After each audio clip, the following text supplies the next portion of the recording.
What is up, everybody? Welcome to the stream. I'm Bray Thorn. How you doing? I pressed the wrong button at the onset there, but it's all good. How's it going? Happy to see you guys. Welcome to the stream. Sorry I'm a little bit late here, but yeah, we carry on regardless. So how are you? I'm doing okay. I'm doing okay.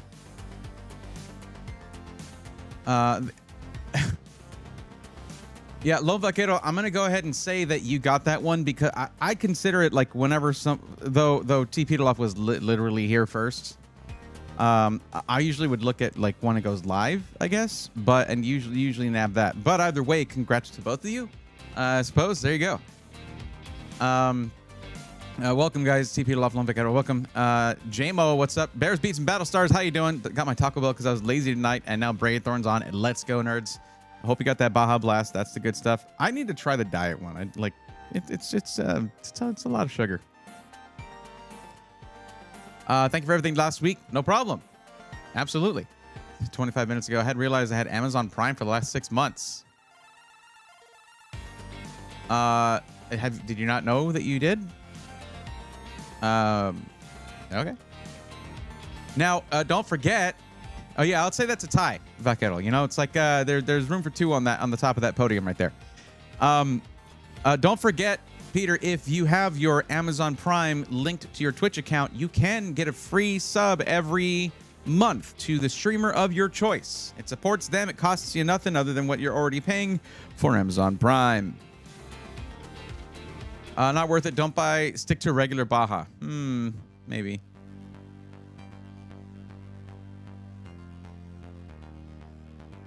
No, not at all. Got you. Oh, okay. Ty, you say then? Yeah. I think Peter was responding to me when asking while I was talking about the Amazon Prime thing. Braxton, what's going on? Yeah, it's okay. That's just a miscommunication there, YouTube. But okay. And Peter, also thank you for being in the YouTube chat as well. I'm saying hi to YouTube now. What's going on, guys? You can't see YouTube on the screen here, but I promise you we got a YouTube stream going on as well. All right, YouTube, you got to hold on for just a second. Braxton decided to do a thing and subscribe at tier 3. Let's go, nerds. Look at that 16-month streak. Thank you very much. You continue to be welcome to the swarm. Look at that. Thank you for the tier 3 sub. I need to work on getting you some more emotes for that tier. It's just very few people are in it. Maybe because I don't have that many benefits to it, like custom emotes. I don't know. I made some really cool ones that I was going to put in tier 3, but then I was like, I want everybody to have these. I'm not very good at it. I'm not very good at that whole thing. Yes, what's up, YouTube? How's it going? Alice, welcome. Glad to see you. Anthony, how's it going? It has started now. Since I just read the did it start yet thing, you're asking me that in this moment. I'm going to go ahead and say, and yes, it has started.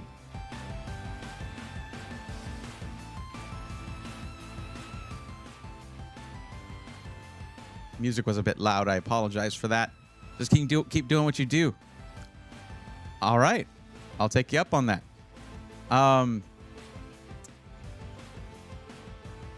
Let's see. Michael Sanders, how's it going?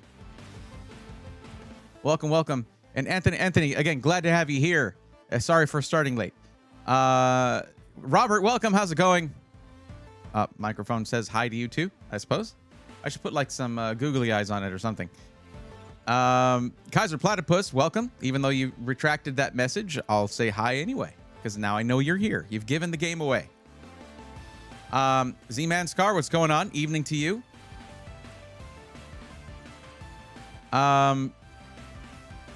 And imagine if every pre-built came with a Taco Bell gift card, Robert. Maybe they've been missing the whole point all along. Give the gamers what they want. Hi, Bray. I'm on vacation. Sailor, I hope you're enjoying your vacation. I really do. Thank you for hanging out here during your vacation. It's like clocking in for work, even though you're out. I appreciate it. James Moore saying hi to YouTube from Twitch. Thank you, JMO. Appreciate that. I see where the name comes from. I don't know if I noticed that last time. First time chatter over in Twitch.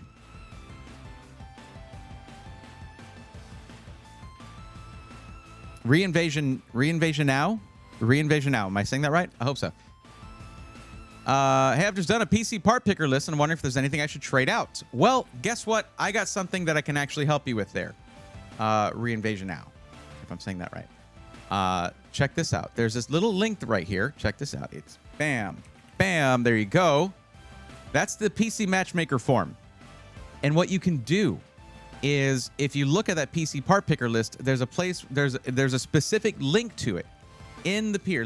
I'll bring one up. Just make sure you're not just getting the page link, although that might work the same way. I don't know. I'll show you the one that I use, which is the one that sort of tells you, move over there, move. There you go. 1 second. I didn't set up this window like I should have, like I usually do. And PC part picker. Okay. So let's say you're looking at one of your lists, save parts lists, and look at all these ones I've done for people. Look at all these lists I've done for people. Why was that one private? I don't know. So if you're looking at your parts list, it's this one right here. So when you're doing the form, I'll show you. I don't have the form up yet. I didn't get to that. Like I told you guys, I started a little late tonight in getting ready and everything. Sorry about that. Let me bring that up.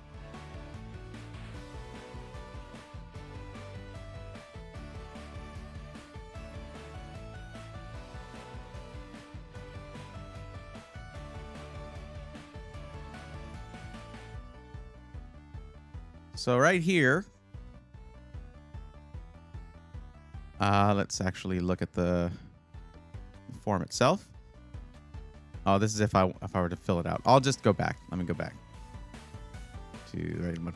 One of the last questions is going to be right here at the bottom. And it says, are you interested in getting your PC from a specific company? If so, please list below. Using the text field to enter anything other than the company name invalidates your form submission. I need to change that text to say, if you have a PC part picker list, please place the link here. Now, you're watching on Twitch. Reinvasion now. You're watching there. So you could just, I could just say something in chat and you can click my name and then whisper it to me. There you go. But for those watching on YouTube, there's no DMing on YouTube. When that platform exploded to huge success, I guess there was just too many people on it to really just have them be able to just DM a creator or whatever. I don't know. Pleasure to be here at the Swarm. Glad I'm happy to hear that, Anthony. What am I missing? Follow everything on the forum. It's important. I know. Look, I will say I'm better about getting testy. The thing is, I don't really get like mad when someone doesn't pay attention to the things on the forum. It's more like I have painted myself into a corner here where I have to roast somebody at least a little bit, because it's in the preamble of the forum that if you ignore the instructions in any of the questions, you agree to be roasted on stream. I'm now committed to doing that in a way. And I mean, I don't make the rules around here.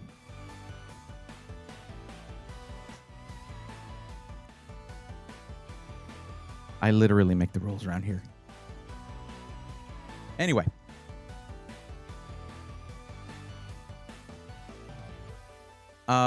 Fun fact, bumblebees can fly higher than Mount Everest. How inspiring is that, Peter? Hell yeah. Our buddy RGB's going straight to the top. Bakato says, I bought a new keyboard on Amazon, decided it was time for an upgrade. I got the Aula F2088 mechanical blue switch keyboard with typewriter style keycaps. It comes in tomorrow. Went with the blue switches. I imagine you're going to be wearing a headset while you game, right? You'll be fine. I like silent tactiles, silent tactical switches.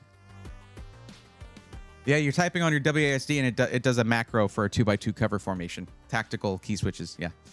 Not gonna lie, when I filled it out, I wanted to make it so you could roast me, AJ. The thing is, when people do it on purpose, it's painfully obvious and it's not as genuine. It loses that feeling. T-Tai says, I love seeing Bray roast people. That's the thing, is this whole thing is supposed to be welcoming to those who are new to this. And I don't want anyone who feels a little timid about reaching out for help to ever feel like it came back to bite them in the butt. I don't want that. You know? So I had sort of an epiphany about that after a while. You know? Yeah, I don't know. Mount Everest can't fly. That's funny. That's a good one. I wish that I had thought of that, actually, because I think that's supposed to be the response to that. Are you interested in any specific company? Yeah, myself. I make for great company. I keep myself great company, absolutely. We need Bray Roast's PCs. I also don't want to hate on other people's computers. Oh my goodness! Oh my goodness! Is that who I think it is? I think I see myself in the toast with the most, coming in with a tier 1 sub, 46 months, a 46-month streak. AZ Toaster, what's up, buddy? Welcome back to the stream. And now you guys see why there's that little VIP on there. That's AZ Toaster right there. What's going on? Also, this is my favorite little trick now. That one. Not that one. That just muted my sound. The mouse thing is so sick.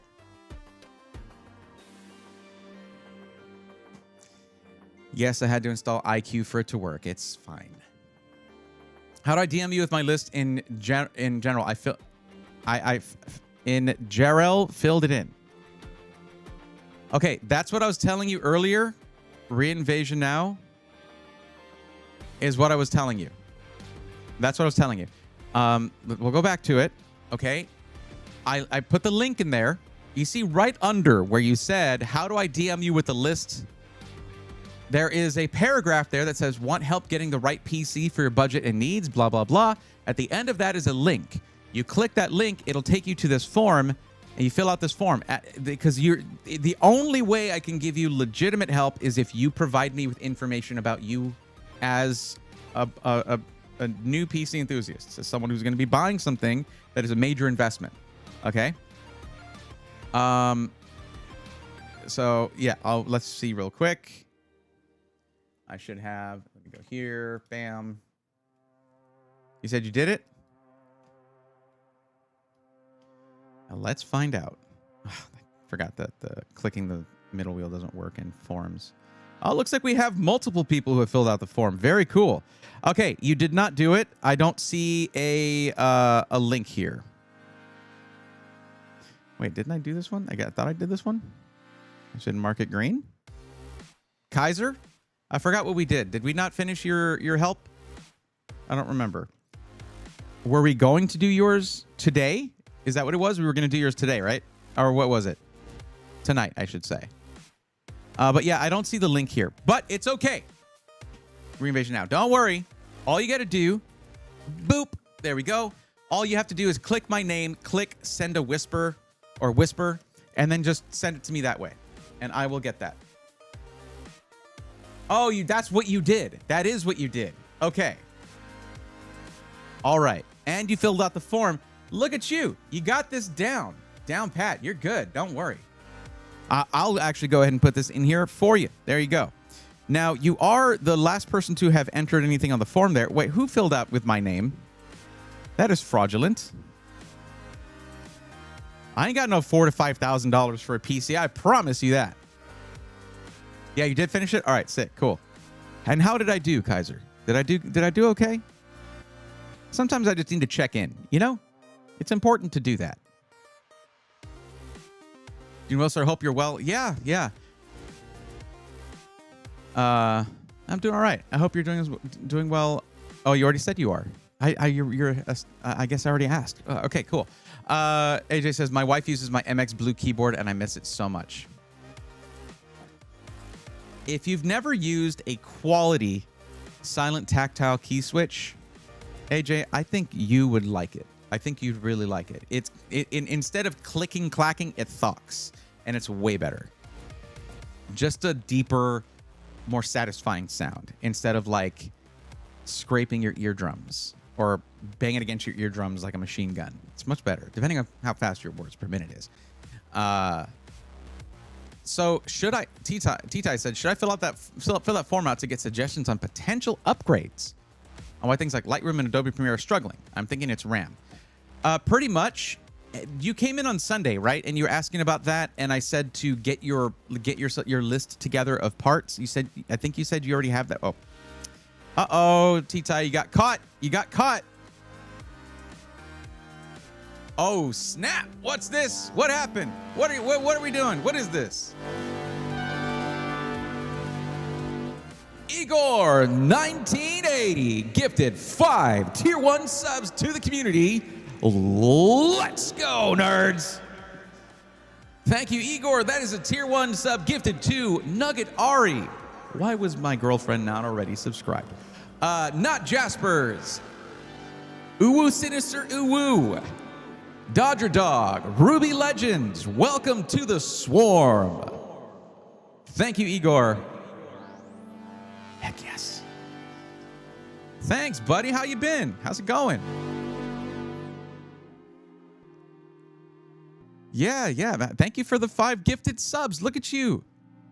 Doing a well, I wouldn't say one-man hype train because we had a couple people subscribe earlier. We had AZ Toaster earlier, and we had Braxton at tier 3 earlier. So I don't know if that all contributed, but thank you, Igor. How oh, no way. Seriously? Well, that warrants another one of these. Swarm, I want you to come together with me on this one. All right. And, you know, YouTube, you can express your wishes as well. I know that Igor can't see it. But, Swarm, let's give a big let's go, nerds, to Igor 1980 for beating freaking cancer. Hell yeah.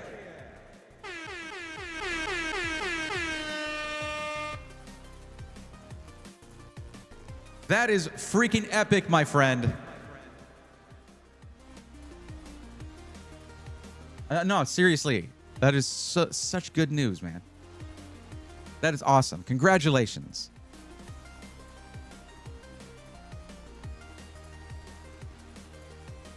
Absolute W, for sure.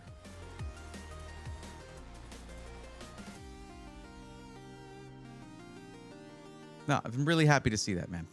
Thanks for coming in and sharing that celebration with us. With our little community here, man. I appreciate that. That is super cool. It feels like bigger news than what should be. You know, it feels bigger than the stream here. That's super awesome. Okay, well, yeah, I have nothing more hype to say than that. I can't beat that one. Do you know a good GPU bracket for the Antec C5? There are universal GPU brackets for Reinvasion now. But we'll look at that. We're gonna look at yours. We have to go in order though. Actually, I like the rat-a-tat-tat. Yeah, I used to like it. Then got a little older, a little more mature, I guess. I don't know. That's nothing to do with it. I didn't get the one you recommended, but I did get one a bit cheaper from Skytech, and I'm waiting for it to get delivered. Awesome. Okay. Well, hey, all good. I was filling it out now, but I hit next before. Well, T-Tai, the thing is, if you're more than a month away from purchasing your upgrades, you should wait to fill out the form to wait until you're ready to start making your purchases, because my advice could change between then and now. Pricing changes, like part availability changes, all of that.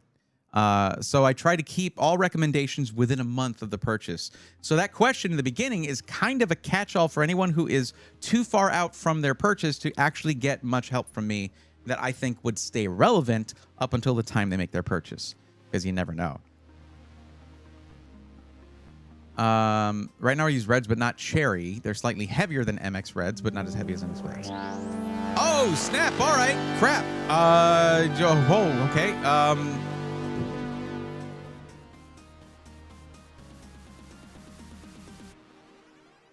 Braxton 1823 coming in with 10 tier 1 subs to the community. Oh, let's go, nerds. That is a tier 1 sub for Rogers, Kaiser, Platypus, Nakey Jakey, 2232 on TV. 2232 32 on TV. Is that right? I don't know how to say it. JMO21, Friend of Monkeys, Silent Furies, Coggle, T-Tie 5454, 544, rather. A lot of 5 and 4s there. JJ Jones Jr. 33. All of y'all, welcome to the swarm. Thank you, Braxton.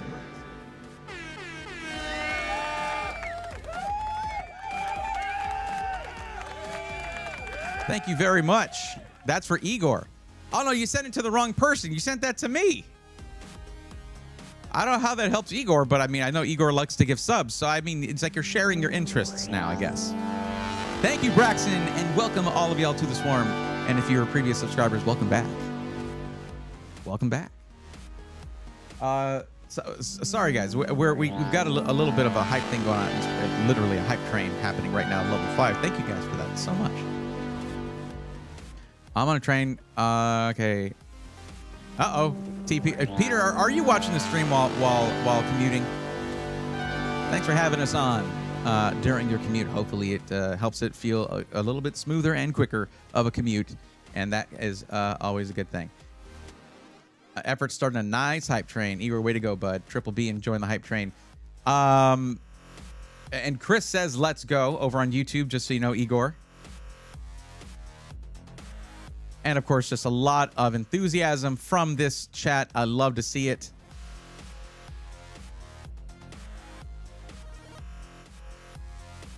Oh, you would do it tonight. Micro Center's 5 minutes away. Okay, T-Tie, here's the thing. You tried to fill out the form, but you selected that you were going to make your purchase more than a month from now. So that takes you to the end of the form, you see. So it's not going to let you submit all the answers to your questions unless you're going to make a purchase more, a little sooner. So you might want to try resubmitting that. It's not a problem. I'll just delete this one here. That might be why you're like, why is this form so short? He seems to have so much more information than this. And you're absolutely right.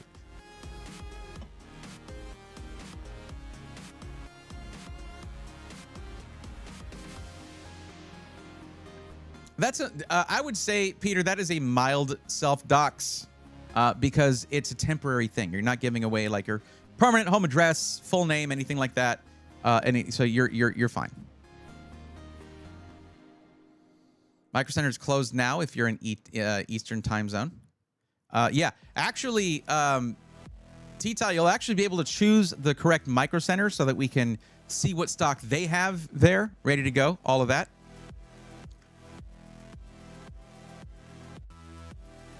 I am in Mountain. Yeah, well, I guess it would still be open, but you would need to be the first person, and you're not first right now. So I would say tomorrow, like even if it's till tomorrow, like you're still good. You're still good. You don't want to start. I'll tell you this right now. This is some pretty good advice, I think. All right. I would not start a PC upgrade unless you're fresh and full of it. Like if you have the day, you need to have the day just in case. Like don't do it at the end of the day. You don't want to get tired in the middle of your PC upgrade of upgrading your investment.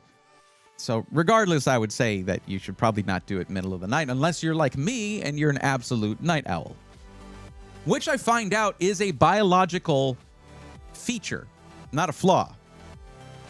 I thought being a night owl was always a flaw because society is not built for night owls like me. But apparently it goes back to our tribal nomadic days when someone in the village or the tribe needed to be awake at all hours because we needed to guard against animals coming in and wrecking stuff or whatever. And there are still some sort of tribes today in certain areas where they have like at least, a percentage of the population of their village or tribe awake at all times of the day. And that is those people who do that at night, they're just naturally like that. So that's me. Even when I quote unquote fix my schedule, it doesn't feel right, and I don't feel as productive or creative or ready to go and do stuff, during the day. All right, thank you guys for the 16 subs and the freaking hype train. Thank you so much. I appreciate you. I got a plot twist emote. There you go. I would be so poor if Micro Center was 5 minutes away. Yeah, I can imagine. But we're gonna get started, guys. Don't worry. It's just there was too much hype going on in Twitch. I don't know how to stop that, and I don't know that I would if I did. Chris says, "Hey, Barry Thorne, I always enjoy jumping to the stream and watching you help turn viewers' dream PCs into reality. Keep up the amazing work. We'll keep up the amazing chat messages. You're doing great too. Thank you." Yeah, I'm in no rush. I already finished editing for my clients, and I don't have any other photos scheduled until this weekend, so there is time. Okay, good.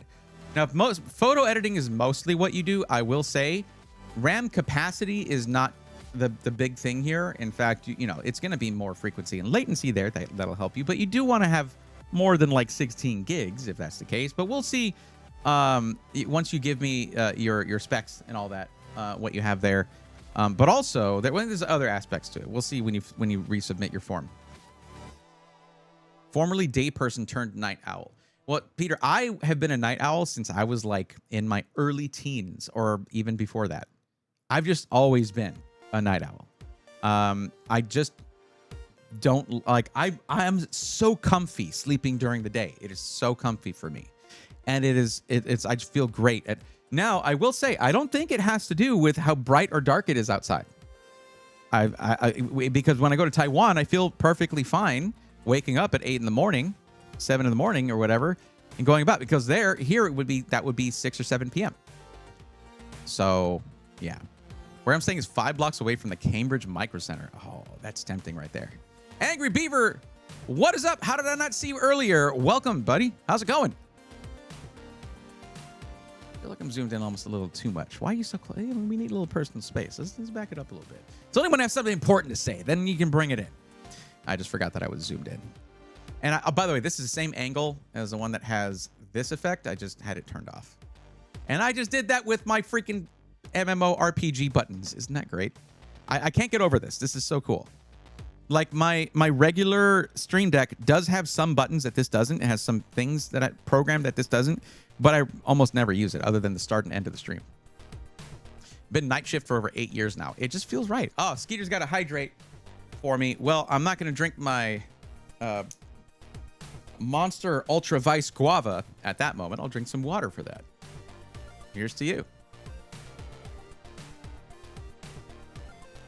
Okay, maybe I didn't see where to add in the part list. Or I missed something probably. Now, T-Ty, are you talking about a PC part picker list? Because you put that where you would put the... You know what? I'm going to go edit the list right... I'm going to go edit the form right now. Let's go do that.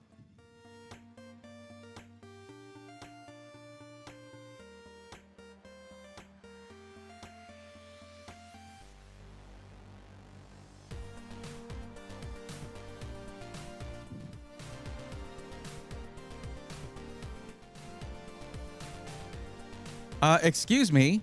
I was literally doing something. I hate that crap. Stop it. No, I'm trying to... okay. Yeah. Yeah,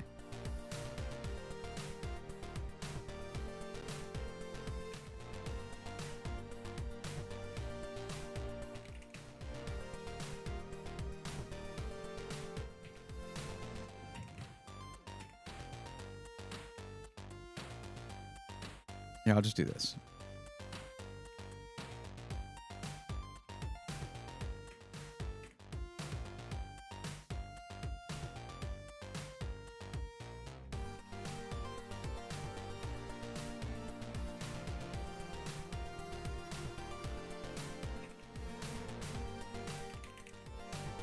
There.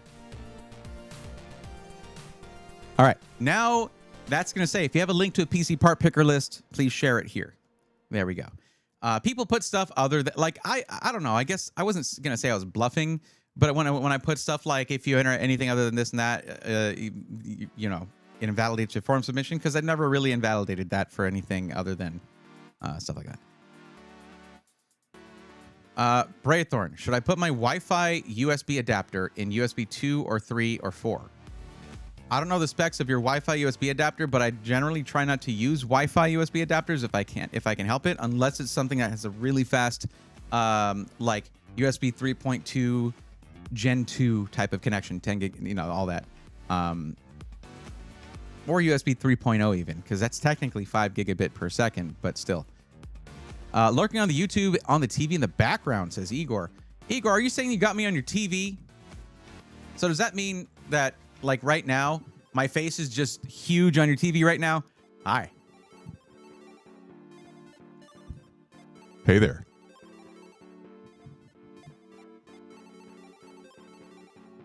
Ten gigabit per second. Okay, then you need to make sure you put it in an appropriate port for that. I'm on your Apple TV. Sounds delicious. Been on the night shift for 30 years, says Braxton. Good Lord.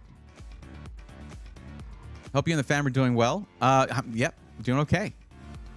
There is something serious to talk about that's, of course, going on in Texas. Most of y'all have heard about it. I do want to mention it a little bit, but it will bring down, of course, bring down the vibe, but that's appropriate when something terrible is going on, and we will talk about that in a minute.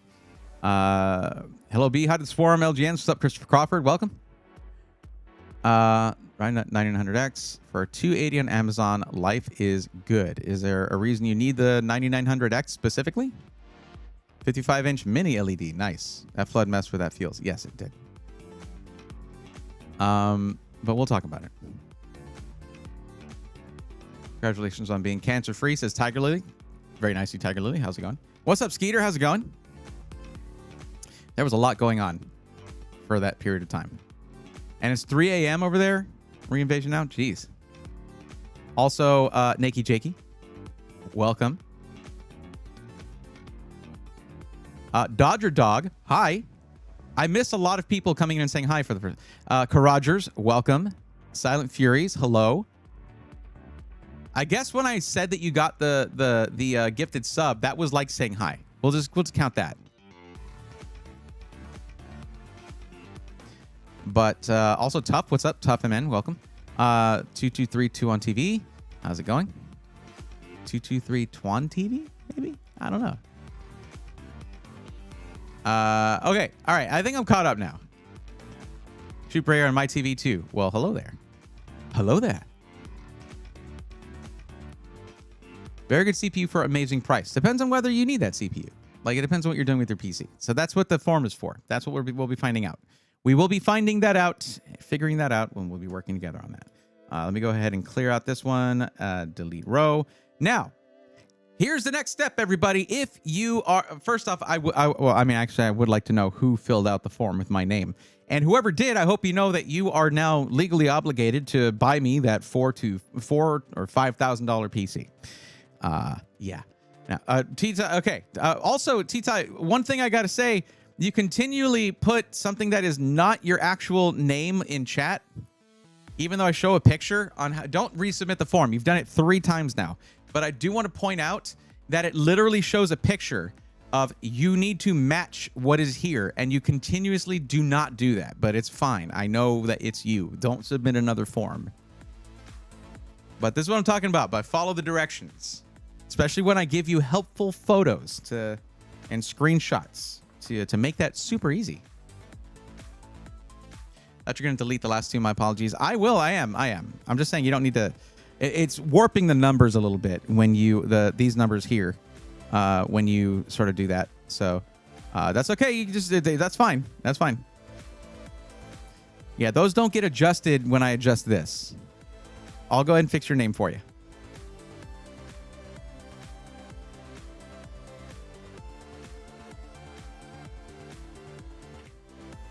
There we go. Now it matches. All right. Okay. If you have filled out the form and you're waiting for help, here's what you need to do. Okay. I know some of y'all are here already, but just let's do the process. Trust the process. Trust the process. What I need you to do now is I need you to go ahead and if you're watching on Twitch, there is a free emote that you get just for following the Twitch channel, which is free. You don't need to be subscribed or anything. And it looky like this. Just says I'm on the list. You see that up there? Right there. It says I'm on the list. It looks tiny on the screen here. Let me just give you one of these right here. There it is. It's kind of that helps a little bit. Okay, there we go. We're seeing that. So I'm going to go ahead and start marking people down. If you're watching on YouTube, I can't give you that emote for free. YouTube does not want me to give you anything for free unless you pay money for a YouTube membership thing with me. You don't have to do that. Just type in @Brayathorn. I'm on the list if you're waiting for help. Anthony, you're on the list. All right, cool. You may be the first person we help. And we're getting started soon on that, everybody. I am apparently on the list, but I'm not here. I'm not present. I had to go stream, so I couldn't be here for the stream. So I'm going to go ahead and... So who submitted this? Who did this one? Someone take credit for this or something. Yeah, no, I'm going to delete this now because no one has come out and said like, yeah, I did that. Let's have fun with it or whatever. So yeah.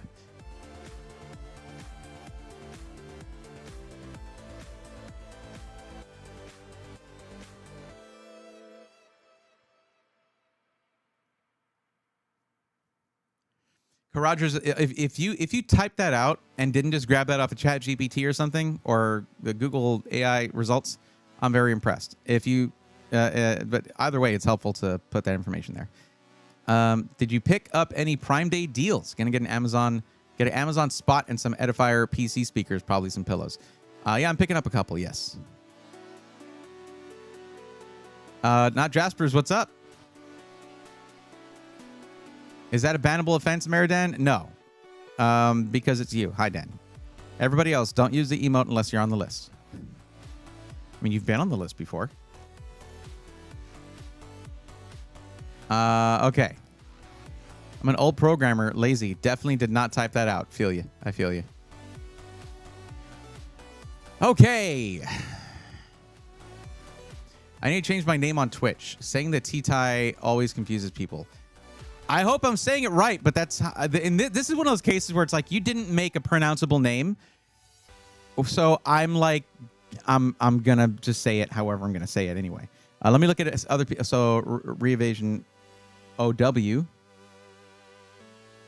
Reinvasion OW is here. TTYE is here.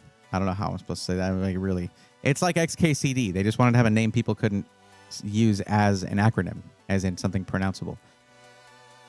Ty. My name is just Ty. Well, you didn't put that in, did you? You put T-Ty. So we didn't make that choice for you. But I'll say Ty. Okay. Subversa Crystal. Hello. Welcome to the stream. You say you're on the list. Is that a fact? Let me do a search. Wait, what? Chilean Beer Company is the bottom one, not Subversa, Subversa Crystal.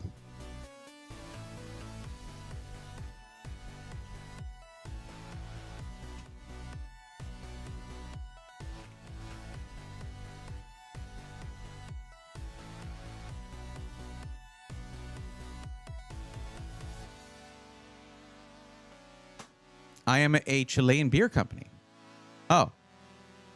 Well, okay, real quick, on the form, for the purposes of verification, as it says here with the picture, with all that, you're supposed to match that name. What is your Twitch, YouTube handle or username? It is supposed to match for the purpose of verification. So, yeah. I've had this on the screen, and, you know, it could be that. I don't know. Yeah. So do I read submit or yeah? Well, I'm just letting you know why I wasn't just like, oh yeah, I see you there, and that's why it just makes it harder for me. You're just making it harder for me if you do it that way. And also, I don't want it to be where someone's like, oh man, I'm way at the end of the line. I'm going to say I'm this other person, and you're not saying you're doing that. You're literally picking the name that's at the end of the list, but that's yours. I'll just change it. It's all good. It's all good. Sure. There you go. Done. Onion rings. Good to go. Did you put Radio Shack? That just made me sad. I miss my local Radio Shack. Great place to go get switches for things. I like to go get switches and electronics bits and all that when I used to work with that kind of thing. Okay, so far we have 4 people who are here. Anthony Brand, who is going to be first, it seems. There we go. Anthony, hope you're ready. Reinvasion OW right here is going to be next. Ty, and then Subversa Crystal. I don't know if I'm saying that correctly, but if it's Chilean. Is that like cerveza? Because that's Spanish for beer. Okay. I'm sorry. This is just an example of how beautiful languages can sound and how not beautiful we choose to make English sound. Beer. Cerveza. Oh, it sounds so much more refreshing, okay? Like, seriously. Cerveza. Like, bro. Why are we like this? Beer.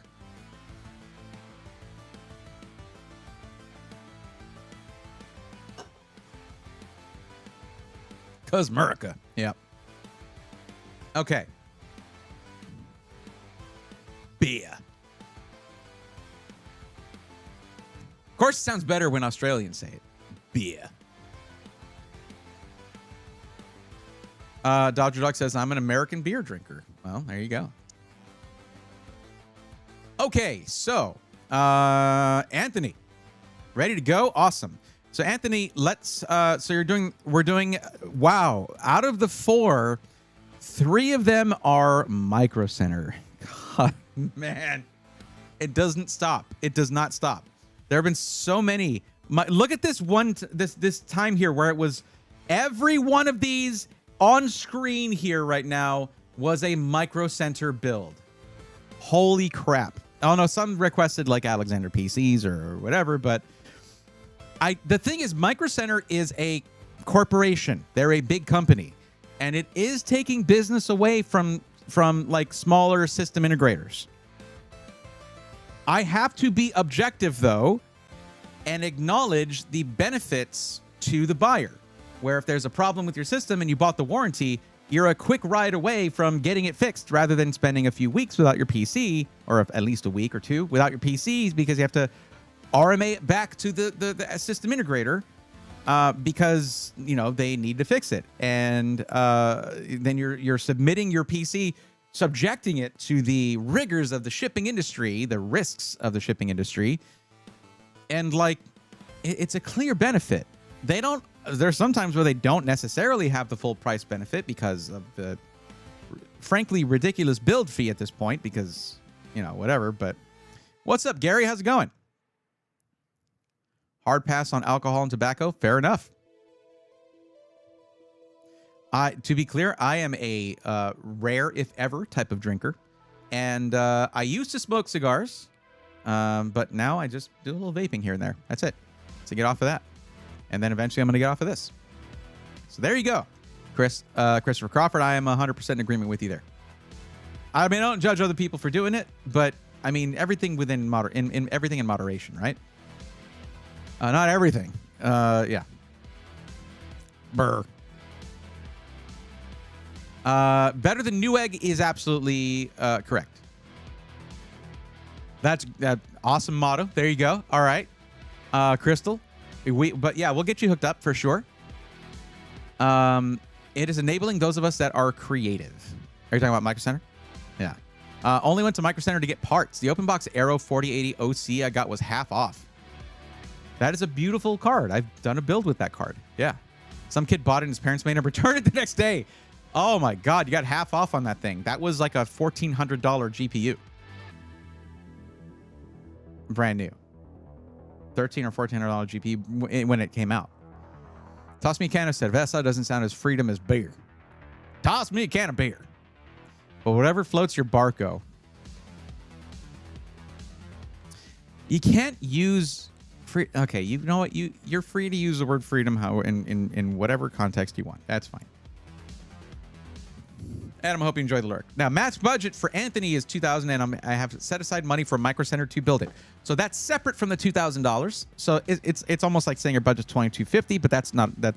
We're just keeping it clean there with $2,000. We're looking at Fairfax, Virginia Micro Center. This is a parts list, so you're building it yourself.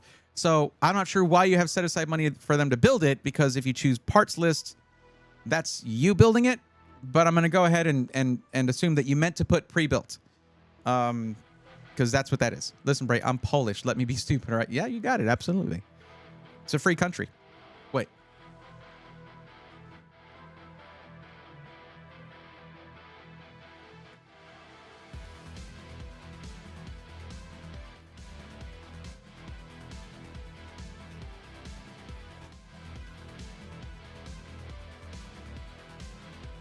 Okay, so let's go ahead and you're using streaming, content creation, video editing. So this is one of those rare PCs, everybody, where gaming is not listed as one of the use cases.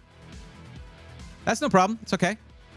Now, remember, guys, like 75% of the time when I correct you on something on the list, it's mostly that's for the benefit of everybody else who might be filling out the list later. There are people, I look at the view counts of these, the streams on YouTube, the VODs, and they do go up over time. People go back and watch the VODs to, I guess, to see the methodology, if they just can't make the live stream, stuff like that. So some of these tips for filling out the form for themselves can be helpful. It's not really me going after you over it. So don't worry about that. Okay, so this is a PC not meant for gaming. Am I seeing that correctly?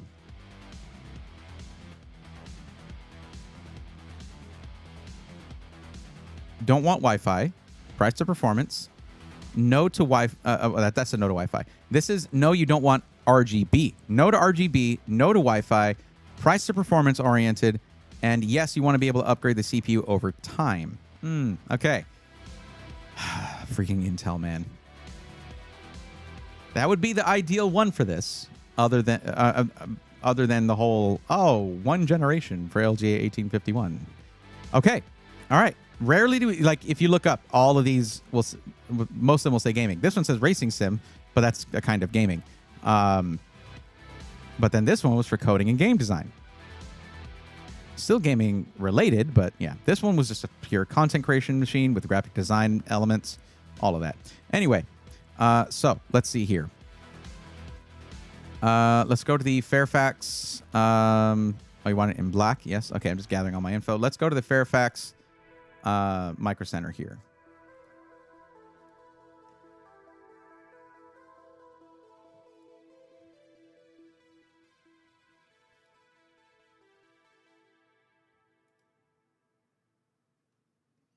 How is the Fairfax Micro Center? Is it a pretty big store? Have you been to other micro centers to compare? Out of curiosity. Like, I know, if I remember correctly, the Houston one isn't that big. I always mix up in my mind the Houston and Dallas ones, and one of them is a little bit is on the bigger side. And I need to go to the Santa Clara one too. That one's supposed to be pretty rad. Anthony, no problem. So, because this is for a PC that is meant for two things, streaming and for content creation, the streaming side of it usually keeps us from being able to really go with a bundle unless we absolutely have to. But because this is for, well, let's see, how should we go about this? It's going to depend on how we want to approach this. What program do you use for video editing, or what program are you planning on using for video editing, if I may ask? It does seem on the smaller side. I thought it might.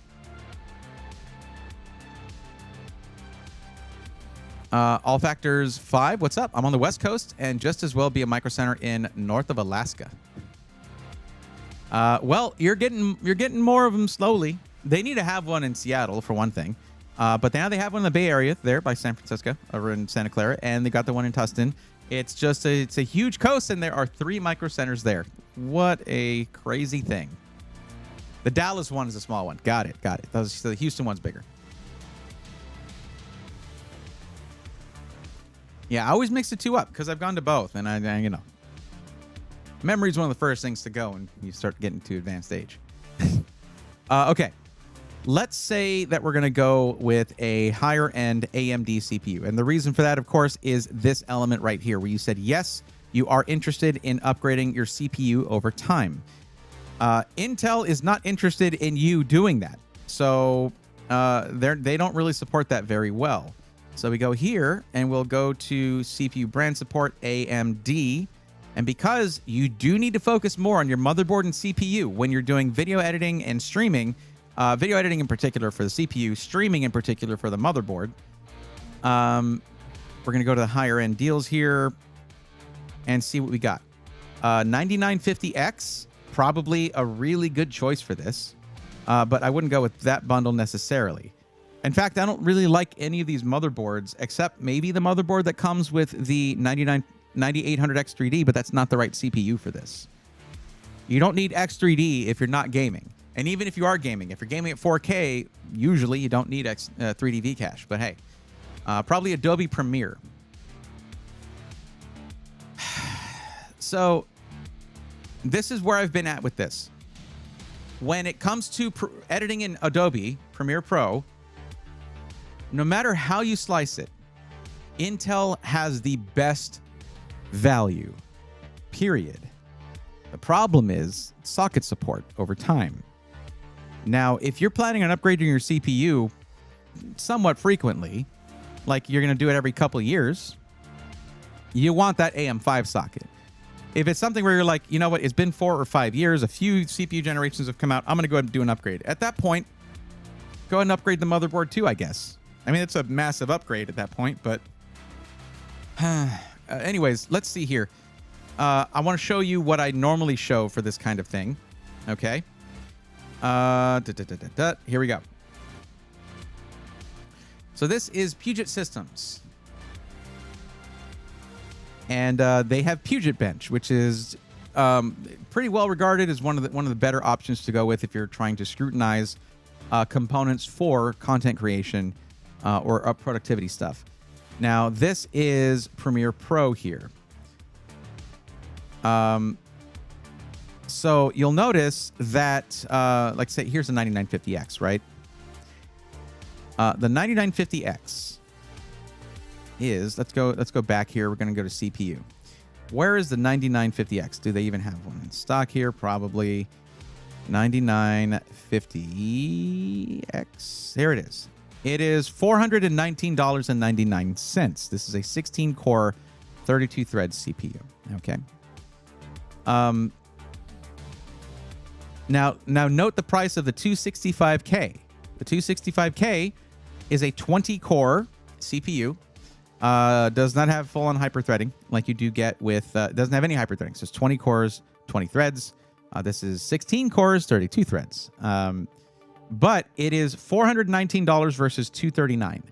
And the 265K is notably, measurably faster than the 9950X. And in fact, it's just about indistinguishable from the 9950X 3D, which is like $200 more than the 9950X. It is also like $300 cheaper than the 285K.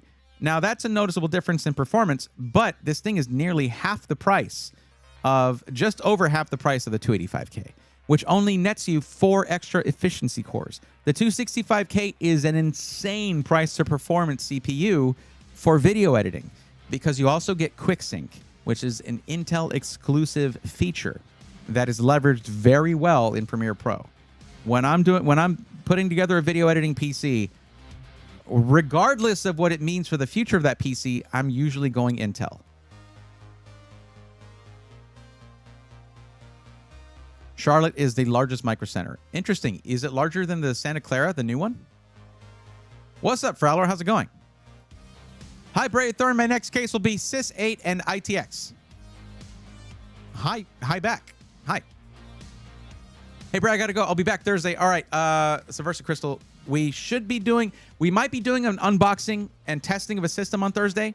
If I can, I'm going to move that to a different day and do the PC matchmaking on Thursday like I normally do. So maybe we're going to do the unboxing on Friday or Saturday. We'll see. But yeah, come back on Thursday and we'll check in. We'll get you taken care of regardless.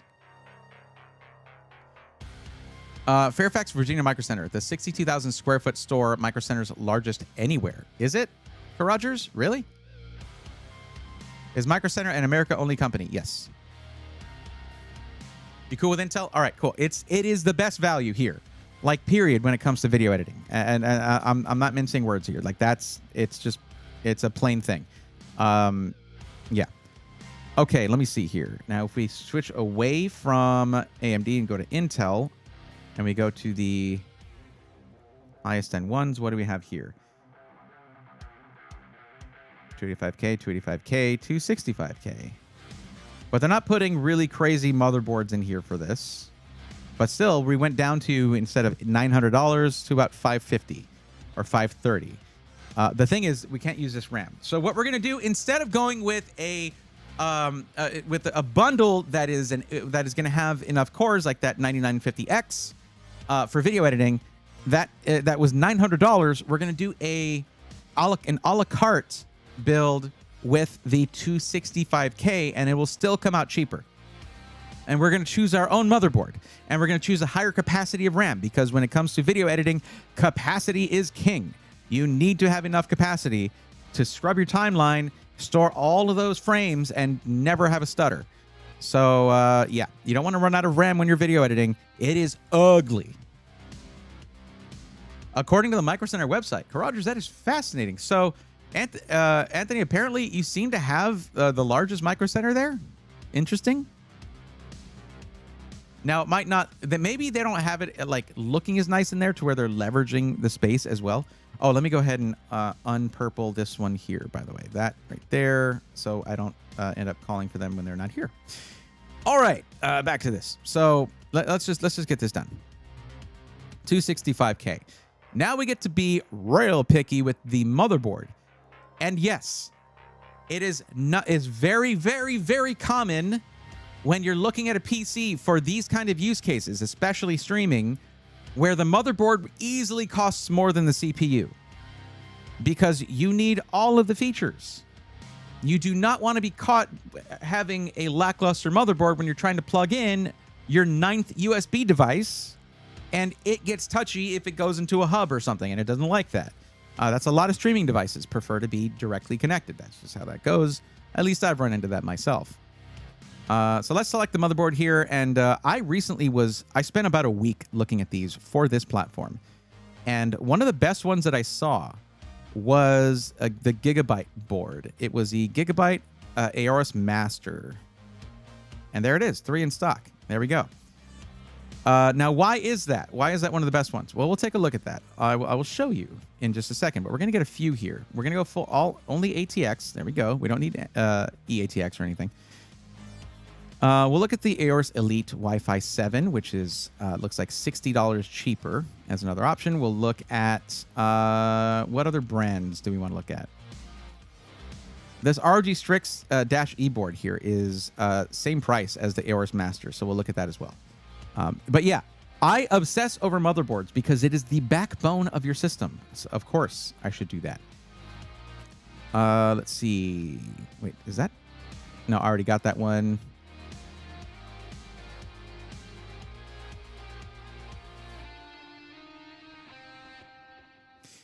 We can look at the Tai Chi. I haven't heard any instances of anything like what's happening with the 9800X3D happening with Intel CPUs over on ASRock boards, and they tend to be pretty generous with those. So the Tai Chi boards are usually really, really nice. So we'll go with that. Okay, so let's look at some of these boards.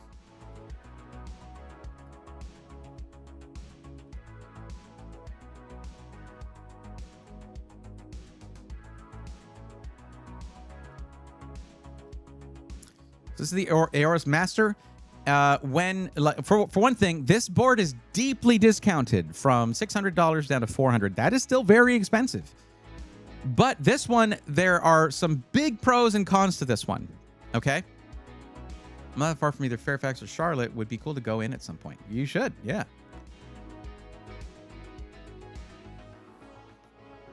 I've seen a bunch of your builds. Anthony, thank you for watching.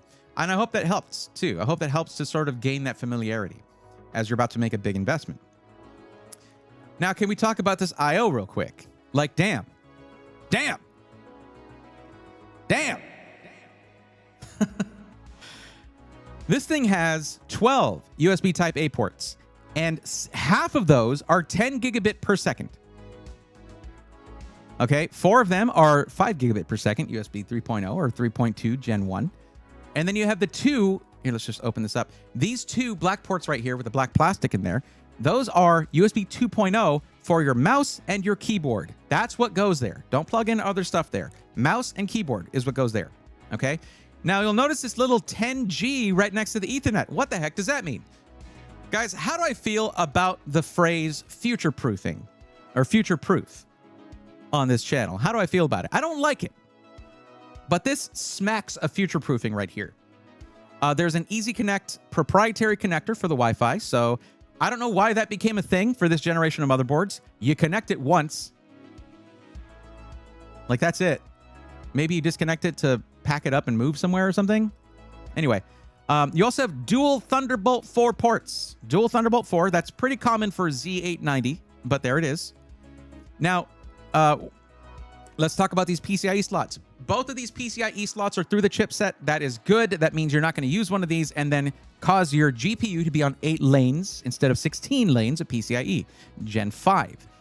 Now, both of these are full-sized because there are some full-size devices that use fewer lanes of PCIe.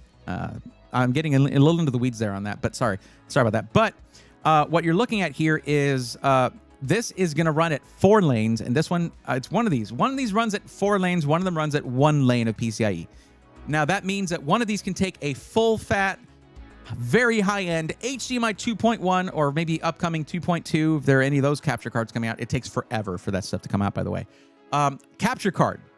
So you can capture really high FPS with variable refresh rate, all that stuff, and pass through 4K 144 hertz while capturing 4K 60 or higher, depending on your settings. I'm not as knowledgeable about the capture cards as, say, Addy, ePost Vox, or some of those guys are. But I've got enough knowledge to know that they're a pain in the butt if you don't have the right slot for them. This has that, plus you can use this one for something like a USB add-in card. Not that you need it with this much I/O, but heck, you might. Now, this also features 5 M.2 sockets on it. 5. But there's a problem. One of them, I told you, I've been looking at these for about a week to do an upgrade to a PC I'm selling for somebody that has already bought it. It's already bought, but they're upgrading it. One of these will bifurcate your X16 GPU slot if you use it. It is the third one because it goes PCIe Gen 5, PCIe Gen 4, then 5, then 4. That second Gen 5 one shares bandwidth right here. So you just don't want to use that one. Okay? Other features that this is one feature that should be on every board is a 7-segment display. So if you're having any issues and you're getting help over the phone for it or something, you have a code that you can give rather than this LED is blinking. It's on, off, on, off, on, off. Like that. What else have you got here? Dual USB 3.0 front port sockets here, and of course USB 3.2 Gen 2x2 right there. It's packed. This thing is packed. Absolutely packed. The largest by square footage are Fairfax 62K, Tustin 50K, and Charlotte 46K. There we go. I should not have made any assumptions. I walk out in debt though. Yeah, absolutely. Beaver. Yeah. But yeah, no, damn. This thing is absolutely sick. And the fact that it's $200 off. Oh yeah, absolutely. Now, this is a step down at $239, but this is not as much of a discount. It's $50 off, okay? It was $60 cheaper overall than the other. No. It's more than that. It's $160 cheaper. But that's a big difference. But as you can see, the I/O is truncated from that. I mean, it is a lot less I/O. You get one Thunderbolt 4 port. You get 2.5 gig Ethernet. While that has been the standard for a while now, that is 1/4 of the bandwidth you're getting from the other one. Now, I'm not assuming, Anthony, that you have 10 gig internet at home. It's more like you can have a 10 gig local network, put network storage there, and of course, get the most out of your... So yeah, I have 5 gig internet. I could fully utilize that with a board like this. There's also, I have the option for 3 gig internet if I wanted to downgrade. This could use most of that. You just have way fewer USB ports on this one. But this is why, like, what would happen is this. You're like, all right, mouse, keyboard, headset, cool. I've got this other one for any other extra device. It doesn't require a lot of bandwidth. Okay, to an external capture card, webcam, hold on, Stream Deck pedals, hold on, I'm out of built-in USB ports. Oh no, just like that. So, and of course, Thunderbolt 4, external storage, NAS drive that runs on Thunderbolt, things like that. Whereas on this one here, you're like, yeah, I'm good for a while. I don't need to add in any USB. That kind of thing, if you're streaming, even if you start out really humble with the stuff that you've got, it can grow really fast. And I know I sound like someone who's gone through that, and it's because I am someone who has gone through that. Now, looking at the Asus Z890-E, ROG Strix, yada, yada, yada. Another, damn, look at this. This one is also insane. There are 0 USB 2.0 ports here. Now, it's 2 fewer. It is 2 less. Basically, is just missing those 2 USB 2.0 ports. But because those are gone, you get 2 additional USB Type-C ports. Both of them running 10 gigabit per second, essentially USB 3.2 Gen 2. So that's 10 gigabit per second. Thunderbolt 4 is 40 gigabits per second. And you can actually daisy chain a certain number of Thunderbolt devices as well, which is crazy. Thunderbolt is insane. All right, Thunderbolt is crazy. When it works, there's nothing else like it. But you also gain an additional 10 gigabit per second USB Type A. Now, this has 5 gig Ethernet.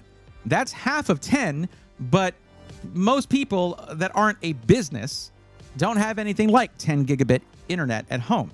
This also has Wi-Fi 7 with quick connects as well. There's another really nice motherboard. Now, I haven't looked at the PCIe layout for this, but one thing that is a huge detractor for this, or a huge downside here, you only have 1 PCIe additional slot here. Just 1. And because they put a bunch of the M.2 sockets up here, like there's 3 of them up here, instead of just what you see on most of these, which is just the 1 right there, then your GPU goes there.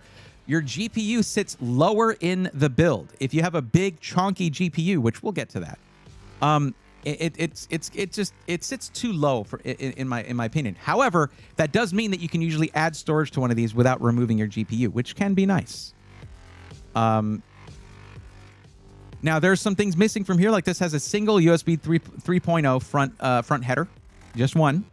If that's a big deal. I mean, most cases don't have enough ports to actually utilize more than 1 of these, but you can get it like a PCIe slot thing that has a cable that goes to this and gives you your 2 USB 3.0 ports, stuff like that. I also haven't looked at the PCIe layout for that, but on a lot of Asus motherboards in the higher end, you only get the 1 slot at the bottom. That really bothers me. I do not want to see PCIe slots go away. We need those. Don't forget the case front ports. Oh, no, yeah, that's why I mentioned these, Gary. That's why I mentioned these. Now, there's the Tai Chi. Let's look at the Tai Chi. Now, the Tai Chi, also fairly generous, but not as much so. Okay, this is 8 USB ports here, Type A's, and 2 USB 2.0. I'm not sure about what the bandwidth of these are here, but also this is dual Thunderbolt 4 again. Dual Ethernet, a 2.5 gig and a 5 gig. So you can, if you have, say, 1 gigabit per second internet, like a lot of people in the US do in more populated areas, then you just connect that to this, and you can use your 5 gig Ethernet port for a local network, like NAS drive storage, stuff like that. Just things like that. I think this one's a little bit more niche. And also, you still get just the 1 PCIe slot down here. That's it. So I would say the best candidate here, what's the price on this one? Price is $409. The fact that this one is cheaper, this is an easy choice. IMO. The main people you will hear saying anything bad about Gigabyte motherboards are system integrators, because they don't like the BIOS on this. I don't like the way it looks. I don't like the way it's organized. I want my Asus BIOS where they name standardized features with non-standard names, so you don't even know what you're looking for. They're great. I love it. Shut up. How much time do you really spend in BIOS? Just load a preset that you made. If you're doing multiple systems, you make your BIOS preset, you just freaking load it. If you're spending more time in BIOS than you are in your operating system, you're doing it wrong. You're computering wrong. Love you guys. If you're doing something on a large scale like system integrators do, you might look at things like failure rates and think this is like a 1% higher on failure rates or whatever. I don't know. I don't see those numbers. But generally, I don't hear that. What I hear is about the BIOS when it comes to Gigabyte. All the features are there. They're just not where I want them to be. So what? But the Taichi's colors and name are cool. This is true. This is objectively true. I think I preferred the look of the Taichi before when it was a little bit more steampunk, but not steampunk, but like had the gears and all that stuff. But yeah, they actually had one with moving gears at one point, if I'm not mistaken. I know this is sort of irrelevant, but it only has one HDMI slot, no display port in the Taichi. If you want to run triple monitor, it's not the best. Reinvasion OW, you can run 4 monitors out of 1 GPU. You should not be running monitors off of your motherboard unless there's a specific reason to do so. Like with probably my favorite feature, one of my favorite features on modern Gigabyte motherboards. Look at this. This right here is an internal HDMI port.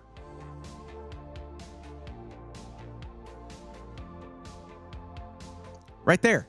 That runs off of the CPU's iGPU. So if you eventually put something like an internal screen, an internal display inside the case, you don't have to run an HDMI cable out of your case to run that. It runs off of this. Nobody else is doing this. Nobody. And they've been doing this now for 2 motherboard generations. Super sick. Gigabyte does not get enough credit for some of the ways that some of the things they're doing with their motherboards.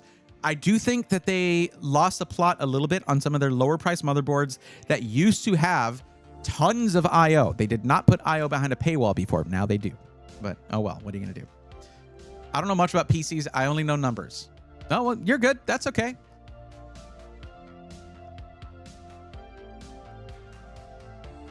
Generally, you want to use the HDMI that's on the motherboard if you're troubleshooting your PC and you're not getting video out of your GPU, which usually means a GPU issue or a power supply issue, supplying power to the GPU, or your power plug on the GPU, your 12V2x6 or 12V HPWR is loose or something. Yeah, it's usually something like that. Anyways, back to business here. Sorry, guys. You know how I do. You know how I do this. That was a lot of time spent on the motherboard, but this is how much you need to pay attention to your motherboard when you're going to be streaming with your PC. I am telling you, it will save you headaches and heartaches down the line, because one of the hardest and most annoying things to replace in your PC if you're upgrading stuff is the motherboard. You might as well just build a new PC at that point, because you're doing about as much work almost, other than mounting fans and stuff. Okay, I know. All right, so we're selecting that. Good to go. There's the board. But this is also to explain why we're picking a motherboard that is more expensive than the CPU. You also have to remember the CPU launched at like $200 higher than this price. This is the best deal in CPUs on the market right now, period. Period. Unless you're gaming in competitively at 1080p, then you want some kind of 3D cache. Other than that, if you're gaming at 1440p or 4K, you're good to get this. It's good to go. Mostly if you're fine with not being able to use that same motherboard, if you're upgrading your CPU 4 or 5 years from now, okay, or even 2 years from now, because Intel is bad about that. But the fact that these did not sell well because of the bad press they got in the beginning, they got now they have the Arrow Lake Core 200S, Core Ultra 200S boost now, which in some cases gives like 15-16% boost in gaming performance for free. It's good. It's good stuff. Their loss is your gain. So let's look at RAM. We're going to look at probably 64 gigs. Let me ask you this, Anthony. I know I've been yammering quite a bit. It's kind of on brand for me. But what kind of video are you going to be editing in terms of like I don't know if we want to get into the weeds on bitrate and stuff, but is it like 4K 60 FPS or like really high quality video? Or are you getting just I don't know, captures from streams and editing those down, which can be usually a much lower bit rate than raw footage?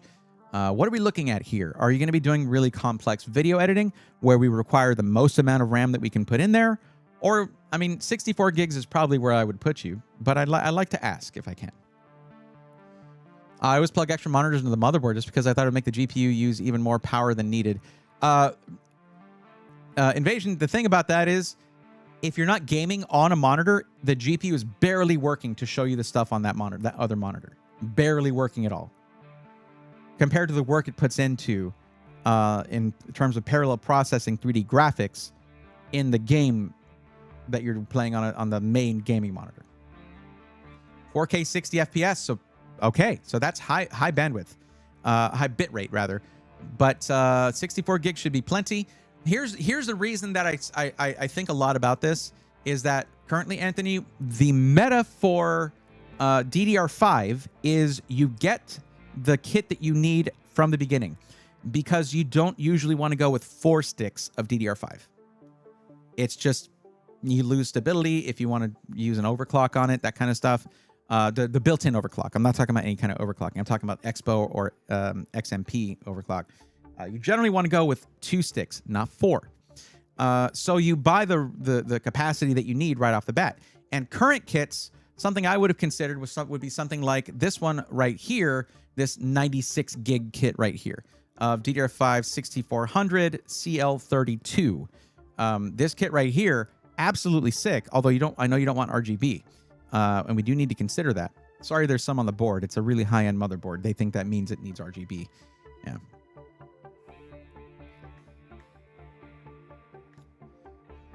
Let's see if there's any special deals here or really good deals in 96 gig kits to just make it to where you don't have to worry about RAM at all. If not, 64, I agree with you, should be plenty. Let's see. Memory capacity, of course, is near all the way at the bottom, which is just great. The reason I like 96 and 64 gigs versus 128 is that you generally cannot get very, very good frequency and such, frequency and latency at the highest capacity options. So maybe the T-Create Expert, I think, should work just fine. It's going to be, whoa, that's more expensive than the Trident Z5? Huh? What? Oh, damn. Hold up. Oh, it's DDR5 5600 CL46. No. Why do you exist? Okay. 6800 CL36 is 355. Oh, well, you're going to have a little bit of RGB. T-Force Expert should be good. It really should. But I don't know why it's so much more expensive. We know G-Skill Trident Z5 is very good memory. RGB equals 10% better performance. See, Ty, the problem with RGB is that it's random. It's a random graphics boost. That's what RGB stands for. So you can't really predict it, but it's nice to have. Yeah, you'll have some RGB on there. I think this is probably the best kit price to performance wise. Now this is the frequency on this one at 6800 mega transfers per second. But then slightly higher latency. I think that should line up somewhat. But I think I'll go for this one if that's okay with you. There's just a little RGB. It's fine. You'll live. Totally flexible. RGB won't kill me. There we go. Whereas the same thought process there. Now, we're dangerously close to going over budget already, because there is... I wanted to see if I could swing a 5070 Ti for you. I don't know if I'm going to be able to do that with how we're building this up. Like, we prioritized the motherboard, so we went... There is an option that's like $160 cheaper. The RAM, we could go for 64 gigs instead. And that's probably going to take about $120 off of this. We might need to do that because you just can't get that $750 MSRP for a 5070 Ti. You just can't do it.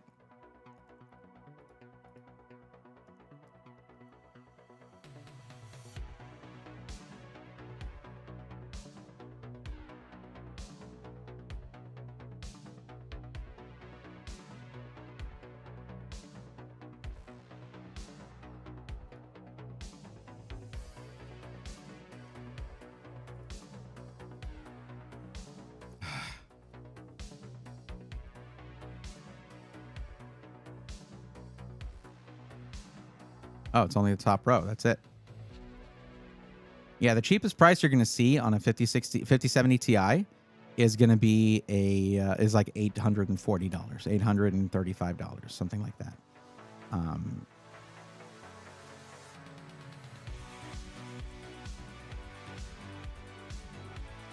Now there's a reason I want to go with this one, and I'll show you.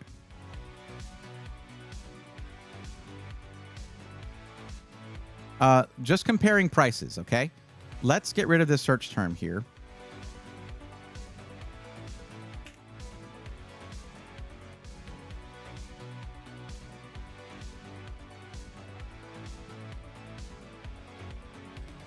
And let's compare the cheapest 5080 to the cheapest 5070 Ti. Okay. 5080. Here, let's actually use a search term here for that. So it was $835 for the cheapest 5070 Ti. 5080. And we go lowest price. Lowest price 5080 is $1,300. That is give or take about $500 or $450 more. Let's take a look at Premiere Pro performance between the 5070 Ti and the 5080 for that $450 difference. And it'll show you not how, no, it's not saying the 5080 is mid, it's just saying how kind of amazing the 5070 Ti is. Premiere Pro, look at that. Just over 100-point difference in a 5-digit score in Premiere Pro on Puget Bench. Nearly indistinguishable performance. 5070 Ti currently probably the, if you can find it at a decent MSRP, probably the best price to performance. Hate to say it, at $835 a minimum price at Micro Center. Best price to performance for this kind of use case out of all 50 series. It beats out the previous 4080 Super. Okay, it is right up there with the 4090 from the previous generation. Look at that. Now, the one that sets itself apart is indeed the 5090. I said 4090, right? Before, when I was comparing these three. Yeah, their scores are almost even.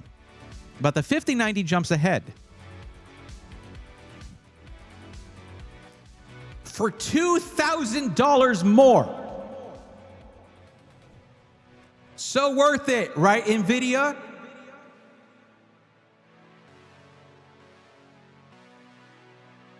Yeah. Not really. So, yeah. Like, look at how close the 5070 Ti is in performance to the 5090 for a third of the price. Yeah. All right, so let's... Also, I don't want to ignore the fact that most 5080s are well above $1,300, and there is one of these in stock. Most of them are $1,350 or higher. All the way up to $1,800. Ugh. So we might need to shave down some of the other stuff to get you a 5070 Ti if we can. And I think you were right. I shouldn't have gone above 64 gigs of RAM. I think you were correct on that one. So we'll go back to this. 5070 Ti.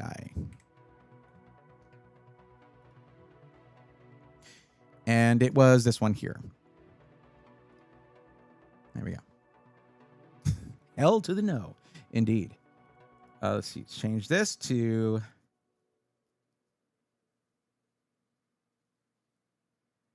Wait, where's memory capacity? There it is. 64 gigs, 2x32. There we go. There's going to be a good drop in price on the RAM. Let's go with lowest price for 64 gigs. What have we got? 5600. Let's look for the lowest price on a decent speed. The DDR5 6000 CL34 is $169 for this T Create. Damn. This one is... compare that to the DDR5's 5600 CL40 for $10 more. Damn, Team Group. Y'all are killing it, man. And then you have DDR5 6000 CL30 for $214. Yeah, I would do this one here.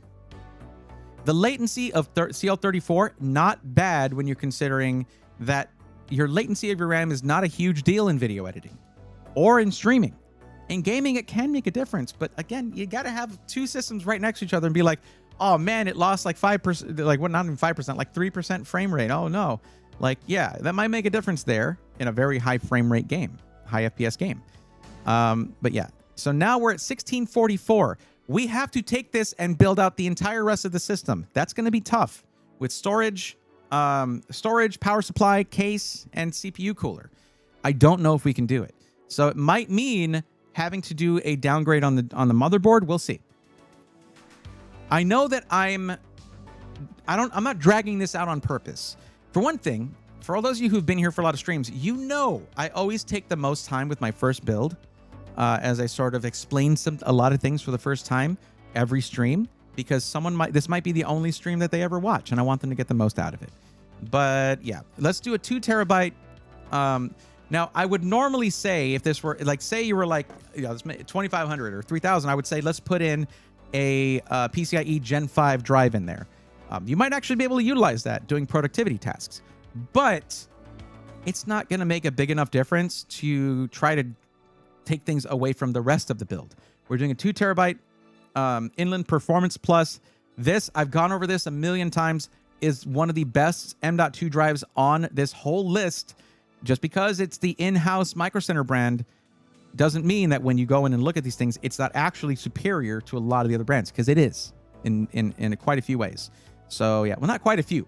It's competitive in some ways and superior in others. The endurance on these is superior to most of the drives on their list here. So we'll select that. 129 is about what it usually costs. Usually 135 to 130. All right, Skeeter, have a good night. Most of my budget is literally an upgrade 5070 Ti to 5080. Surely the performance difference isn't that big. It is not. 5070 Ti to 5080 is not that big of a performance difference. And if Invasion, if you're gaming at 4K, I had a 5070 Ti in this system, and it played any game at 4K beautifully. I never had a complaint. So it's insane. And also, like, people don't understand when they hear fake frames. If you ever try out multi-frame gen, it's something that you need to see to understand how kind of amazing it is. And it's only going to get better. It is only going to get better. 4 terabyte Western Digital Black incoming. Not 4 terabytes. Now that's something, storage is one of the easiest things to add yourself later on. So that's something to consider. Doing some number crunching. I can push the max to 2500. Well, we'll think about that. Let's finish the build. That does take some of the stress off for me. But let's because you're also talking, don't forget that $250 same day pro assembly. That would make it $2750 overall. Okay. I'm not trying to push past your budget. I'm trying to fit within that budget. But we'll see. Now, it seems like aesthetics are not of much importance to you, because you don't want much RGB. That doesn't mean you want it to look bad or anything. But let me see. It looks like they have a Lancool 207 that is kind of blacked out, which is cool. I'm guessing that's non-RGB fans. Let's make sure that fans do come with it, though, because those 160 millimeter fans are not going to be very common. It's 160, right?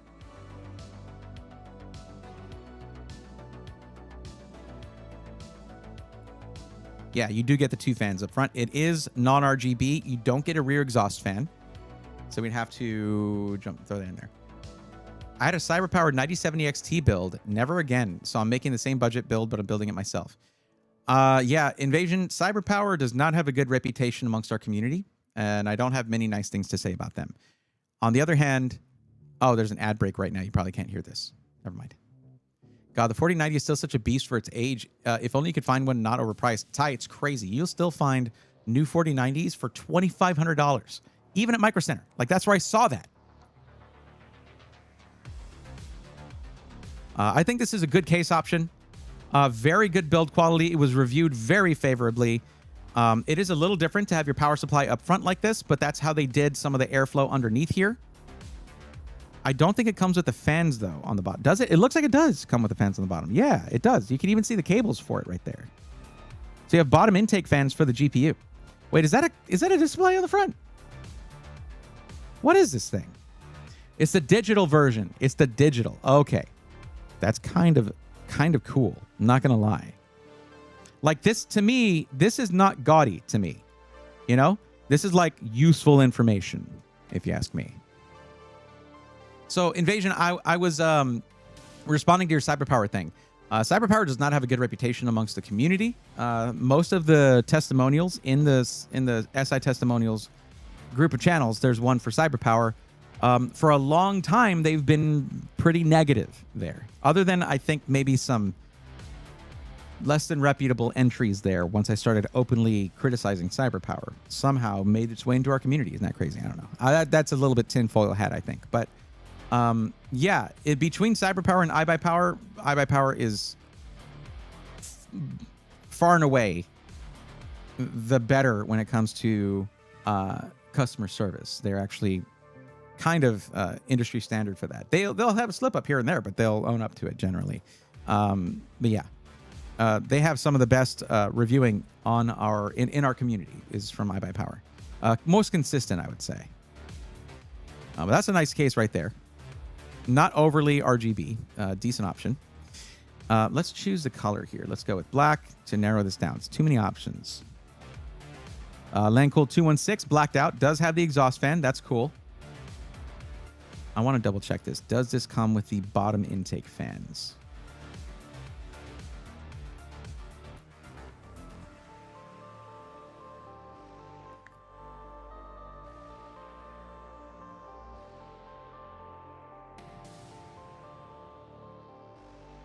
Is this not going to say anything about what comes in it?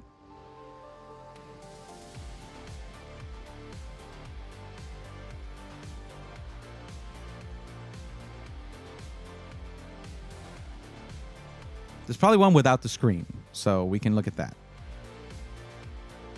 It doesn't say what fans are included.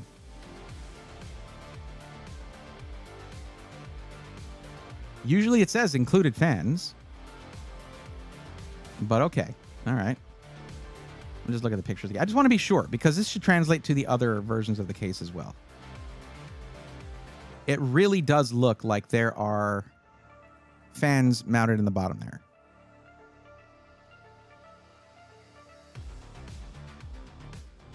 You see this right here? That is a fan power cable, and it looks like those are the frames of fans. Yeah. So the fans included with this to provide fresh air direct to the GPU. You have a GPU support bracket built in, which is super cool. And then, so what you would just need is an AIO to have exhaust in the top. And then you could do a rear exhaust fan as well, but that would be us adding it into the build ourselves. What's up, Sam? How's it going? Welcome. Welcome to the stream. 2 bottom fans. It was up there while you were where you were looking. Oh, it just says bays. Yeah. No, it usually says that's where you can put them, but it does have them. I think this is pretty good. It's a 120 though. There has to be a cheaper option than that for the 207.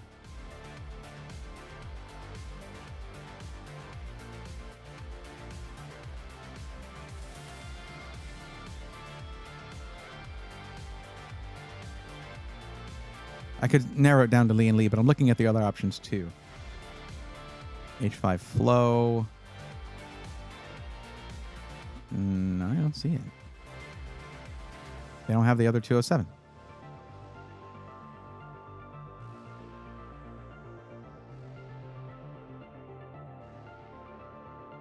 Yeah, they do have it. And it's $90, but it has RGB. You can just turn that off. And as you said, RGB won't kill you. You'll be fine.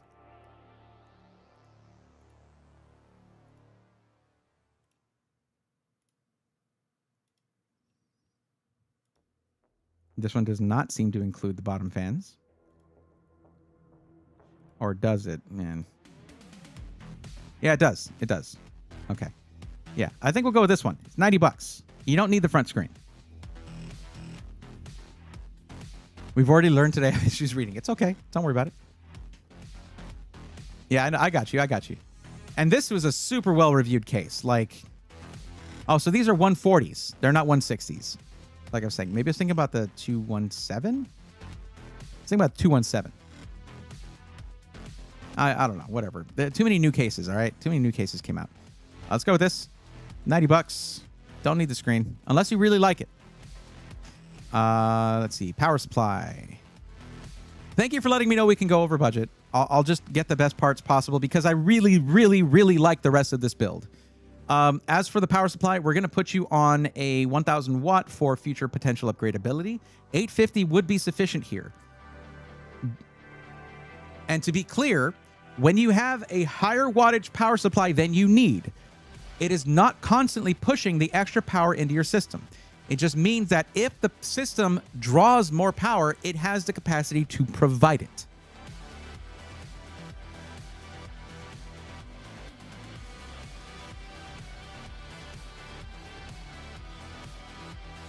These review really well, so we'll go with this one here for $139.99.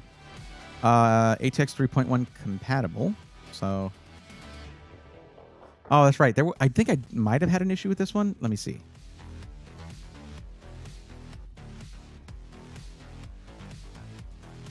Was it the ports on the back? Oh, never mind. That's 12VH PWR, not 2x6, 12V 2x6. I would prefer to have a 12V 2x6 version if possible. So let's look at that. The Super Flower, maybe?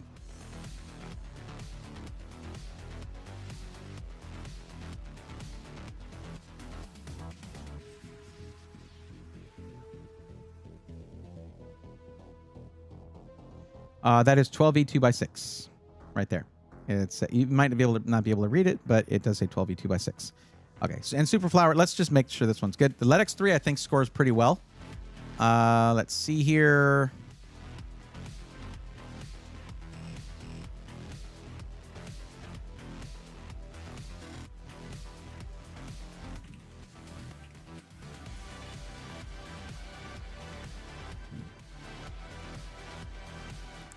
Okay, so we want to make sure we're not looking at this one. Gold up to ATX 3.1. Hold on. The 1000 watt scores an A. There we go. Now, what happened with this one that got an E, the sample unit died while testing a specific 5VSB OCP that's over current protection. Possible bad sample. Avoid until further testing. Superflowers claimed they would adjust it. So it has a temporary score of an E right there. But the 1000 watt here, there's even a note about the 850 watt, not the 1000 watt. 1000 watt seems to lack proper efficiency certification, but meets gold criteria. Sure, that works for me. Okay. This is what I love about the new tier list. It took me a while to warm up to it. But the fact that there are explanations to the scoring is awesome. It's really good. So we'll go with that.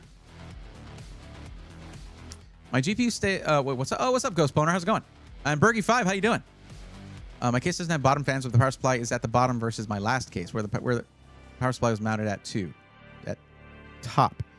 Okay, my GPU stays pretty cool. The highest I've seen it, and this is I'm pushing graphics, is the game 73C. That's acceptable for sure. Underload. Doink, what's going on? Love the name. Doink, how's it going?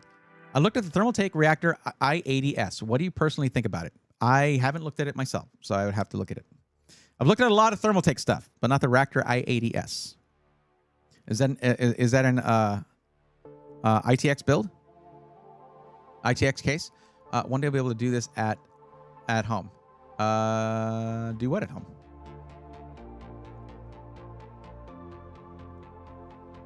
Like watch the stream? Are you not allowed to watch my stream at home? Let's see. So we're at 2034 before we put in our CPU cooler and perhaps the extra fan. We can go with a Li & Li cooler just to keep things all Li & Li on the cooling side of things. Oh, these are nice. And not overly expensive. I know it's RGB. We can go with the one with non-RGB fans. It's the same price, though. So let's do that. 360 millimeter does work. These are new. The GA2 lights are new. Basically, Galahad 2. That is really nice looking. I like that CPU block. Let's select that right there. Hunt deals and specs. Yeah, absolutely. It's honestly really rewarding to do, especially when you find something where it's just like, oh, we found the right combo of this and that to get the best deal, to min-max it. If you've ever done like character creation and leveling in D&D or some kind of RPG or JRPG or something like that, you know min-maxing and you know how gratifying it can be if you do it right. We're done. 2139. That does mean that you do have room for improvement here if you want to. If you did raise your budget to $2,500 without the same day pro assembly fee, but you know, why worry about it? If you want to, probably what I would change to either a PCIe Gen 5 storage drive. We'll look at the pricing on that. It's going to add like $160 or so to the price of the storage, but it's actually literally double max read and write speeds on that. Like, say, here's one right here. This is a 4 terabyte. Let's look at a 2 terabyte version. Actually, it's not much more. It's $70 more. Okay, we're doing that. We're doing that. Okay, that's if you stick to 2 terabytes. The other option is to stick with PCIe Gen 4, which is up until like a year ago, the fastest you could get at a reasonable price. PCIe Gen 5 drives did exist a year ago, but they were not reasonably priced like they're getting to be now. This is $199 for a 2 terabyte 9100 Pro from Samsung that does up to 14,700 megabytes per second sequential read speeds. The Inland Performance Plus is very fast at 7,000.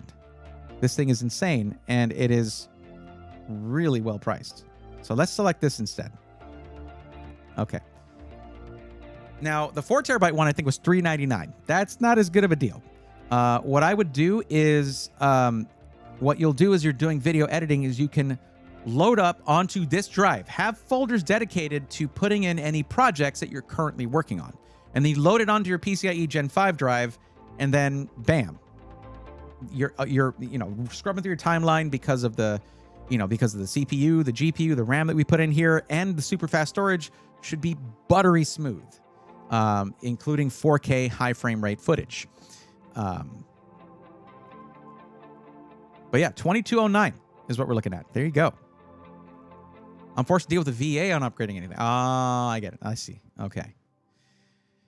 Yeah, I feel you. I feel like 2 terabytes, but I filled my 2 terabytes faster than I thought. So I'm going to say this to Anthony. And Anthony, if you want, we can select an additional drive. Editing video, you will run out of storage. You will. But you have effectively 3 more M.2 slots that you yourself could add storage to. And adding storage is one of the easiest things you can do to a PC. The only downside is that you have to temporarily remove your GPU to access where on the motherboard your storage is, which is right here. GPU is going right there. Okay. Also, I want to mention the GPU that we went with is the MSI Ventus one that is black and silver. Black and silver. Yeah, it's going to look real good on here. FGN, what's going on? Welcome. But yeah, now the reason I say, even though this has 5 M.2 slots, I know I said that, but I also told you that one of them will cut down your lanes on this PCIe slot to 8 instead of 16. On a 5070 Ti, that shouldn't really affect you, but we want to avoid it if at all possible. It's also just a pet peeve of mine, okay? I just don't like that. I don't like that kind of, don't limit me like that. Okay, so I think we're good. That's the full build. And we can go ahead, I'll go ahead and add this in there. There we go. And yeah, there we go.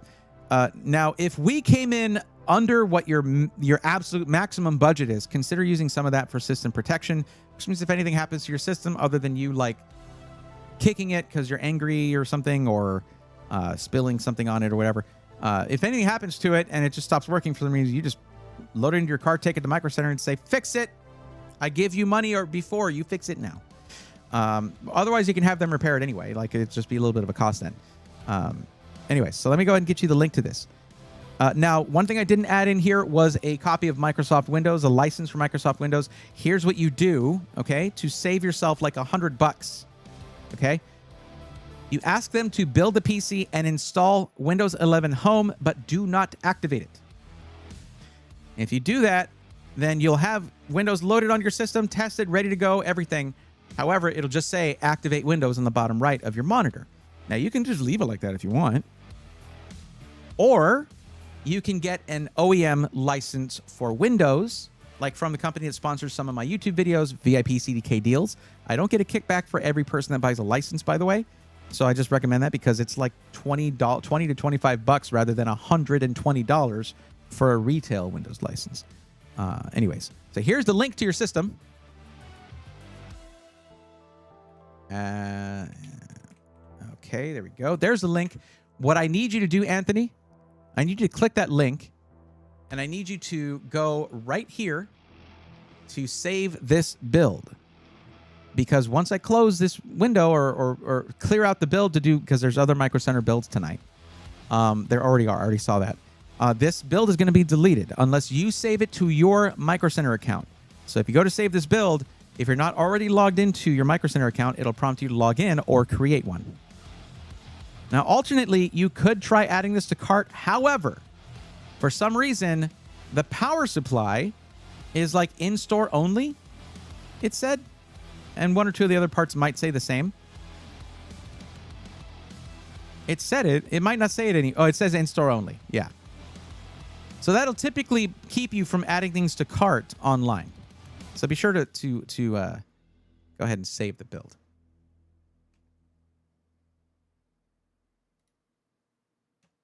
Yeah, we got... was it nice to see a lot of folks are building PCs now? It seems to be picking up, which is great. We had a real dip there, I got to tell you. Reached a point in my drive where I'm having to choose what to keep and what I'm not playing. Ghost Poner, that can lead to other issues too. You should add storage as soon as you can. Storage is as other things go up in price, storage is still doing okay. It's supposed to go up in price eventually, but it seems to still be doing okay. Or Chaos, what's up? Retail keys are mostly a thing of the past. I paid upwards of $300 for an XP Pro retail key years ago. Just so I could transfer it. However, these days, keys are just not meant to be transferred. My XP Pro install lived its last days in a virtual machine. Yeah, or Chaos, those lasted forever. I have a box of those. I have a box of the paper copies of those, the little folders from when we shut down the company sold. I was a sysadmin for a company. They sold the company and all the stores for it. And it was just, we were just clearing out the offices. I was like, I guess I'll take this box of physical copies of Windows XP licenses, and I don't know what I'm going to do with it. But I just couldn't let that go. I knew how much they cost the company back in the day. And they're like infinitely transferable. Okay, all set. Thank you so much for your time. Truly appreciate it, Anthony. No problem. Happy to help. I need to know how this one turns out, and I need to know how the video editing and streaming experience turns out for you. Please let us know. I'm sure you'll be back to tell us. Wink, wink. Nudge, nudge. I put this in the wrong spot. Let me put it here. There we go.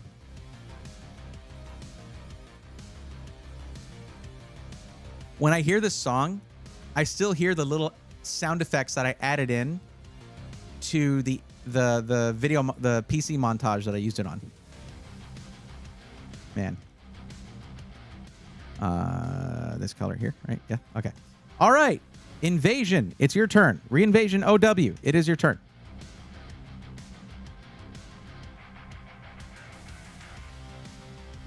I used to find key for Windows XP back in day.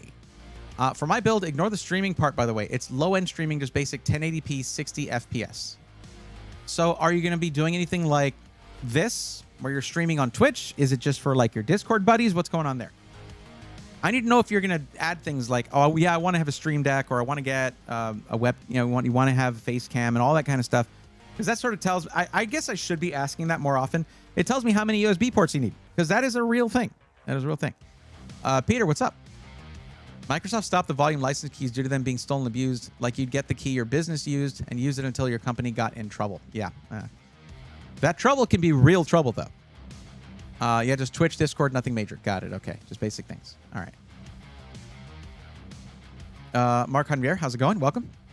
We'll definitely keep you posted. Sounds good to me.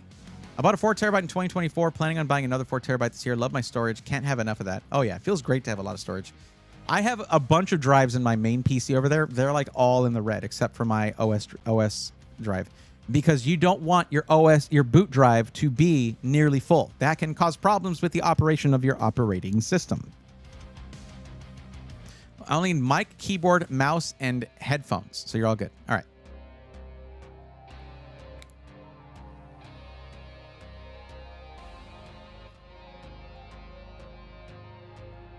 I noticed we had a few more people in Twitch than we have had recently. We've been mostly around 30, 35. Have about 40 people over on Twitch. What's up? 32 people over on YouTube. What's up?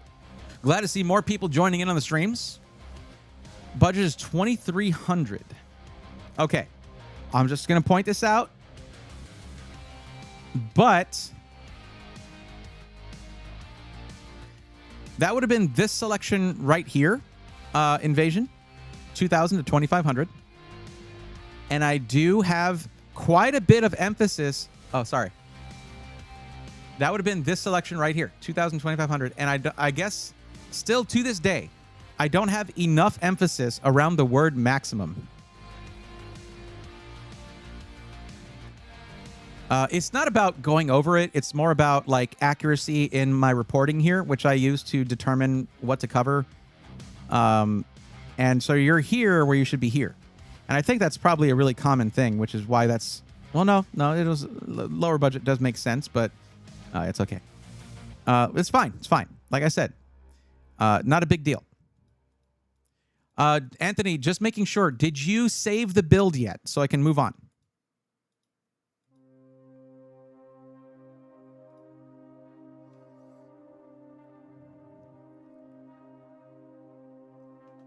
Let me see. Oh, don't do Tangia, Dirt Shooter. I don't have it in Meld, I don't think. I should add it. But don't do the Tangia thing. But what's up, Dirt Shooter? How's it going? It's DJ Simple Green, what's up? Welcome. Are able to make a custom value part? Yes.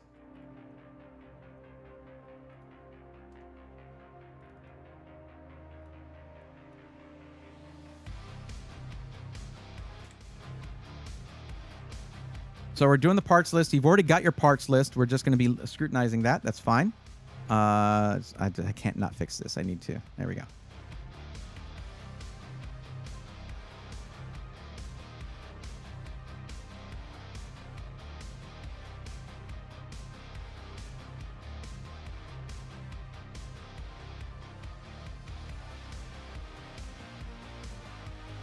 Antec C5, I see. Okay. GPU is a 5070 Ti. I can agree with that. Now, looking at the budget, though, 1726.12 in US dollars. Let's see.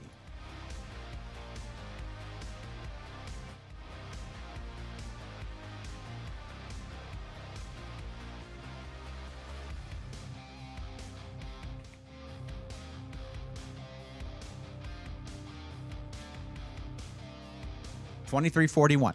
So you're a little bit over budget. Well, it's not working on YouTube either. Well, it's because YouTube is being fed by Meld. Yeah. I need to take that off of there. I need to take those prompts off until I get that active. Let me go do that real quick. I haven't had anybody try to. No one would really use Tangia that often. So I'm really sorry if you bought something and then it didn't play. I should have taken that off. I don't think I can like return that to you, but. Let me see. Where is Stream Elements?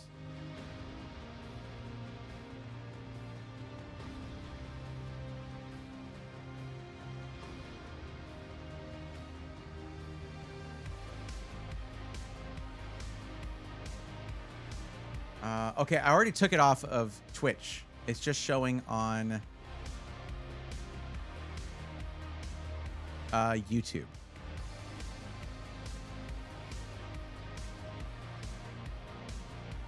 No, it's not showing. It's not showing on either one. I guess it's just in the stream description. It's about a 5 or no biggie. Okay.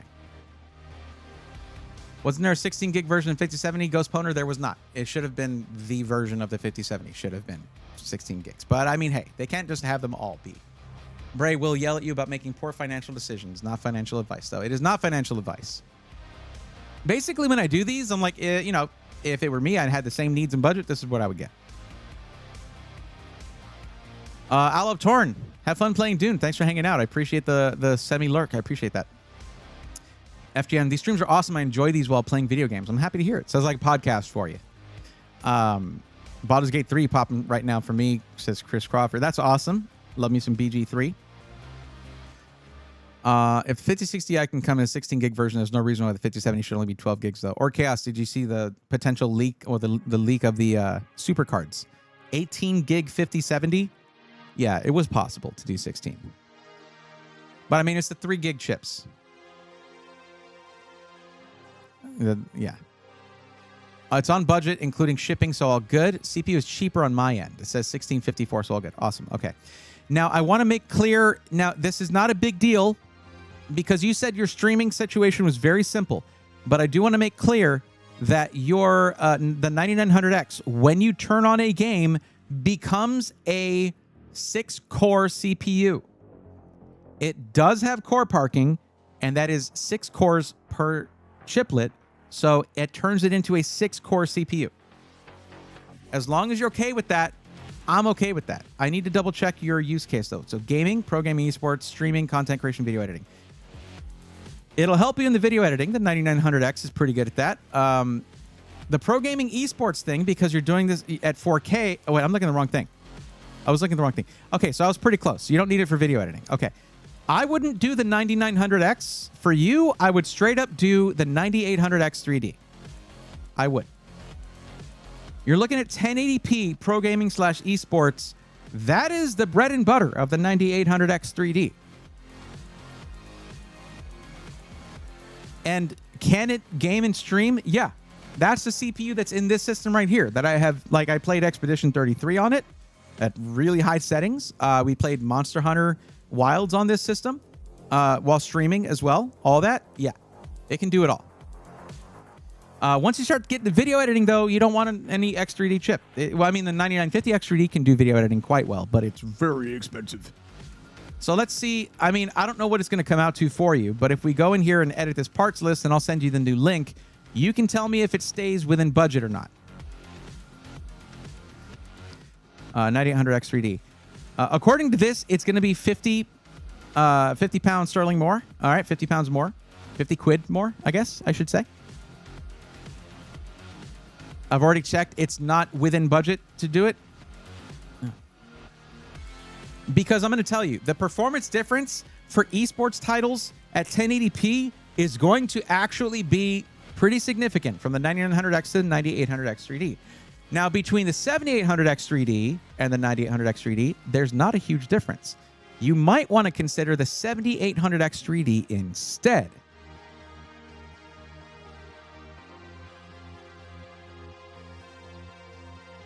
I don't know if you're looking at like a package deal or something, but you let me know. I guess if we're looking at these at the same time, you can just check it out for me and let me know. Can't afford more price cuts, sadly. Okay. B850 Aorus Elite Wi-Fi 7, 32 gigs, DDR5 6400 CL36. I would rather you go with DDR5 6000 CL30. That's probably going to be better. That's going to be better for your AMD CPU.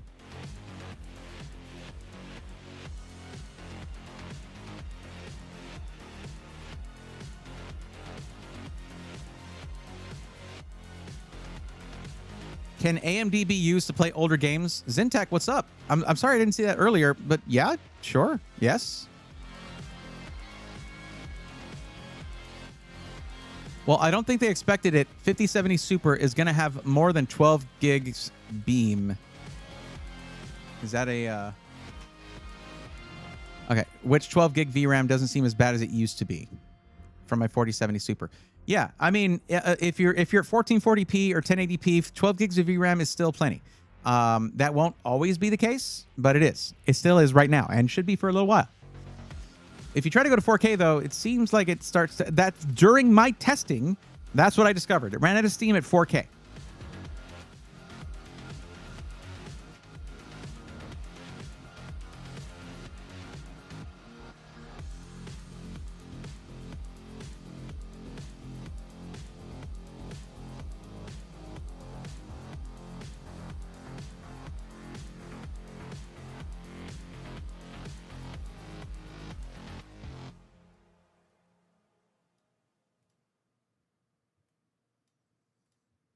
Okay, back to it. So let me know if you can do a 7800X 3D. You're one of the few people that I have encountered that actually don't want to go to 1440p or 4K, and you can actually utilize 3D V-Cache quite well with this. I don't think you need a 9900X. Remember, most of the time, looking at this, all you're going to be doing is at all times when you're using this under load, like really using it to its full capacity, it is for gaming, other more gamer type gaming, and streaming while you game. At all those times, it will undergo core parking, meaning half of those cores are shut down, and you essentially have a 9600X with a little bit more frequency. That's it. So the 9900X does not make sense in this build. Now, if anything, you could go to a 9700X and actually save some money. You could go that route. One day upgrade to 1440p in a few months. I will say most people who pursue pro gaming / esports do stick to 1080p for their gaming. Now, you can use a 1440p monitor if you want to and just have your 1080p thing windowed if you want to, or run it in full screen mode at 1080p, which can look a little bit different, but the looks aren't important when it's frames that win games, right? So, generally, if you select pro gaming / esports, I take that seriously, and I'll try to recommend the best things for you to have the best.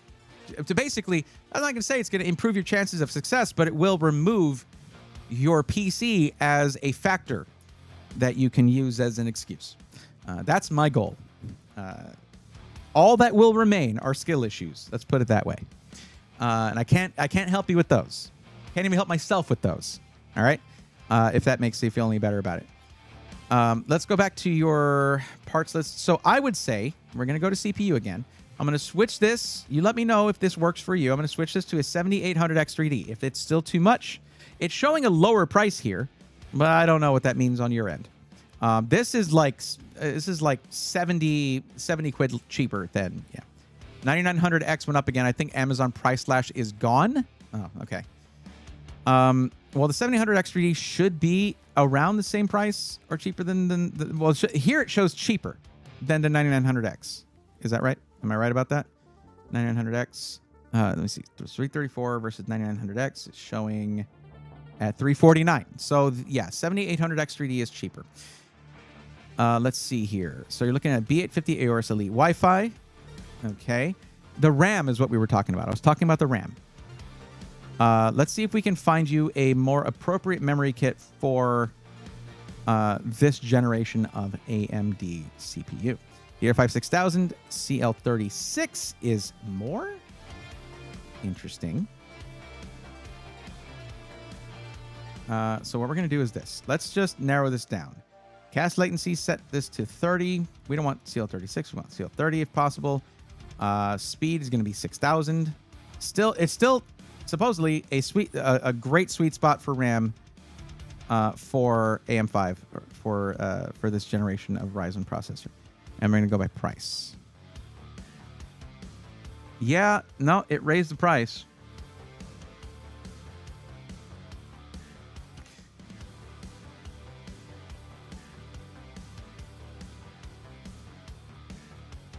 What if we go CL32? Still good.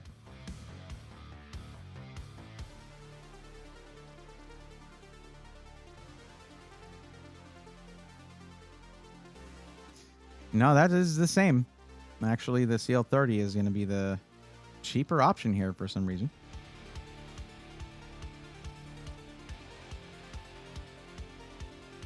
All right, I'll just leave the RAM there for you.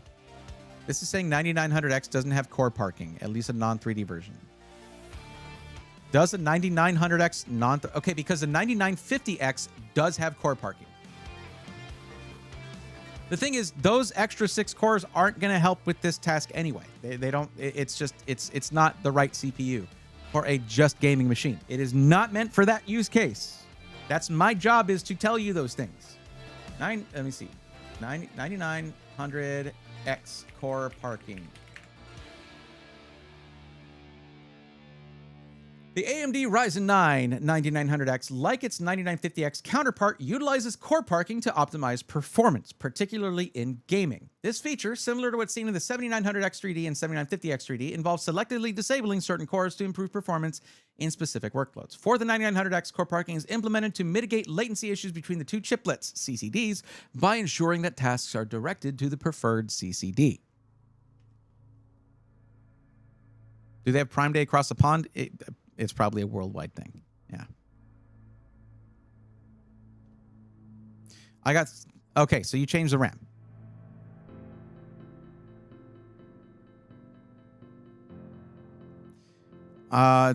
Okay, if you're worried about the GPU sag, there are GPU sag brackets that are designed for bottom case fans that actually screw into the top holes on the fans, because that's a mounting point.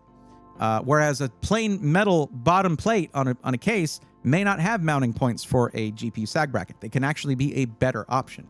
So look for a mountable GPU sag bracket for a case like that. I'll show you an example of this. Hold on. I gotta look it up.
Okay, here we go. This is a PC that I built right here. Okay, this is a case. See how this has the bottom fans there? Okay, this mounts to those with 2 screws in just the regular fan mounting holes, and then you have these that slide in, tighten up, and then you can move these up or down. And yes, I built a really nice looking PC. I haven't programmed any of the colors yet or any of that stuff. That's just a basic white on the strimmer cables, but it's going to look awfully good. Some really nice contrasts here in the black and white build, actually, I think. Came out pretty good. But that right there, Invasion, is a... Yeah. Oh, Invasion, PC Part Picker isn't always going to have the best pricing, especially for limited time things like Prime Day. So you'll want to see if the 9800X3D is included in that sale, or the 7800X3D as well. I'm telling you, that is a better option there. Got to sell the fans with the B decals. That is just a fan, a fan grill. It just goes on the front of a fan, actually. Ty, but I'm glad you like it. This was actually made for me by Ameridan, and I finally got to use it in something. And because he did a white frame on it with the black outline, it looks like the B is just floating there. It is super cool. Like, I'll be purchasing when my CyberPower PC gives me a refund. Okay. Okay, if you can do a 7800X3D or 9800X3D, my assessment is that will be far superior to the 9900X, because you must remember, it will essentially be a way more expensive 9600X as soon as you load up a game. Okay? Remember that. 7800X3D or 9800X3D. One of those two. So I'm going to go ahead and change it in my own version of your build here, which I already did. I put the 7800X3D there. You already changed the RAM. I'll let you do that. I don't. You said you chose the T Create one. Was that what you chose? T Create 6000 CL30. Okay, let me choose that then, just to have these match up.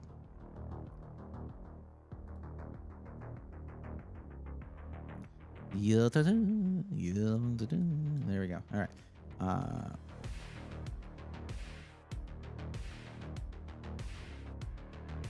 T-Create Expert, I guess, was the one. You said it was 95. Okay. Yep, there we go. That's the one. And we removed the other one. One reason is this. You had chosen Corsair RGB memory, and I'm going to tell you this.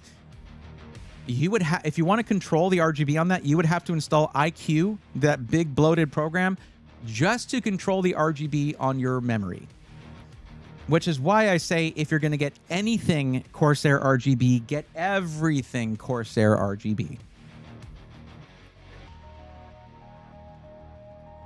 It looks so dang good. Thank you. It is a good CPU. Love my streamers? Absolutely. I just built a 5700X, 32 gigs of RAM, 3080 Ti PC for $700. Casey, that's a great PC. That sounds awesome. I don't know what it's going to be used for, but that's still going to be capable of many things. I understand the 16 gigs versus 8 gigs debate, but why is the 3070 still performing on par or better than the 9060 XT? That comes down to, depending on the game, whether ray tracing is involved, although the 9060 XT has more than caught up to the 3070. Also, resolution. It really depends. I don't. When you say that, Casey, when you say that it's performing on par or better, and you don't give any context, that does paint a picture that may not be accurate, because it may only work that way for the games that are important to you, but someone else might be like, well, I like this game and it needs, I don't know, FSR 4 is going to work better than, you know, the DLSS 2.0 that you get on the 3070. What's up, Bone Shock? How's it going? I don't care about RGB much. Right, but it's just a thing. It's a Corsair thing for me. If you're going to get one Corsair product, get all their stuff Corsair. But everything else looked fine. Now, for a 5070 Ti, the 850 watt power supply is fine.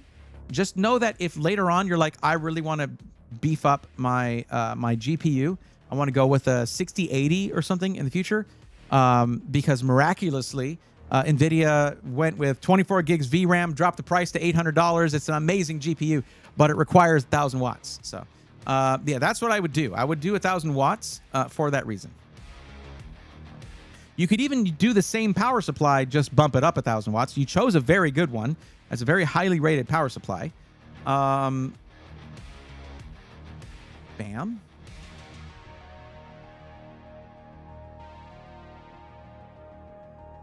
And it goes up a considerable amount there. Whoa. Anyways, something similar, 1,000 watts though. Like if we look at you can just look at this PSU tier list. I can give you the link to this. Here you go. Bam. Bam. And just like all you do is you look at a power supply that has a good price and the features you want, like 12V 2x6 connector. So, you know, ATX 3.1. And then you look at the model name and you just do Control F in here, in this tab, main list, Control F, MSI MAG, or you just do MAG, 1 of 4. Let's look at the next entry for that. Oh, there it is. AGL 1000 watt B+. That's a very good rating. There you go. So yeah, there you have it. I'll let you do that, but yeah, you've already got your list updated. Like, I don't even need to do that now. Did you already update it to the 7800X3D per my recommendation, or are you keeping it as you had it? Because I understand if you had it like that. First time building, and I have an expert friend, so it's something I've been looking at and tweaking. All right. Now, if your friend is like, you don't need 1,000 watts in this PC, I know. Absolutely. But it's not going to hurt anything to have the extra wattage. When you have something that's rated much higher, that is running at essentially, think about it this way. This is giving you an estimated wattage of about just under 600 watts. So if you're looking at an 850 watt power supply, you're using about 75% of its capacity. It's running at 75 or 80%. The math is not super accurate here, but if you're running it, it's about 75% capacity all the time. If you're gaming or whatever, right? And if you go with 1,000 watts, you're running that thing at about 50% capacity, which can greatly decrease heat output. It can extend the longevity of your power supply, lower noise, things like that. It is built for, just ask any engineer, you overbuild, always. I know 850 is fine. I do know that, or Chaos. That's why I said 850 is fine for this, but also for future upgrading too. For future upgrading, if you want to go with anything that requires anything higher than that 850, replacing a power supply is a pain in the butt. So that's my 2 cents. You don't have to do it. Like I said, as the first thing I said was 850 is fine. You did not make a bad decision going 850. I would merely suggest, if possible, go to 1,000 watts if you can. It's not a need thing. You don't need to do it.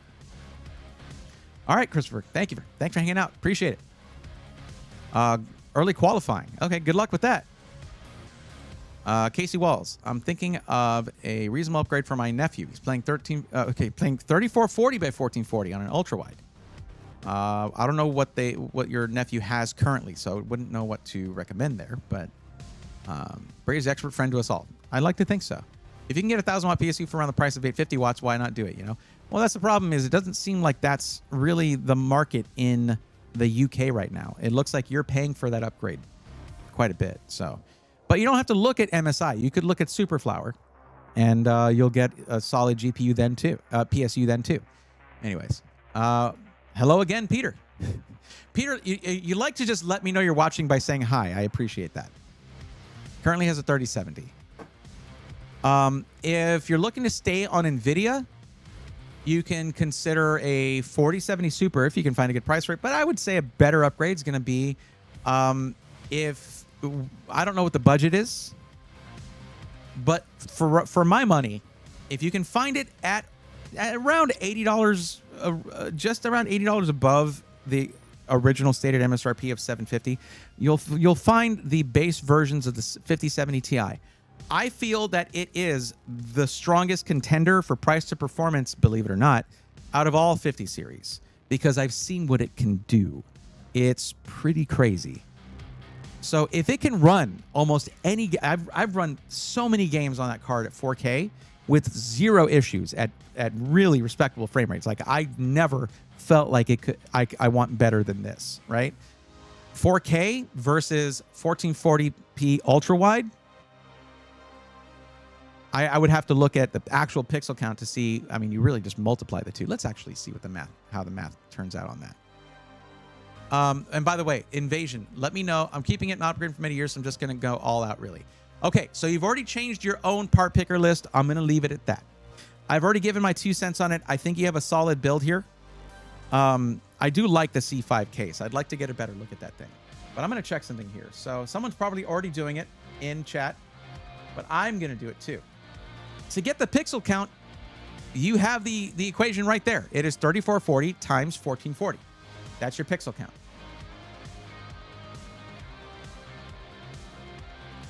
So 3440 times 1440 equals about 5 million pixels. 4,953,600 pixels.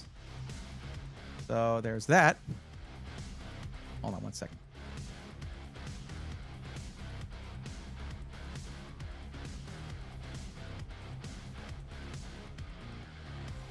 So we have that.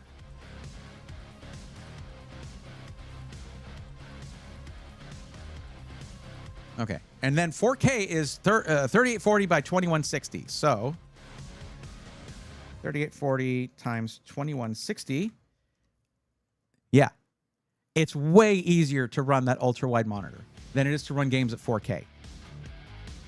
This is double. This is double the amount of not quite double, no, because it's almost 5 million. So still more than 3 million pixels more. Greater than 3 million pixels more to run 4K gaming. And that's ultra-wide 1440p. Just so you guys know. 1440p is a lot lower pixel count than 4K, obviously, but way more than you would think. But this is running 4K right here, 3840 by 2160.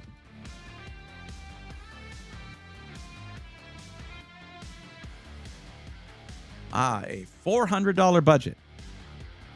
Well, never mind then. I'll say ultra-wide on a budget is not always the move for this reason. That 3070 is probably struggling with that. Like regular 1440p, not a problem. 2160 by 1440, not necessarily a problem for the 3070. That's a good 1440p card. But at that point, what you might benefit from more is going to be the latest version of DLSS. And more VRAM. I still don't think I would run a 5060 Ti on that. So that's a pretty tough call.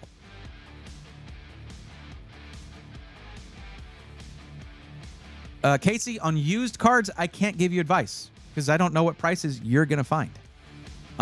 If you can look for something like a used 4070 Ti Super or 4080, that should run that ultra-wide 1440 just fine. Wait, I just realized I'm trying to get 4K out of a 1080p monitor. John. No, you can't do that. Games shouldn't even let you do that. It can detect what the native resolution of your monitor is. If they had only a 750 watt PSU, then yes, I'd suggest they get bigger. That was 80 doesn't leave a ton of room for transient power spikes. Although Orchaos, as you know, transient power spikes in 50 series are somewhat a thing of the past, at least in the sense that we know them.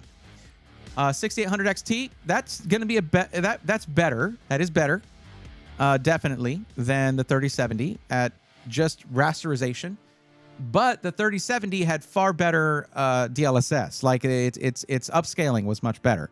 So what's going to happen with that 3070 is it'll actually generate the frames, or not generate, it'll actually render the frames at a lower resolution and then use AI to upscale it to that 3440 by 1440 resolution. The 3070 is better than any 6000 series Radeon card. So yeah. Okay. Xiaoyo, is that how I say that? Or Xiaoyo? Please tell me how to say that. You asked if stream is ending soon. It is not. No, we have a few more people to help out. We have over an hour left. 6950 XT obviously is going to be even better than the 6800 XT, but understand, Casey, that that is a considerably bigger power supply requirement. You got to upgrade the power supply for either of those. Well, more the 6950 XT though. But yeah, that requires a lot. You're going to want at least you want a 1000 watt power supply for a 6950 XT. I would venture to guess. I have a 3060 Ti, and while I did play games at 1440p, yeah, it's going to struggle more with 1440 ultra wide or 4K. Didn't even get a solid 165 FPS on my 3060 Ti all the time, which was 5 to 10% within a 3070.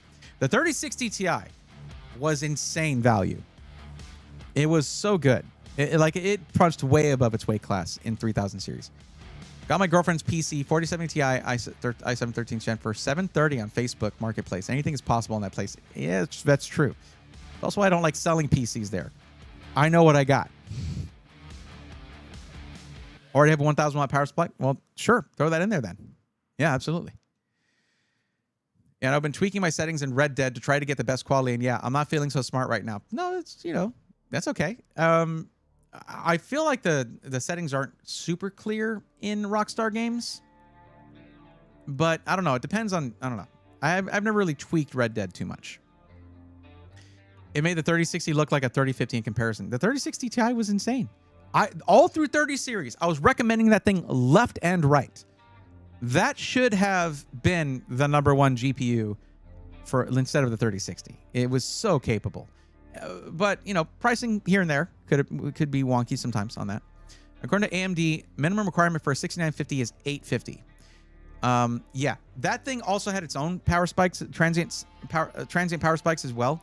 FGN wasn't as bad as 30 series NVIDIA, higher end stuff, but it was there. But they already have a 1000 watt power supply, so they're fine. Look, I got it. Just to be clear, because we can have the power supply conversation all day long about how I recommend power supplies that are too high wattage for most systems.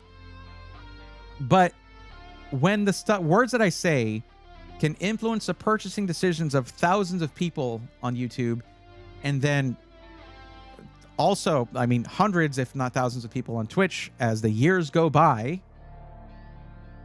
I would rather err on the side of caution and make sure they have more than they need when it comes. You do not cheap out on your power supply.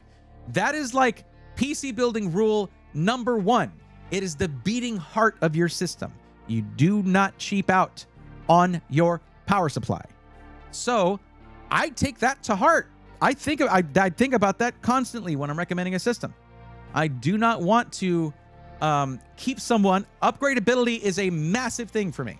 And I want to make that upgrade because upgrading a PC is like, that's how you get in to DIY. PC DIY is upgrading what you have.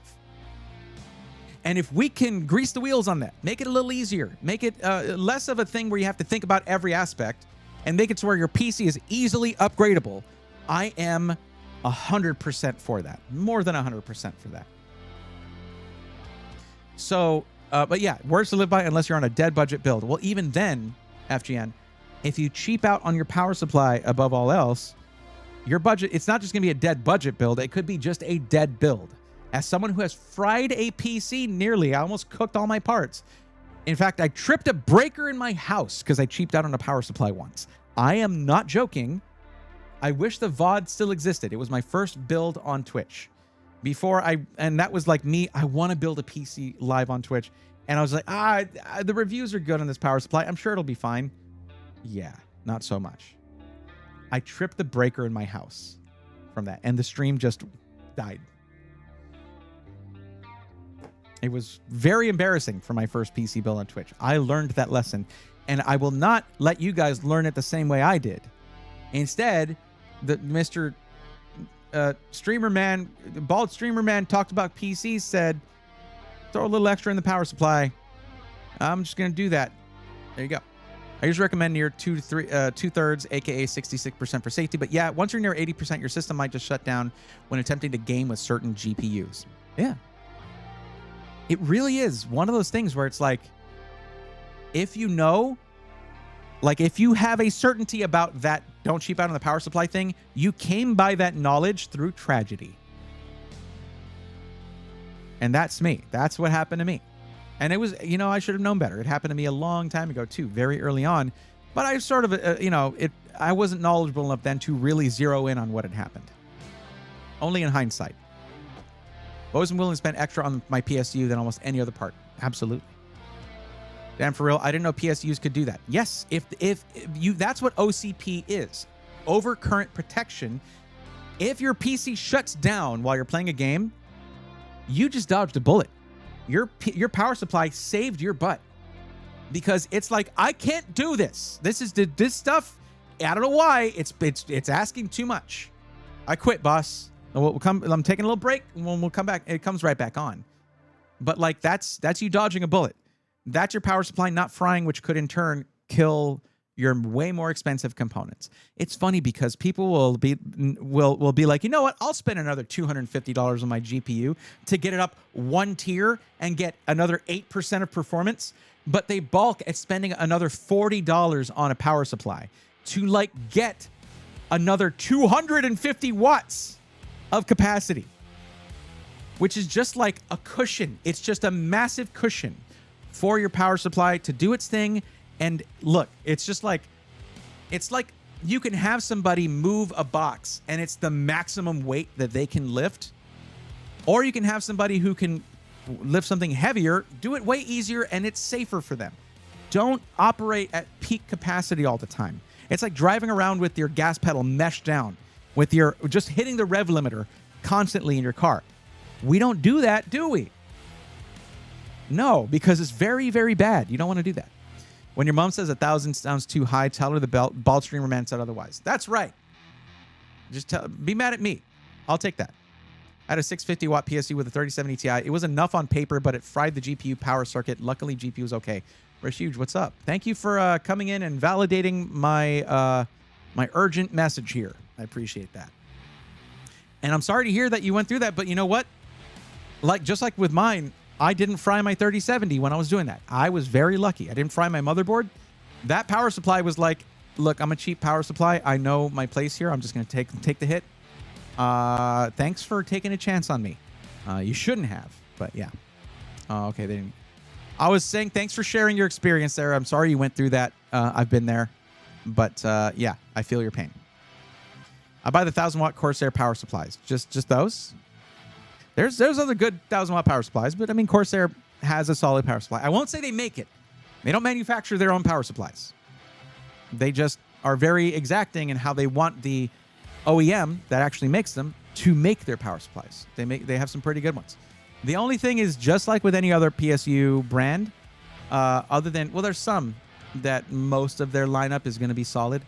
There are a few companies like that, but almost every company has a power supply with a low rating, and it's usually the budget ones. Unless there's just something like the Gigabyte exploding power supplies where it was like, oh, oops, that's not good. Okay, next person on the list. Because we got Ty. It's your turn. I know you're here because you were just talking. Let's get you taken care of. Invasion. I really want to follow that. Let me know. Follow up with me. Let me know how the PC turns out. In fact, you can share it in the the rigs channel on the Discord once it's built.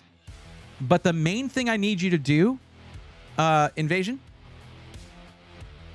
I want you to share in the SI Testimonials Cyberpower PC channel. Share your story there, because I just have a feeling it's a story that people should hear.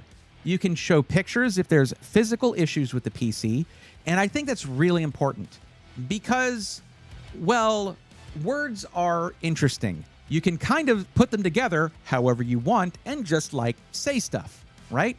That's why reviews online are like, I don't know if that's a bot, I don't know if that's fake AI stuff, I don't know what that is, but in our community, people can provide the receipts and actual literal receipts if they want to. But I mean, photographs, they can show snapshots out of chats with tech support or emails if they want to, although you should hide identifying information if you do that. You can really share your story in a way that will save other people from making the same mistake of buying from Cyberpoop. That's not the best. That's not the best nickname for them. It's not the most clever nickname for them, but in terms of being appropriate, it's up there. Very happy with my Seasonic Prime TX 1600 watt PSU. That is a monster, John Paul Bacon. Good Lord. You sense a disturbance in the force. I just had 50% overhead above PC part picker power supply calculator. That means that Tenmei, your power supply is going to be running cool. It's going to be running way under load. That's good for any technology ever. LaGary, what's up? Good morning to you. It is evening here, but what time is it? It's 11:01 over here, 11:01 p.m. Okay, so I need you to tell me, because you asked if stream was ending soon earlier, and now you're looking at the Discord. Is it... Okay, I'm talking to you right here. Is it Xiaowio? Or Xiaowio? How do I say your name out loud? Because I have to do that as the streamer, and I want to do it right. I just need like a phonetic explanation. Let's make sure I'm getting it right.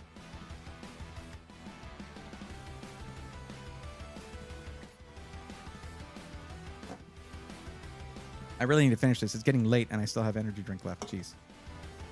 I have work to do after this though, so it's fine.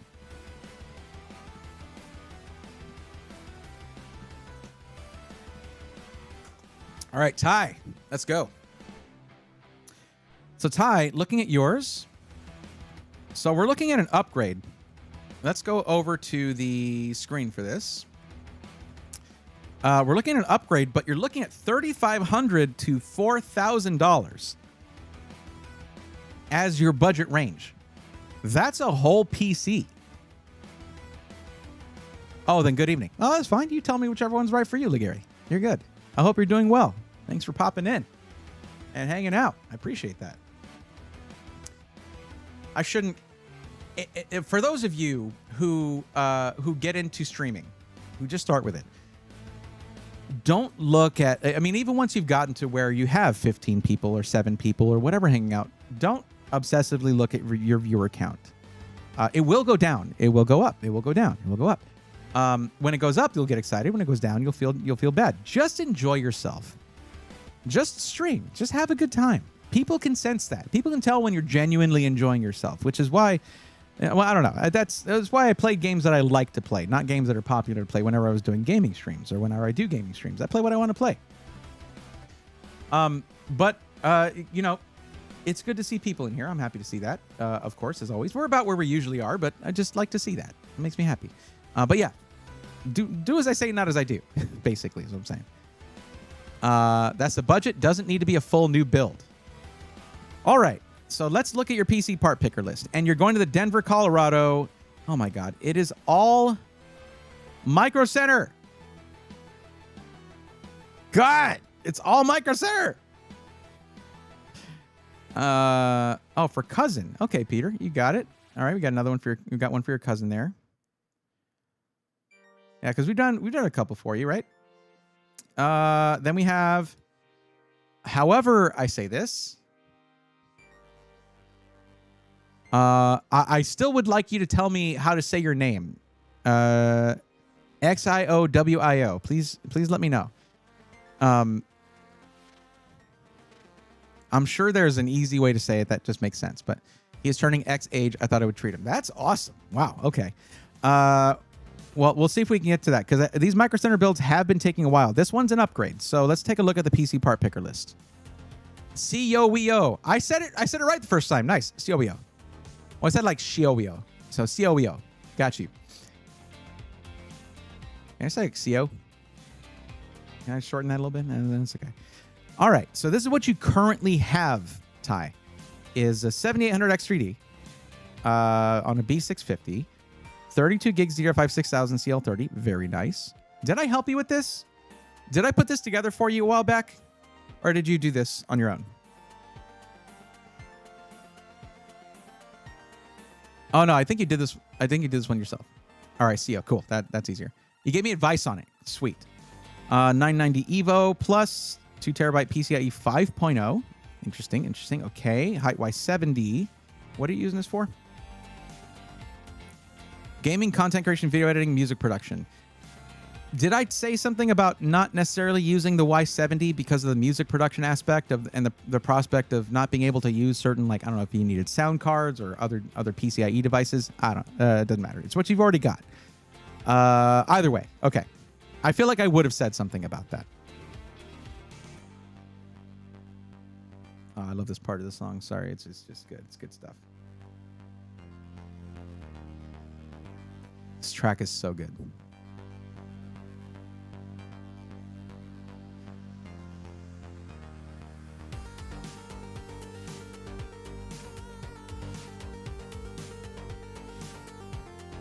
Thank you for that. Triple B, appreciate you as always.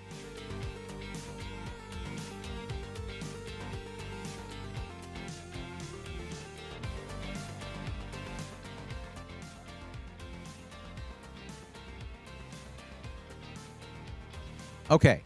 So the music production is new. That's cool. Ty, it's funny because if it had been there before, I would have gone into, I used to do amateur music production and yada, yada, yada. Yeah.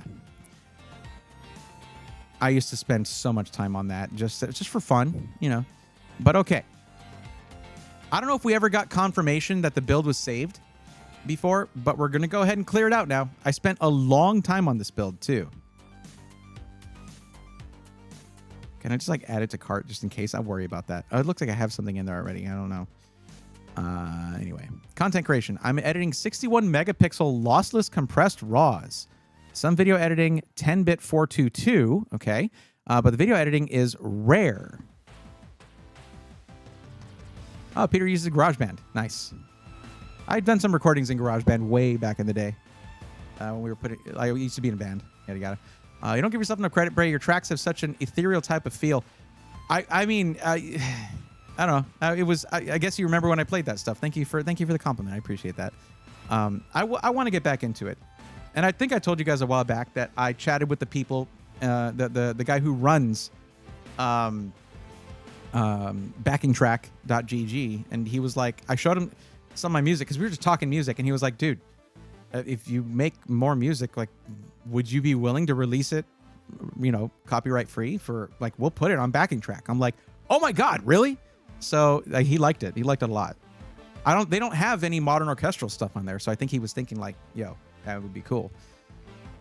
But thank you, Triple B. Appreciate that.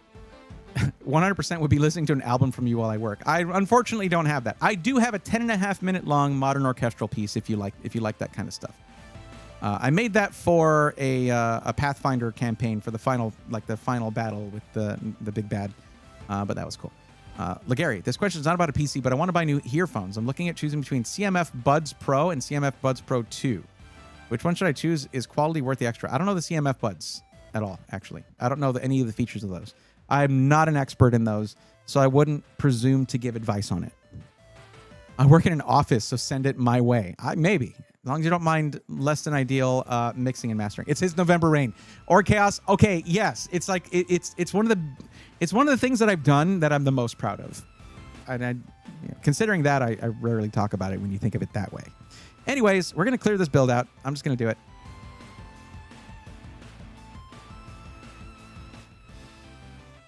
Here, it's just...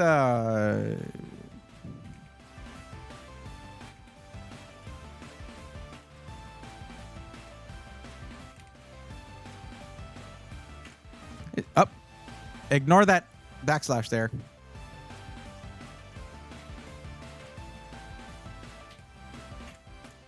I'm used to a split ergo keyboard, and I don't have one of those here, so I always misclick things. What's your budget audiophile here? Oh, there you go, Peter. If you can help out with that, that'd be great. But yeah, it's the one called Fall of the Rune Lords. We were playing the pre-made adventure Rise of the Rune Lords, so of course that was the best title for that ever. Anyways, all right, moving on. There's some other tracks there that are like unfinished. There's a couple other ones there, but that's the one that I worked the most on. So let's see what we've got here. We were looking at your parts list. Which one was it? I'm closing both of these, and I'm going to go back to your link. I think I had a little too much caffeine. I'm kind of all over the place. Here we go. Okay. Now, for one thing, considering what you're editing, Ty, the 7800X3D is not the move. You're going to want probably to upgrade to a 9950X3D. And to back that up, we'll look right here at this. What program are you using? Perfect. Now I have a good soundtrack to listen to tomorrow. I will say Follow the Rune Lords. So it's in 120 beats per minute because one of the themes of that whole story is time. So 120 BPM also matches up to the ticking of seconds on a clock. I overthink everything, okay? But when I'm on the elliptical, I use that to give myself a brisk pace. Because ellipticals have resistance, so it's pretty brisk pace for an elliptical with resistance set to it. Anyways, yada, yada, yada. What program do you use for editing video? Is it Adobe Premiere Pro?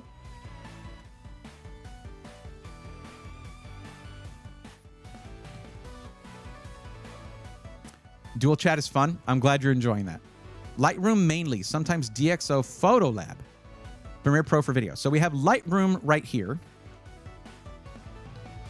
And Lightroom is more like basically the 285K, Intel Core Ultra 285K kind of owns Lightroom by a decent little margin here. But the 9950X3D is right up there with the 9950X. So having that X3D for gaming, you're not losing anything by having that really. And you do have gaming as one of your use cases here. So let's move down to, they don't have that DxO Photo Lab thing on here. They don't have that. But, I mean, it absolutely rips at Photoshop. Like it's one of the two top consumer desktop CPUs for Photoshop on the market, period. Which is good because it's an expensive CPU. Now, Premiere Pro, it is second best, just behind the 285K. Now, if you were just video editing, I would say, and you didn't have, actually, yeah, and you didn't have this stipulation that you want to be able to upgrade your CPU down the line, and you didn't already have an AM5 motherboard, my general recommendation for video editing for price to performance is a 265K. But this will just drop into your motherboard with the BIOS update. You're good to go. Update your BIOS, put this thing in there, and you're absolutely solid.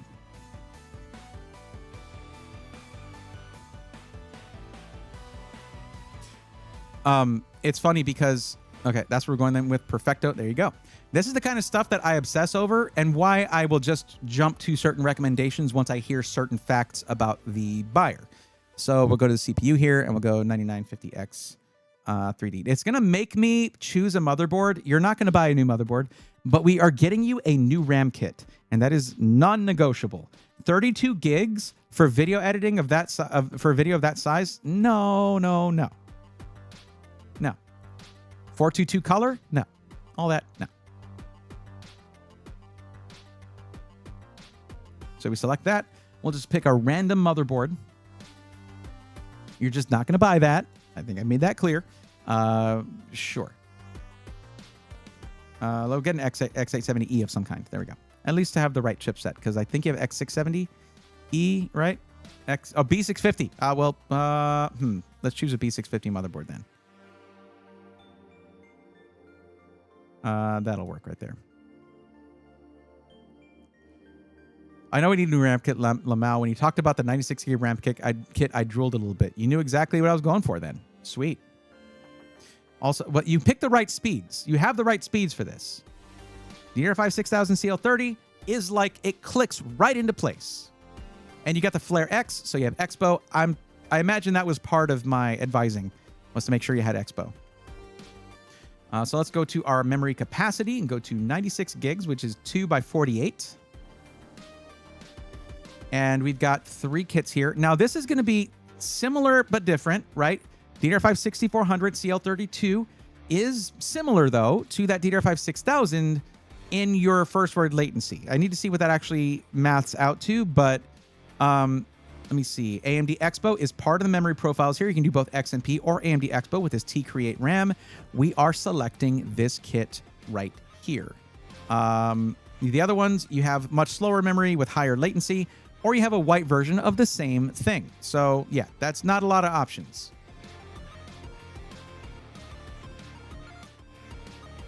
But yeah, the Buds 2 Pro are going to be great. I've heard good things. Yeah.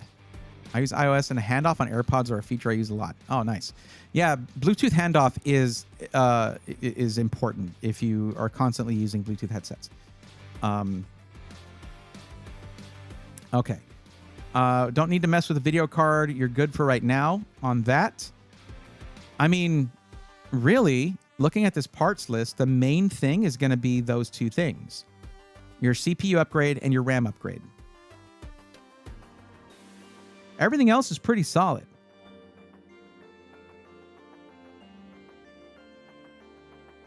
Are you trying to add more storage, perhaps? I can recommend a good 4 terabyte drive or something. Because we're only at, let's see, if you remove the $200 from this, it is an expensive upgrade. I mean, we're looking at, nearly $1,000. But you're looking at very big upgrades in terms of CPU and GPU and RAM, CPU and RAM. I was just typing that I needed a 4 terabyte. Yep. We're like synchronized. I got you. I've been trying to de-apple my life and trying to focus on more third-party devices. Not a bad move. I need to de-Google my life. But the fact that that part of my career is based on YouTube, which is all Google, it's like, how do I do this? Why am I looking at video cards? What am I doing? No, storage. There we go. All right. Capacity, 4 terabytes. Now, look, your motherboard's not going to have PCIe Gen 5, unfortunately. So you're not going to be able to benefit from that. But let's take a quick look at your motherboard to see what sort of upgrades we can make on this. I want to see how many M.2 sockets you got, all that good stuff. Let's just take a quick look at this. Because this is not necessarily the motherboard I would have recommended had I known you were going with content creation. Because this one doesn't really have a lot of options for storage. As a matter of fact, it looks like it has 2 M.2 sockets and you're done. Like, that's it. And we're double checking this. Storage, 2x M.2. So, Ty, considering your budget and what it allows for, I don't know if we can really go with a 4 terabyte drive. We might need to go 8. 2 years does things too, man. Yeah, there's always SATA SSD. Bergie, I got to tell you, the difference in performance between SATA SSDs, like 2.5-inch SATA SSDs, to a high-speed M.2 drive is more significant than the speed increase from a spinning hard drive to a SATA SSD. I mean, actually, maybe it's about even, just depending, but it's insane. So maybe it was exaggeration to say more significant. But yeah, I think we need to go with an 8 terabyte drive. You will then have a total. It's going to be expensive. There is no getting around that. But you'll have a total of 10 terabytes of storage. 4 terabytes with a new motherboard, or 8 terabytes and keeping current is fine for me, or vice versa. Oh, don't tempt me to look at motherboards. That's like a whole hobby for me. Okay? We start looking at motherboards, and this will be the last build of the stream. Well, I know Peter has a build that we want to do. And I had... let me see. So we had Peter's. I mean, I started 30 minutes late. We'll go to 12:30. And maybe we can get these other 2 builds done.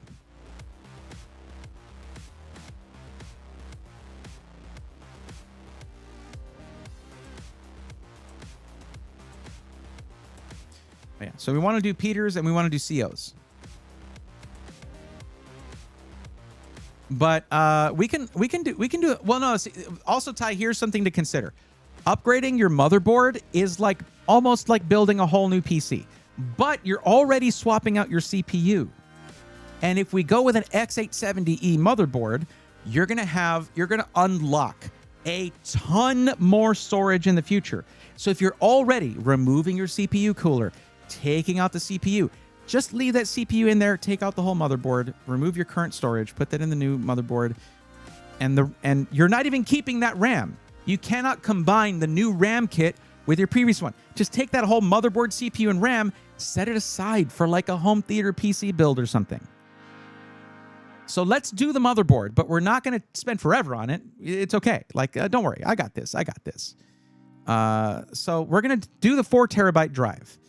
Inland Performance Plus, 4 terabytes, or because we're going with a new motherboard, you could do a PCIe Gen 5 drive, but that's not going to be, like, unless you reinstall Windows, which is, again, we're getting to building a whole new PC almost, but unless you want to reinstall Windows and start fresh, it's not going to be a PCIe Gen 5 boot drive unless you clone your image to the new drive, which is a whole process. So I would say let's go with a 4 terabyte Inland Performance Plus. It's going to be fast, high volume storage in terms of SSDs anyway. There is only one of these in stock, but it is $279.99 for 4 terabytes. Very good. If that one's not available, I mean, yeah, look at the price jump from $279.99 to $399.99 for a PCIe Gen 5 one. You can do that if you want. I'm not going to stop you from doing that if you want. But we're going to go ahead and pick this one for now. And since this forces me to do a motherboard, let's go ahead and get you a motherboard. X870E, please.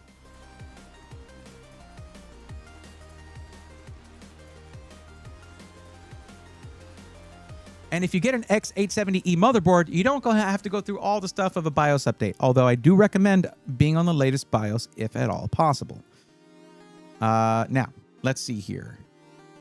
This was a black build, right? Yes. Let me mark these real quick. I don't even know if CO is still here. COEO, you still here? Either way. We're going to mark these as purple. We're going to try to get all of these done tonight. Get a 32 terabyte NAS. You'll have to future-proof. You have to future-proof. Well, it looks like they are still here, Peter. So that's good. There's a great NAS system on sale right now for like $500 that I really want. I'm supposed to talk to Ugreen about a NAS. They have some really cool NAS units there. NAS solutions, say. This is some gimmick of AirPods that in sound quality is good for the price, but a super sensitive sensor. Even if I move my jaw a little bit wrong, it pauses music. I can't. That's annoying. I got a set because I started working out. Hold on.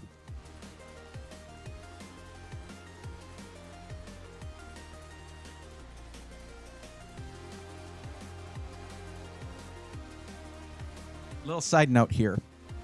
I'm zoomed in, I know. Because I started working out, where's the name on these? They're like the X20s. I got these Soundcore X20s right here. And they have these, like they have the little loop over the ear. And these have physical clicky buttons on them rather than capacitive touch. Because, you know, when you're like sweating and stuff, it can like accidentally trigger those. And these are like sweat proof. And they were not expensive. They sound really, really good. But that's the thing is like if you're going to be using them in situations where you're like sweating a little bit or a lot, you don't want capacitive touch controls. Nas is one of my favorite rappers. Yes. Okay. Yeah. Well, CO, I just wanted to tell you that we are going to try to get you done. You're the last one on the list tonight, but I'm going to try to get you taken care of before 12:30. But you know, we're going to do our best. So let's get back into this. Now, let's look at some of these options. I generally like the X870E Carbon, MPG Carbon. Let's just take a look at it. I want to get a better look. There's other benefits too. You're going to get a lot more I/O than, like, let's look at what the I/O that you have on this one. I/O on this is going to be not bad, actually. It's not bad. Like, straight up. For the price, this is not bad at all. 7 USB Type A ports, all fast. This is probably, I don't know if this is 10 or 20 gigabit per second, but this is good. But let's see what the Carbon's got for us here. Yeah, it's a little better. Like a little bit. Do you want 5 gig Ethernet?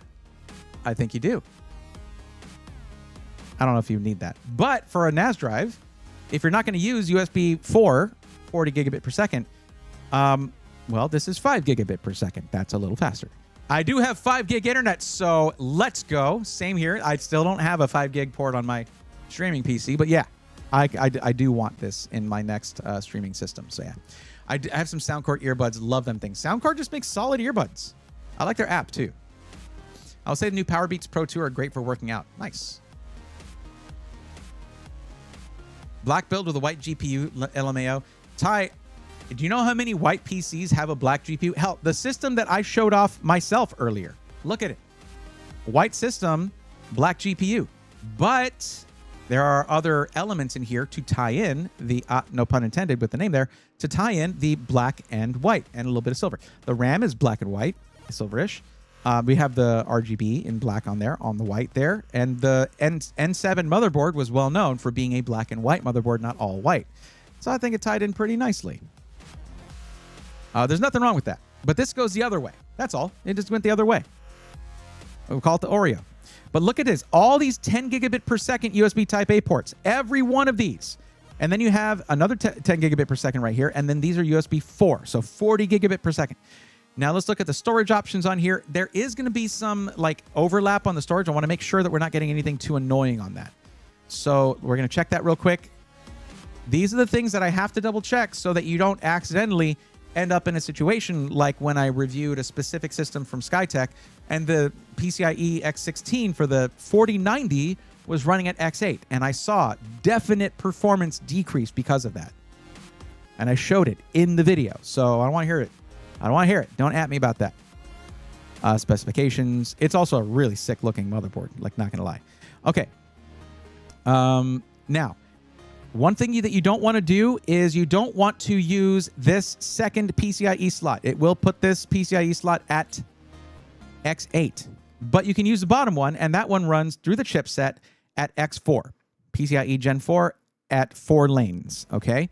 Now, I want to see. Let me see. So PCIe 1 and 2 and M.2_2, M.2 share the same bandwidth, or share the bandwidth. So if you use the second PCIe M.2 slot, you're going to get X8 on your GPU. You don't want that. With a 5070 Ti, you should be fine. But if you can avoid it, you should. You have 4 M.2 slots in here, but this means you can't use one of them. That's kind of lame. It's kind of lame. So real quick, we'll look at another option that maybe doesn't have that drawback with the M.2 slot doing that. You have an MSI board right now. That's why I was looking at MSI first and see if there's maybe another one. Why is this different? How is this different? MPG Carbon Wi-Fi. MPG Carbon Wi-Fi. That's the same board. It's the same price. No, this one's $100 more. What the hell? X870E. What? Is it? Oh, it's refurbished. Idiot. There it is. Let's see. Let's look at the AOS Pro, maybe? There's only one in stock. Not as good. See, it's not as much of an upgrade. It's almost not an upgrade on the I/O, other than USB 4 with DisplayPort and Wi-Fi 7. So not really a big upgrade, honestly. And if it's not going to be a solid upgrade, then why do it, right? 4 M.2. But no, I'm not going to look at this one. We want one that's going to be like a, whoa, that's way better kind of situation. Oh, that one's refurbished, but it's the same features.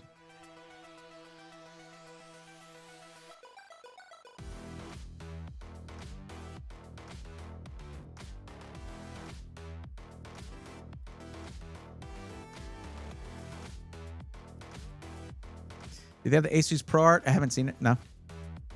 So they don't seem to.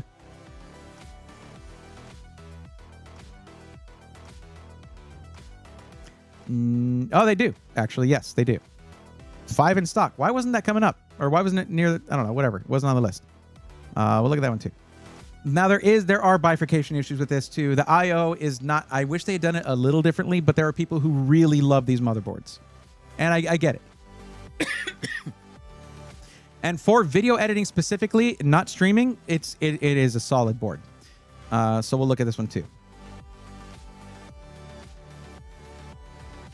We'll consider both of those. There it is. Okay. All right. Where was this one? Let's look at this. So there's your I/O on this.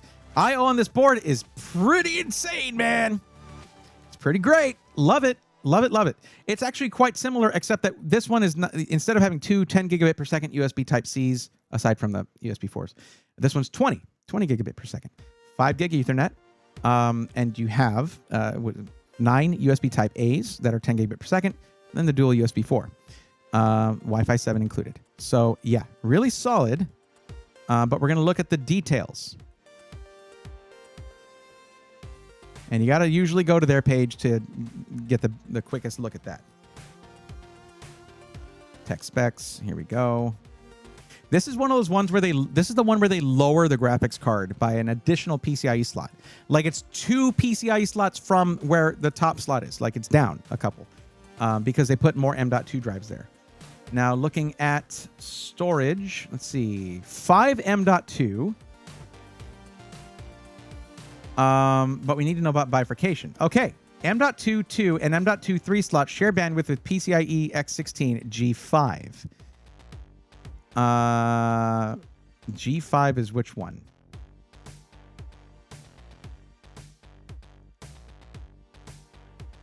Okay, that is not the top slot.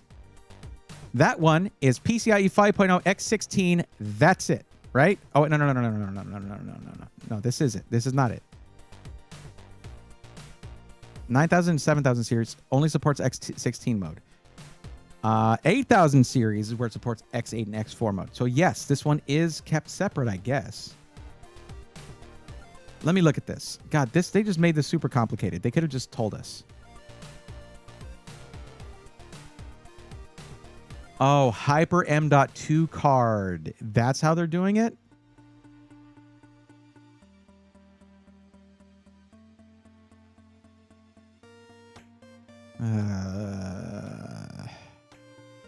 This is where it gets legitimately complicated.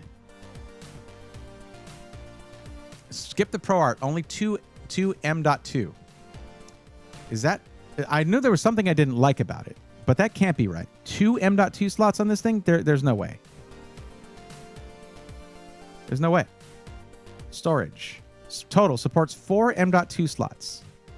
Where are you getting your info from? Are you looking at the X870E Creator Pro Wi-Fi? The Pro that one? This has 4. Let's see. PCIe 5.0 X4. And then through the chipset, you have those 2 there. Both of them going PCIe 4.0, not 5.0.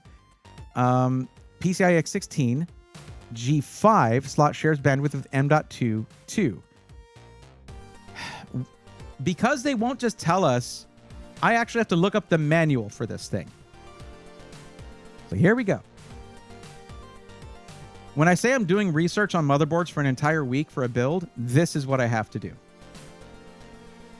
Let's see. Manual and document. Here we go.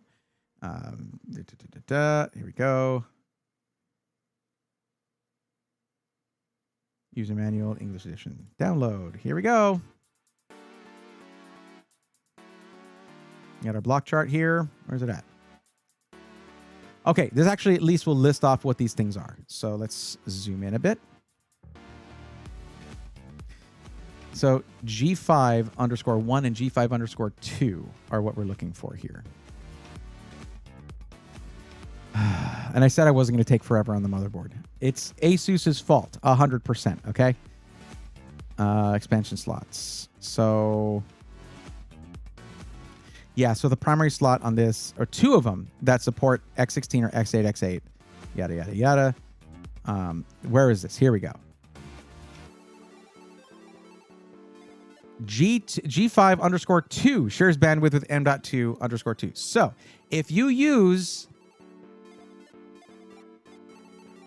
M.2, if you use this one, it is sharing bandwidth with this PCIe slot. If you do not use that, you're fine. So yeah, 4 M.2 sockets here, fully available. Don't use this PCIe slot. Just use this one for something like, I don't know, an M.2 add-in card or anything like that. USB add-in card. Not that you're going to... Well, I mean, actually, the I.O. on this one is not my favorite.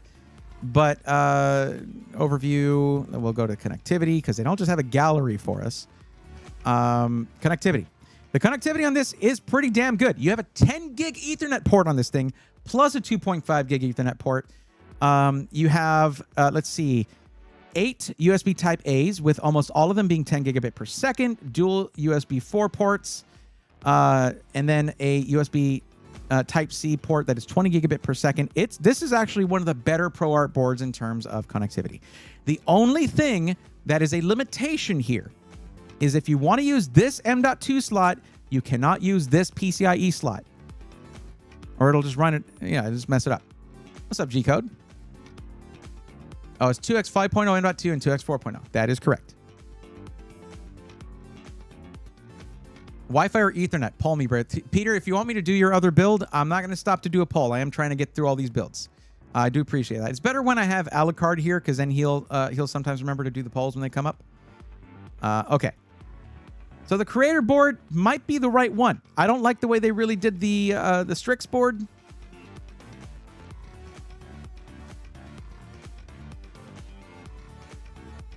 I would do this one. That should do the trick. It's also geared towards creators. I think this is going to be... It also looks absolutely sick. But yeah, let's do this one. Are you cool with that? I'm cool with that.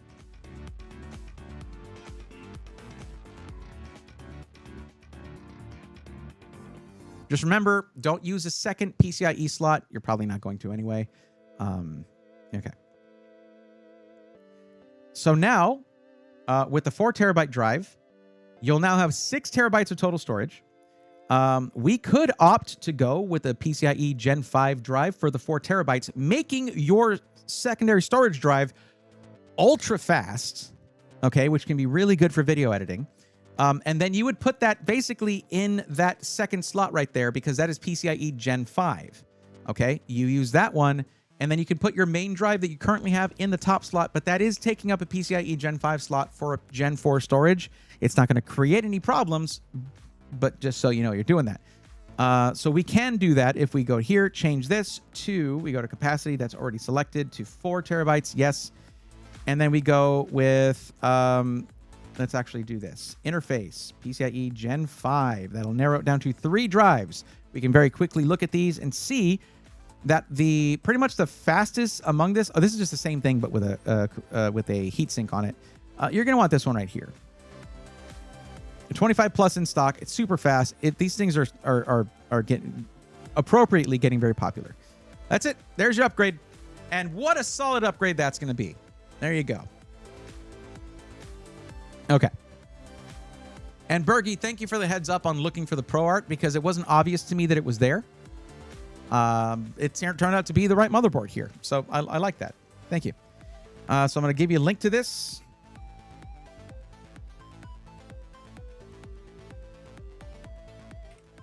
It's not bad at all. Can't wait to go to Micro Center tomorrow. Hell yeah. I don't think any of these parts are running low. 25 in... Okay, so the RAM, there's only 2 kits in stock. But the motherboard, there's 5 in stock. CPU, plus 25 plus, and the storage, 25 plus. Bergie, that's okay. That's all right. It's one of those things that's like easy to correct. All right, Peter. Let's do yours. Let's get to your other build here. And then CO, it'll be your turn. So we're looking at the Cambridge. Wait a second. Yeah. Wait. 1 second. Ty, I didn't change from the Fairfax store. Let's make sure all this stuff is in stock. Which one was it? You were at the Denver, Colorado. 1 second. 1 second. If we got to change something, we will.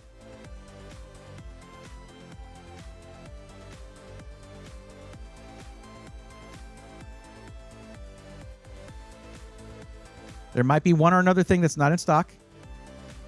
No, everything is in stock. Sweet. There we go. So, yeah, you're good to go. I just saved it as a PDF, so no big deal.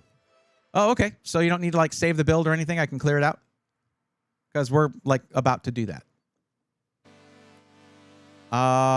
Mark says, I'm buying a GPU tomorrow, thinking 9070 or 9070 XT. Which one do you recommend? Well, without any further information, I'll just say to buy the better one. You didn't tell me what, like, whether you're budget limited, what you're going to be using it for, what resolution you're gaming at, whatever. So I just get the better one, I guess.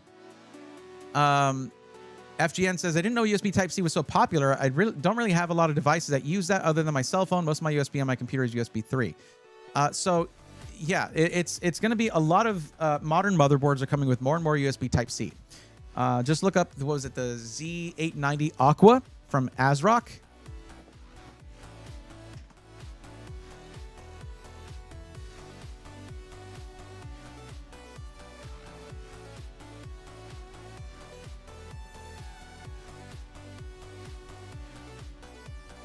I keep doing this to myself. I don't have room to... Okay, here we go. How's that for I/O?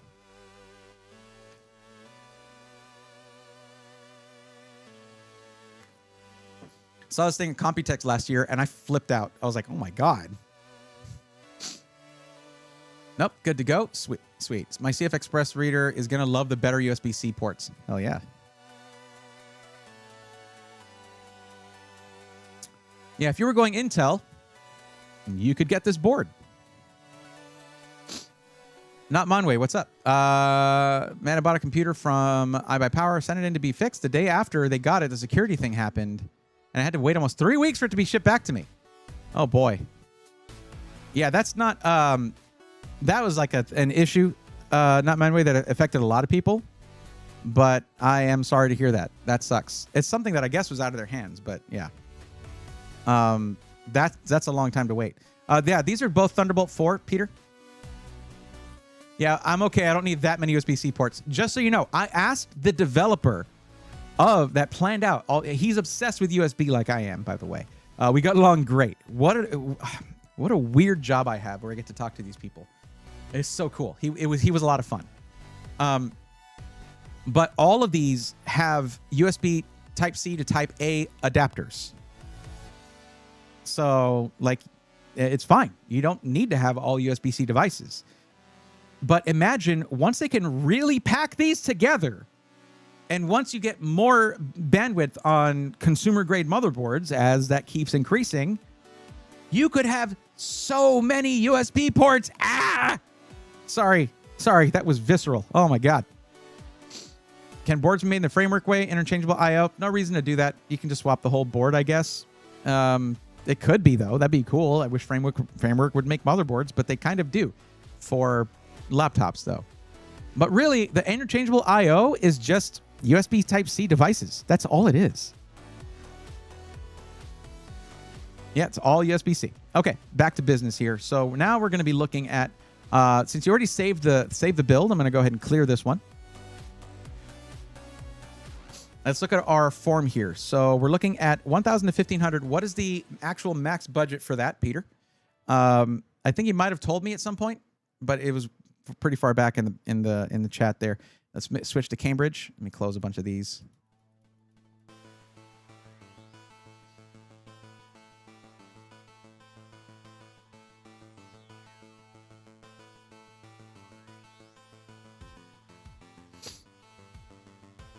You notice that these quote-unquote tech days match up with the dates for some of the Prime Day deals. That's through the 11th. Yeah. 1250. All right. Let me adjust that here.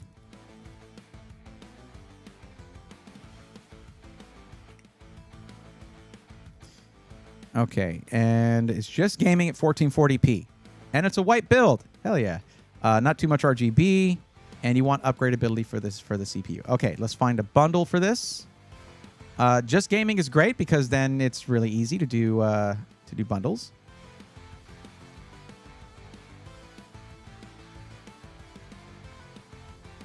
We're gonna go AMD for upgradability in the future. Oh, snap. Oh, okay. But it's 1440p gaming, so it doesn't help that much. But, like, they have the 7600X 3D. I think we have to go 7600X 3D, right, chat? Well, Peter, are you including the $250 same-day assembly in that 1250, or are you considering that separate to make it like a $1,500 budget?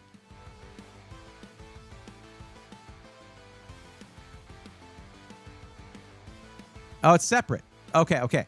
So because of that, and we're doing a white build, I would like to go $20 more and get the motherboard that's going to match the white build.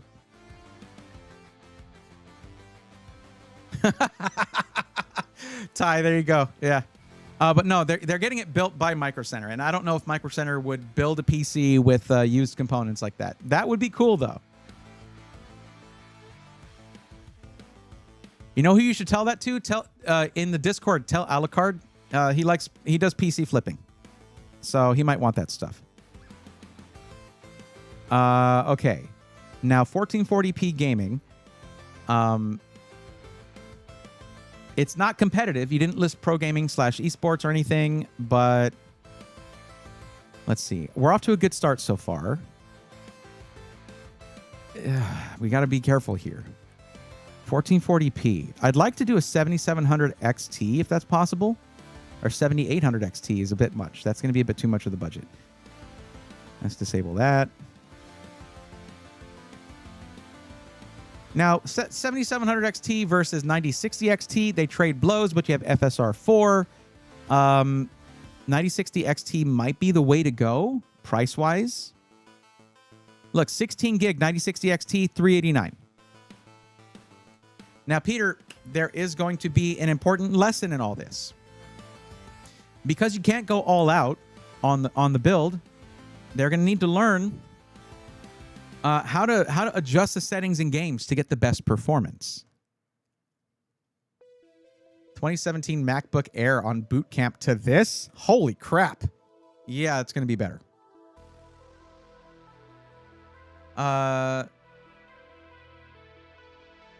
Having two USB 2.0 ports would be good for my sanity. Yeah, I feel you. Alucard and Robert Fixit would definitely be interested in Ty's parts. Yeah. I don't know. Let's see here. Let's see if we can adjust the budget, right? Is that a thing on this list? That is so many things. Hold on. Oh, yeah, here's the budget thing. Let's try to do... Let's see all the things they have, $300 to $400. 9060 XT. Are there any white cards at this price? 5060 8 gig. No, thank you. 5060 Ti 8 gig. No, thank you. AMD, where are your white GPUs? Where are they at? What are you doing? What are we doing here? Oh my God. Of course, 5060 only comes in 8 gig. I know. I know that. I'm just mentioning it anyway. And it's not a huge deal for gaming at 1080p, but once you get up to 1440p, 8 gig is just not going to do it. No, I mean, okay. Like 3060 Ti could do it, but 3070 could do it.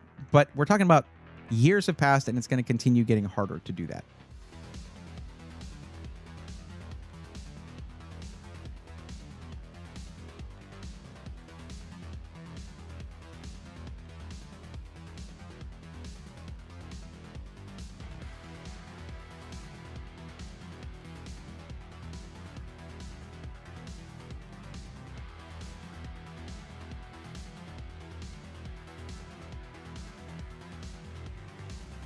It almost hurts to do a 9060 XT that costs $420, but it's because it's a white card. And it's gonna beat this. Well, 5060 Ti is technically faster, but with the VRAM, it will run out of VRAM in certain games at 1440p.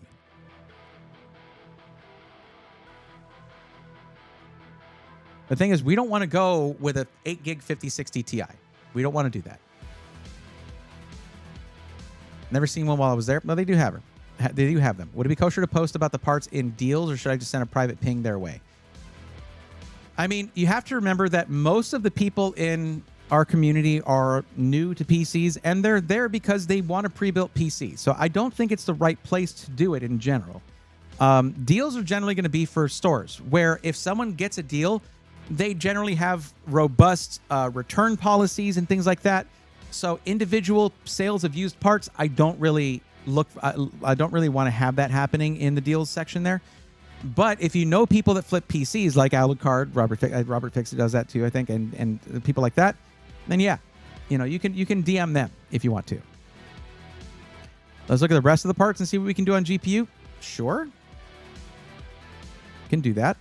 M.2, 1 terabyte, Performance Plus, $72.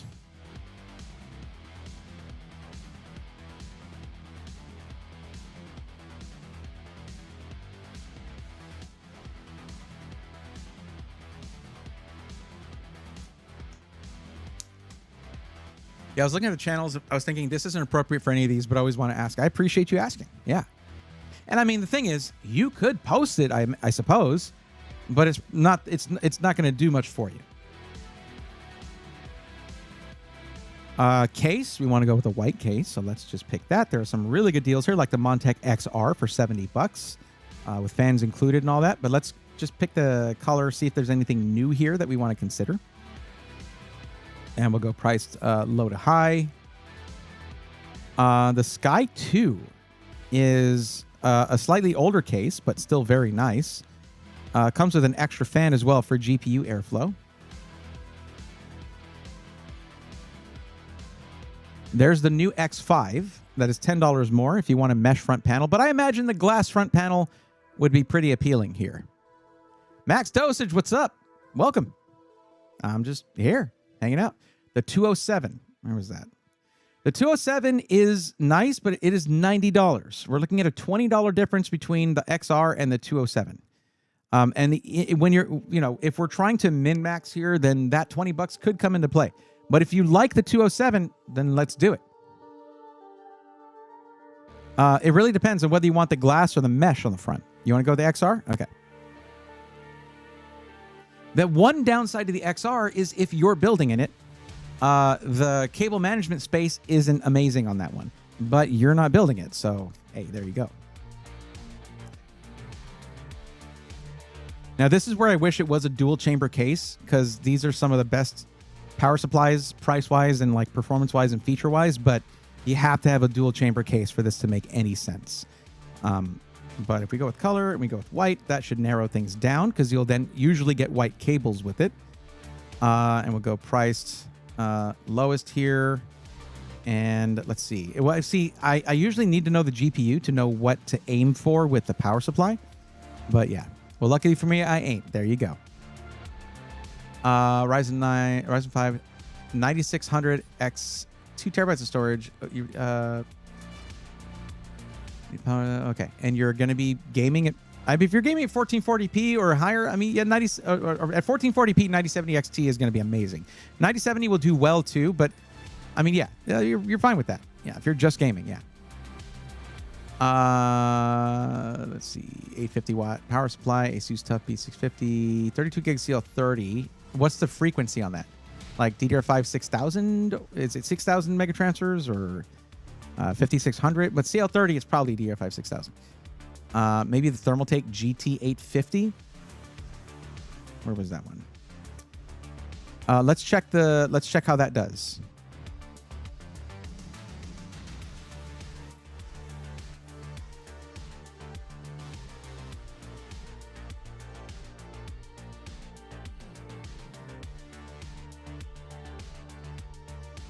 Where's the GT?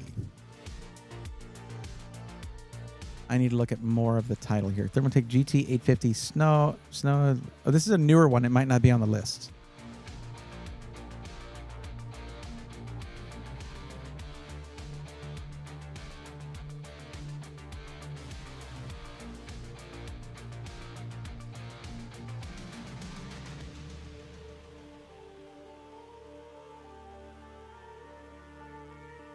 It's not on the list, so it's not really something that it's a little hard for me to do.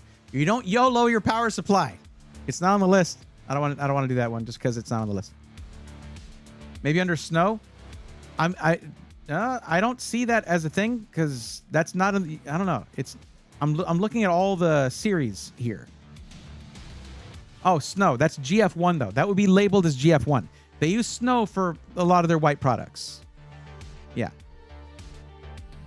This is not a GF1 power supply. This is a GT power supply. It would say Thermaltake GF1. Let's see. And that was 109. I can see why that's appealing. 850. Yeah, this one's $20 more. I know. But cybernetics gold rating. Let's see. RME. Let's look at RME. See how that's doing right now. RME.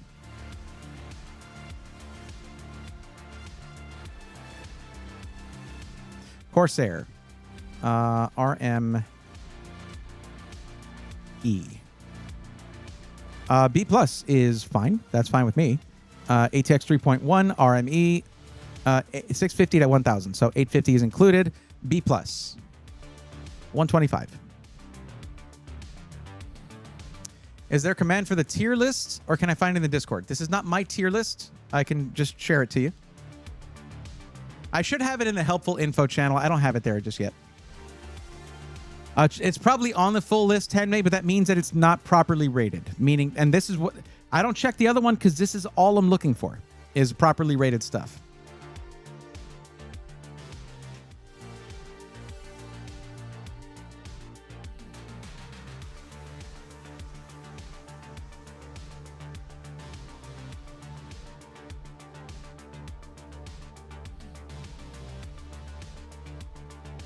Now, for a 9600X3D, you don't need a ton of cooling. But thankfully, having a lot of cooling is not really expensive here because they have these King Cool coolers. $85 for a 360 millimeter AIO is exceptional. That's very, very good. Plus, it gives you all of your exhaust. You have all 3 exhaust fans done right there. You have 2 intake, 3 exhaust, 4 exhaust. You're actually going to get kind of a negative air pressure setup. But aside from that, it's like this should be fine. You have to remember there is resistance to these 3 exhaust fans on the radiator, so it's not quite like having 3 just full exhaust fans. Let's see. Anything we're missing? That's it. Okay, so $500 for the GPU. There you go.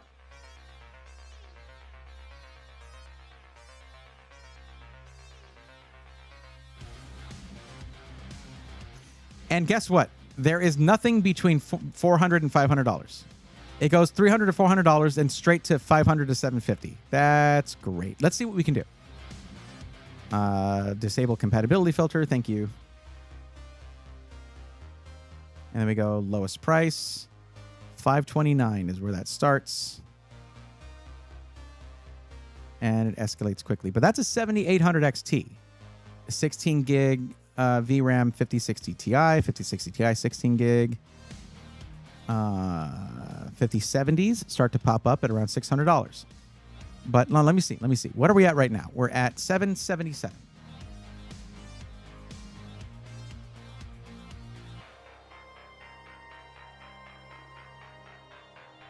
So I don't feel like doing math right now. 1250 minus 777.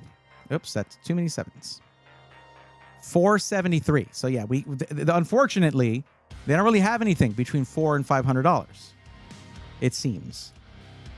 Am I wrong about that? Am I crazy? Am I just seeing things or not seeing something? What's going on here? Yeah, it just skips to $500 to $750. Oh, that stupid compatibility filter is so bad.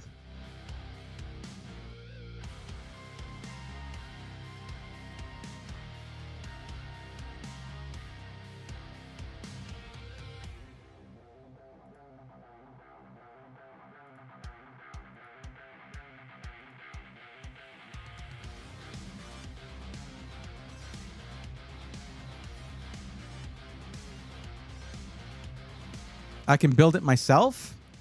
If you want to do that, or you know what? Y'all could build it together. That'd be cool. It takes longer that way, but I mean, there's a certain satisfaction to it for sure. No problem. See ya. ATX 3.1 certified can supply more short, bursty. Well, that can may. How could you? What's going on there?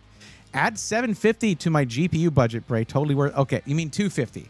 To 250, not $750. It is not a $750 build fee, but yeah, we'll add the 250. Okay, so let's take this out of here. Having them build it with you would be great bonding experience, and have them care a little more. Yeah. While you're building something, you're also kind of learning how to take care of it too, how to maintain it. So if we're going from 473 to adding 250 to that, so about 750, right? So we'll do the 500 to 750 again. And we'll go from highest price. You're looking at like 5070s and 9070 XT. A 7900 XT is a sick GPU. That's a really good GPU.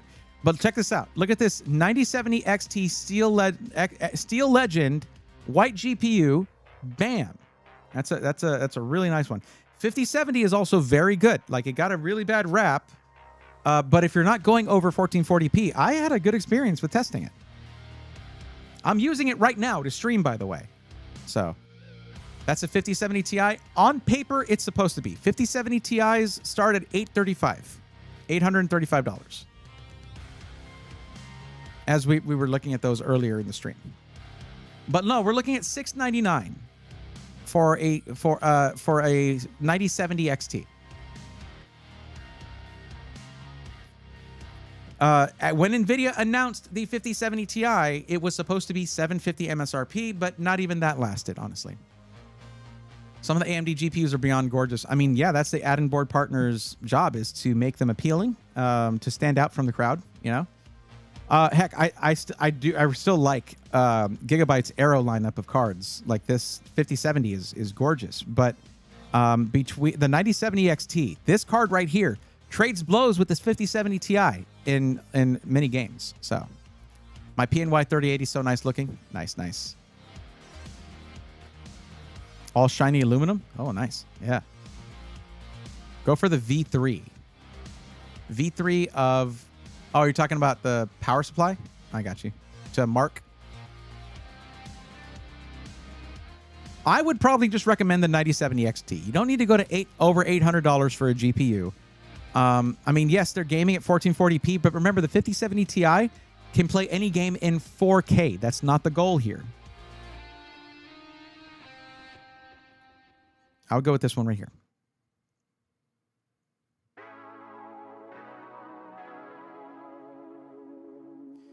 And that is $1477.94. There you go. So we're under budget. If you're building it yourself, there you go. All done. Play them in 2K. It will be okay. Not to be pedantic or anything, but 2K is not actually an accurate representation of 1440p. Just saying. It's also 1440p is not actually accurate either, because there is no progressive scan setup for 14 well, whatever. It's not the same thing as 1080p was, because there was 1080i interlaced. Yeah, never mind. All right, so yeah. 2560 by 1440 is correct. That's the one. So, okay, you know the spiel. I'm going to give you the link. You got to save the build. Thought there was a difference between 1440p and 2K. Well, when people say 2K, they're trying to talk about 1440p, which is the middle point-ish between 1080p and 4K in terms of what monitors are available. Yeah, now there are varying... what it was this. When we went from 1440... When we looking at 1080p... All right, here, we're going to go to the big camera for it, because we just finished this build. But yeah, Peter, save that build, add it to cart, do whatever you got to do, save it to your account. Make sure we don't lose that. Now, when you're looking at 1080p and 1440p, what you're talking about is the vertical number of pixels on the vertical axis, right? Axis. When they went to 4K, they went to the horizontal measurement. So that, 4 times, right? whatever. Anyways, it's a bad explanation. But that meant that they could start saying 4K instead of 1080p, 1440p, 2160p. But when you look at the resolution that the Twitch stream is showing in, it says 2160p because you can still describe it by the vertical pixel count. It's not really, is it? Interlaced and progressive scan is different. That there's that was used to describe different kinds of. Forget it. I don't want to get into all that stuff. It's been so long since I've concerned myself with that stuff back when I was doing telecommunications things. But because you had cable boxes that could do 1080i but not 1080p, and they were like, "What's the difference?" And I'm like, "Do you really want me to? If I tell you what the difference is, are you going to retain this? Does it matter that much?" I know y'all want to go and have dinner. I do too. Let's just get this install done. I'm tracking now. I'm tracking. Oh, okay, got it. You're tracking the conversation. Oh, Peter. All right. Sure. Yeah, you got the early train tomorrow. Okay. Safe travels to you, Peter. And I'm glad we're able to help you out. All right, let's get this done. And we have one more to do.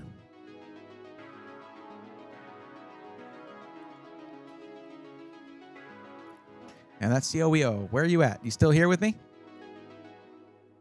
1080i versus 1080p was fun to explain. Oh, yeah.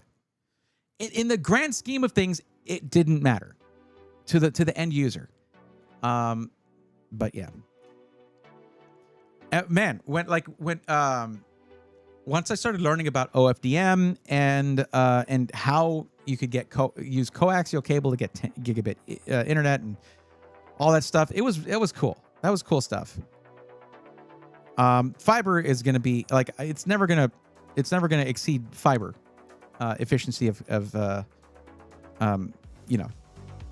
transmitting information, but it's fascinating. And it's funny how many, signal to noise ratio is such a shared measurement between different technologies, right? But man, you have SNR problems when you're trying to set up an enterprise internet connection on RG11. It's like, how am I getting SNR problems on this? The freaking loss on this is so little. What's going? We have a cut in the jacket here or something like that. It's all, but the shielding is insane. It's fun stuff. It is really interesting stuff. I had coax internet. It was the only option in my area, and often that is the case. So okay, let's green this out. Green's good to go. Now let's look at your build, and we're doing a parts list. Now, CO, I want to be sure about this. If you select parts list, that means you are building it yourself, correct?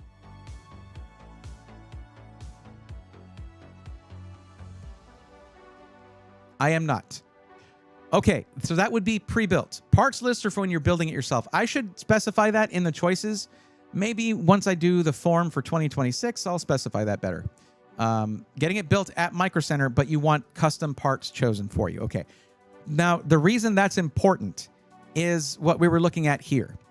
Okay. Let me switch over so I can actually show you what I'm talking about. What we're looking at here. And that is the kind of excessive price they have on the same day Pro Assembly. Now, it's pretty awesome that they build it for you same day, as long as you place your order within, earlier than 4 hours to closing. They'll build it for you that day, and that appropriately costs some money. But they used to make it $150 if you spec'd it out with an air cooler. They got rid of that. So the question to you is this: are you including that build fee in whatever your maximum budget reportedly is right here, or are you considering that a separate expense, like shipping would be?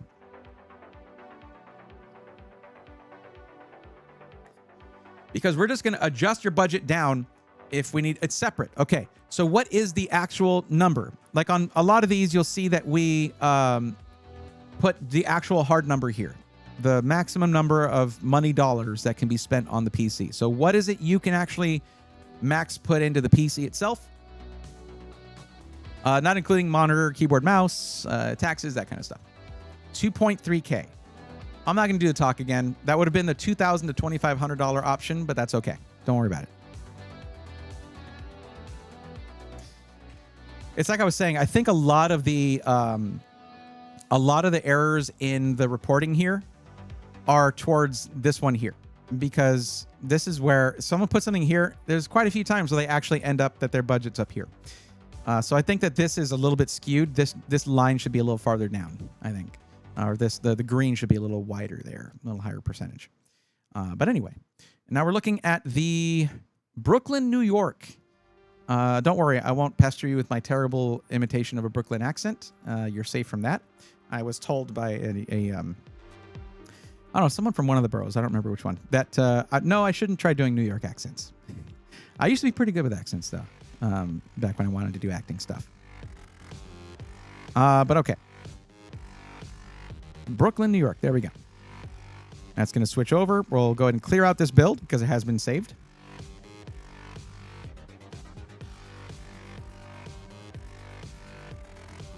It has been way too long since I've been back in New York. I want to go back there again. So let's look at what the use case is. We're doing gaming, streaming, content creation, and video editing. The trifecta. The trifecta. So we have to take everything into consideration here. We can't just go all out GPU, but with the budget like this, we can do the thing where we get what is probably the best deal for a PC like this, GPU-wise, the 5070 Ti. I also multi-stream. That's not a problem. Encoding is the 9th generation NVENC, or the NV encoder. Whoa, whoa, whoa, whoa, whoa, what?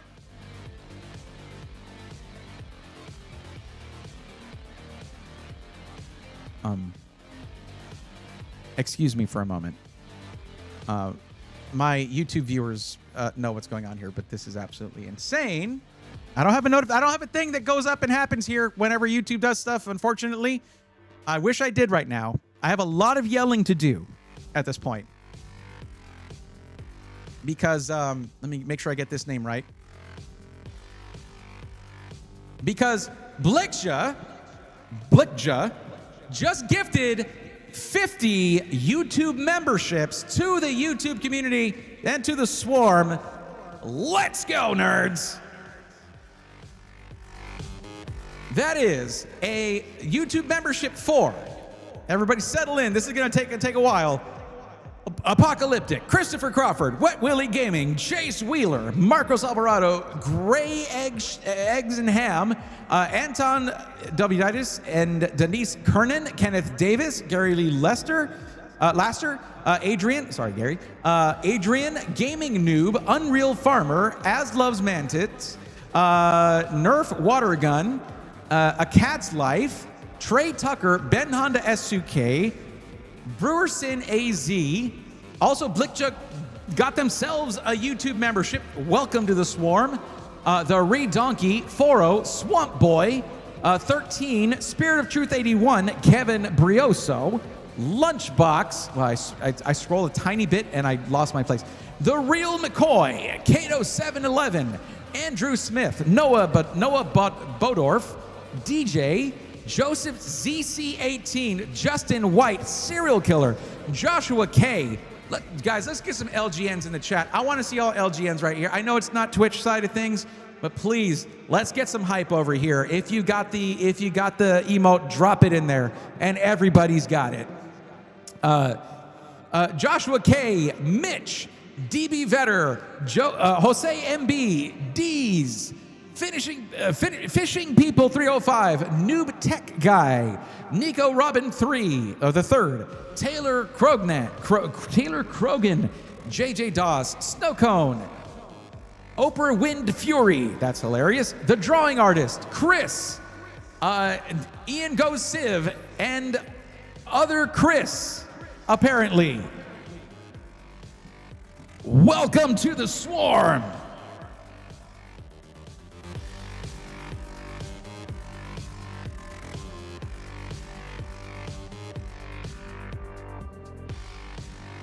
Holy crap.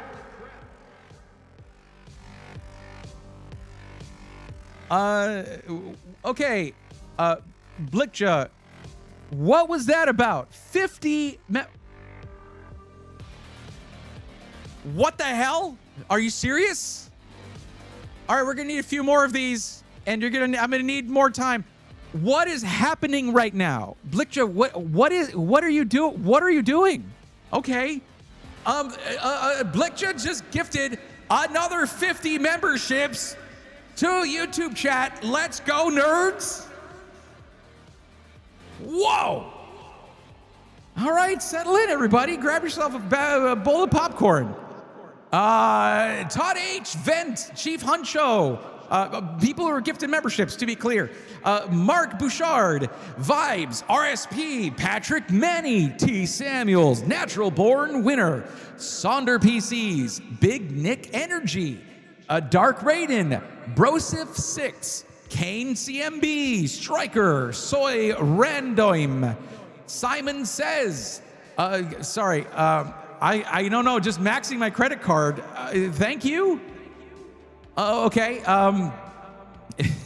Okay. Where was I? Striker, Soy Random, Simon Says. That's like 2. Yeah, I know, it's a lot. FGN. Cobra Smokehouse, V-Flurs 58, Rando Baggins, Virgil Alonso Photography, Slow Death, Colton, Speakeasy Bob, Xcoin, Shaz, Brandon Tilley, Dusty, Calvin Louie, Unbent Panic. Why are you maxing out your credit card to a bald online internet man? I don't know, but okay. Dan Roddy Millard, Auric Merciless, Solomon Grumpy. That's the real McCoy. Just saying LGN. Thank you for that. His Royal Femboy, Marshy, XXSV22, Woker72, Aesop. Got a One Piece fan here. Kevin Vijal, William Wiley, Jason G, Charlie, Cutter Jolly, Cecil Ree. Always telling people to drop likes on the streams. So thank you for gifting to them randomly. Holy crap. Danny Noonan, Cody D, Dinstar, FPV. Got a drone racer on our hands. Dodger, Pennywise, and Whitey Jamie. Whitey Jamie? Welcome to the swarm.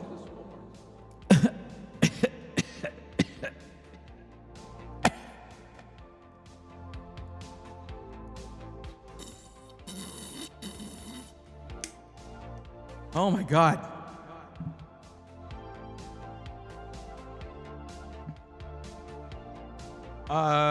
Okay. Yeah, well, thank you. I'm glad you were just kidding.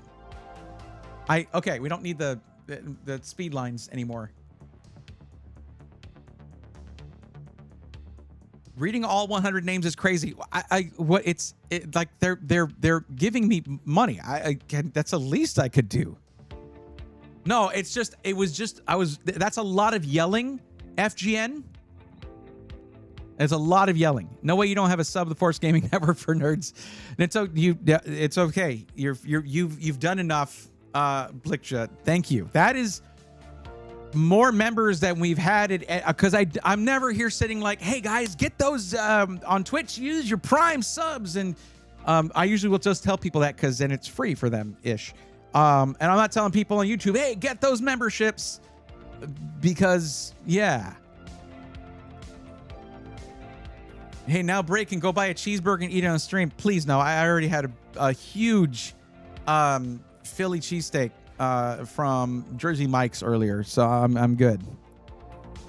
But thank you. That's crazy. That's crazy. Thank you so much. This makes me glad that I was able to sort of lower the price of those on YouTube as compared to Twitch, because Twitch raised the prices on those and I can't do anything about it. But because, and this is just some transparency for you guys, YouTube has a more generous split with streamers where I believe I get just as much from those, even though the price is lower, as I mean, I would get more if it was $6 like it is on Twitch. But which is why Twitch has to keep doing these. Oh, they're on sale right now. Yeah, if you raise the price, they're like the price they used to be. Good job. But it still supports me, I think, just as much. So thank you so much. That's crazy. Poor guy just gave $250, man. That's more money than I mean, yeah. No, that's super, super cool. And Blickja, you don't like, hey, it's funny because I haven't seen you talk in chat a lot, and then you're just like, I've made poorer investments probably, and then you just dump $250 on a streamer. That's really cool of you, though. Thank you very much. Yeah, I appreciate it. And Ty, thank you for hanging out. I appreciate it. How does that work when there are only 38 folks watching the stream on YouTube? It goes to anyone who's subscribed to the YouTube channel. Just like with Twitch, if someone like you had Sick PCs donated, they gifted 100 subs on Twitch. We didn't have 100 viewers. It's whoever follows. I think it will prefer to pick from people who are watching, but it'll also just pick randomly from people who are following the channel. Yeah, there you go. You answered it already. COBO. What in the gifted sub just happened? That was a lot of yelling is what happened. But the good kind. Like the good kind of yelling. Sheesh, Bray wants to go to New York for the accents, but doesn't want to come to Colorado for the mountains. I didn't say anything about not going to Colorado, but they're not here anymore, so I feel bad. Okay. What was I saying? CO, I would think I was talking about how great the 9th gen NV encoder is, or NVENC is on 50 series cards.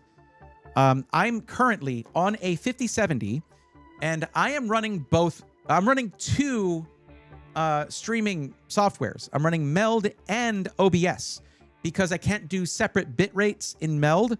So I have a 4K stream running in OBS, and I have a 4K stream running in Meld.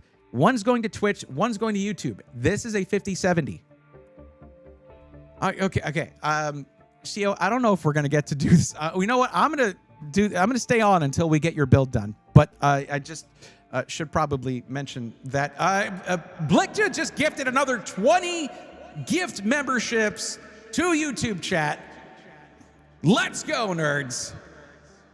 Okay, that is a gifted membership, generously gifted to Skullshot 95 Live, Polaris Racer, 1967 Kid PR, Michael, Just Michael, Dave Odell, JR, Daniel Black, ADP Young, Silver Fawn, 2 Game, Bill Ewing, Lousy Gamer.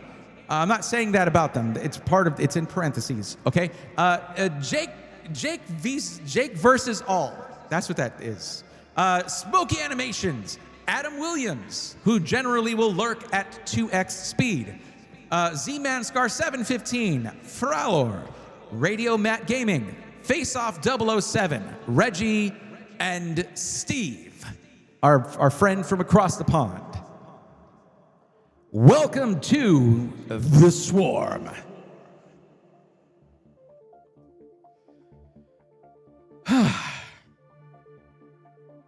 That is okay. That's 120. I don't think anyone has come close to that. Welcome to first place. Yeah, no kidding. Now, look, I'm going to ask you at this point. At this point, do me a favor. You've done enough here. Find someone else who is like monetized and can do this, who is streaming on YouTube, but maybe has fewer viewers or a lower sub count. And if you're determined to continue what you're doing, go do it there. Spread the love. Spread the love. Like that's you've done a lot here. Thank you so much. That is very, very generous of you. But I am not great at handling generosity. I would say it's a flaw of mine. But I'm sure there's someone out there who maybe they've been streaming for a long time and they want a little pick me up would be, oh, there was no one live? Man, YouTube, come on. That's crazy.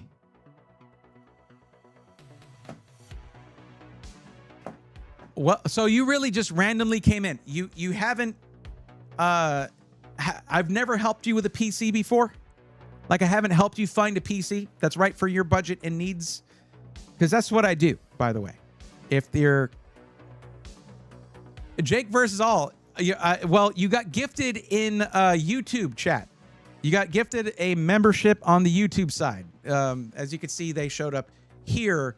rather than, it would be cool if I could have YouTube right here, right? Like, I wish I could.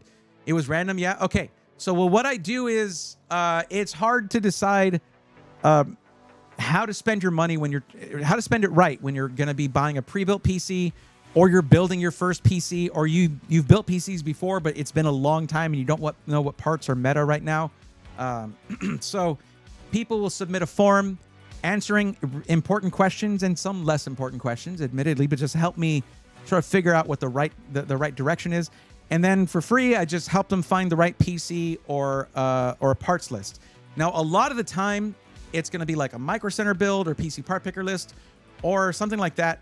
And I don't have a coupon, but if it's a system integrator, like you're a Skytech, iBuyPower, different companies like that, I'll have a coupon code with them where you get money off and it supports what I do, which is what helps me do this.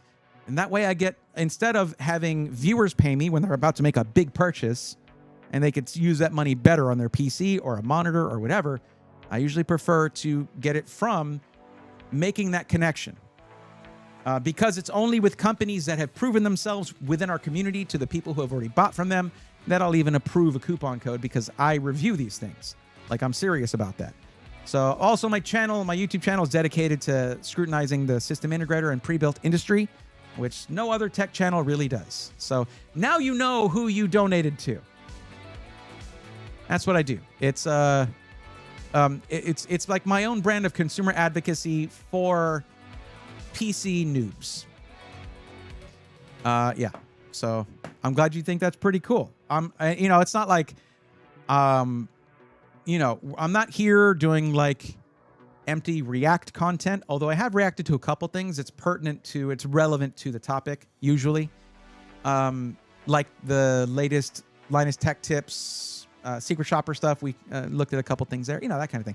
But I'm not a React streamer or anything like that, not that they have entertainment value. I'm not as entertaining as those people. I wish I just had that blanket entertaining factor where they can kind of just be like, hey, let's have thousands of people watch me and give me money. I ain't there. But I try to do something that I see is lacking in this space, basically. Anyways, thank you so much. And like, the door here is always open. You got a membership for yourself. You're like stuck here now.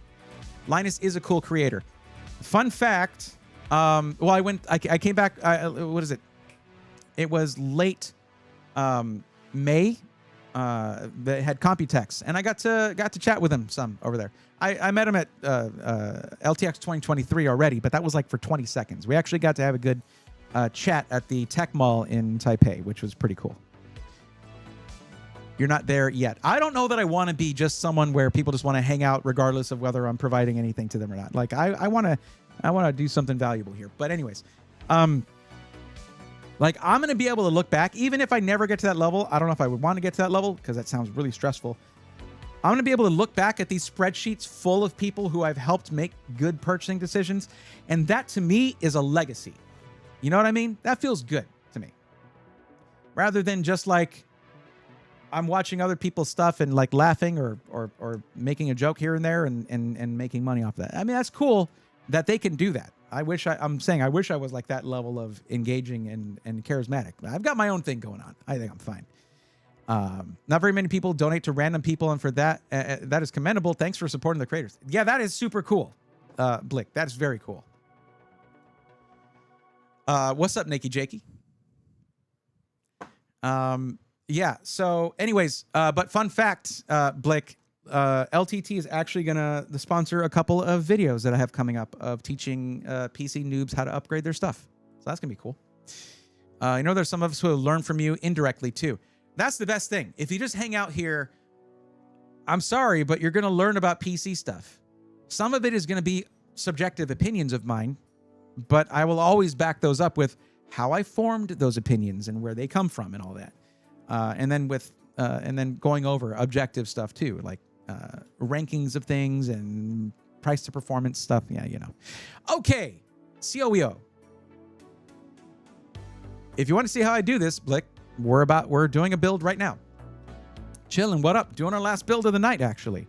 It's funny because, Blick, this is 30 minutes after where I would have normally ended the stream. I usually end at midnight Central. And I think you started doing it right after that. So pretty glad that I stuck around. But also because I got to meet you. So thanks for coming in. And if you want to learn about PC stuff, well, we're about to. Let's get into the nitty gritty here, CO. But yeah, awesome. Thank you so much for the generosity. I really appreciate it. Now let's look at what you're doing here. So your budget, we already sort of narrowed that down to $2,300, and we're looking at the Brooklyn, New York Micro Center. We're doing well, I'm going to change this to pre-built actually, because that's what you're actually doing. Where they're going to build it for you. I've discussed this with other tech YouTubers and things like that. The definition of pre-built and custom PCs and things like that. And this is also like Jay's 2 cents. He and I are on the same page on this. And I've got the interview to prove, like I've got the video to prove it where we talked about this. But if you didn't build it, if it was built before you got it, it doesn't even matter if the person who had it before built it themselves. It is technically pre-built before the current buyer. That's why I sort of have it like that. Even if you're like, I want this part, and that part, put that together for me. That is a custom pre-built. And there's nothing wrong with that. It's just the term gets a bad rap. Okay, so looking at more here, you're doing gaming, streaming, content creation, and video editing. What I was going to show you was this. The best GPU with this budget here, and I keep coming back to this one, and we were talking about the 9th gen NVENC in the 50 series cards, is going to be the 5070 Ti. Same amount of VRAM as the 5080, way better pricing, so you can do things like focusing on getting more CPU cores for video editing and more RAM capacity for video editing and a better motherboard with better I/O for streaming. So you don't have to ignore your other parts in order to just max out GPU. That's not how a multi-purpose PC works. You need a balanced build. So first thing we're going to look at is me backing up what I'm saying on the 5070 Ti, rather than just saying, I feel like this is going to be good. Here's why it's good. Okay? The pricing on 5080s at Micro Center is going to start at around $1,300, but that's the minority of cards. That is like one card. They're mostly at like $1,400 and up. Okay? Even with that quote unquote $999 MSRP. Yeah, that lasted for like 5 seconds. But if you look at Premiere Pro, which is a very popular software for video editing, look at the difference between the 5080 and the 5070 Ti. It is literally about 100 points out of a 5-digit number. It's almost indistinguishable there. Okay? And there is like a $500 price difference between those cards. I had a 5070 Ti in this system previously, and I would game and streaming at 4K, by the way, streaming 4K video to YouTube, encoding that and streaming it. And I was gaming in 4K, and it was super smooth. The 5070 Ti is kind of ridiculous, kind of ridiculously good. As long as you can get a decent price on it, which at Micro Center, you're going to get about as good of a price as you're going to get, starting at around $835. For a quote-unquote $750 card, that's not a huge increase in price. I know a good bit about PC stuff. Awesome. Actually, Blake, it's always good for me whenever I have someone come in who also knows PC stuff, because then I can get alternate takes. It's not really healthy for people to just get my opinion on stuff. So if you have any alternate takes, we can discuss it. And that's one of my favorite things to do, discuss with other enthusiasts. So that's awesome. Now, if we're going to go look at GPUs, let's take a look at, make sure I'm in Brooklyn, New York. I am. So if we look at GPUs here, it's funny because my perspective is going to be a little different from yours, because for a living now, I look at like pre-built configurators. I look at Micro Center's inventory all the time. I look at all these things and put together PCs now for a living. So I get to see the trends. I get to see some of the foibles of buying from Micro Center, some of the benefits of buying from Skytech directly instead of getting it off of Amazon, that kind of stuff. So if we search 5070 Ti and we go lowest price, let's see if they've got it in stock. Oh, it's going to go 5070 first because they don't distinguish unless I put quotations, which I'm just going to not do apparently. 5070 Ti, where does that end? Right there. So $839 is the lowest price on a 5070 Ti. What color did you choose for your build? A white build. Okay, There's going to be a bit of a tax for that. White parts usually cost more and are harder to find. Just like there is no white 5070 Ti here. That's kind of a problem.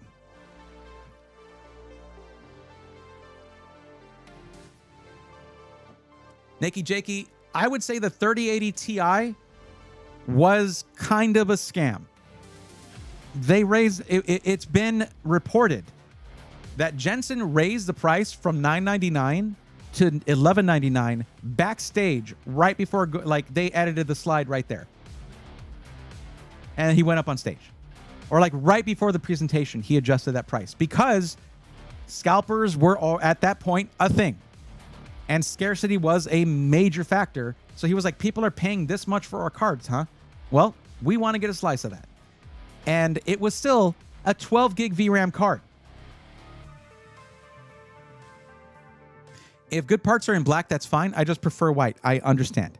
But let me just show you a comparative price here. We're going to go ahead and choose the Zotac card here. Zotac, super solid. They were super solid in 40 series. They're super solid in 50 series. Very nice cards. We're going to choose the Zotac card here. And then we're going to take a look real quick at 5080 pricing. Just so I can back up what I say. Because I don't like to just say stuff. I like to show you. Because I've got this whole platform where I can do that. Now if we look up 5080... Oh, hey, look, there it is. And we go lowest price. The lowest price is $1,200. Yeah, I think I said $1,300 before. That was incorrect. It's $1,200. But you see, it immediately jumps up to, there's 6 of these in stock, and it immediately jumps up to $1,350, $1,350, $1,494, $1,499, $1,500. Yeah. All the way up to, like, if you want a white 5080, oh, that'll be $1,540 for this quote-unquote $999 card. That gives you this much of a boost in Adobe Premiere Pro performance for your video editing needs. Yeah, it sucks. I should have mentioned this earlier, but the case I wanted is around $500 already.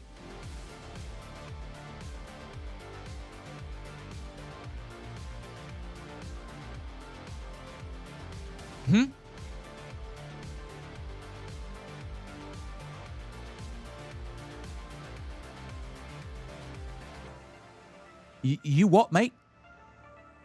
It is in the list. The list. Oh! I forgot you put a PC part picker list in there. That is 100% my bad.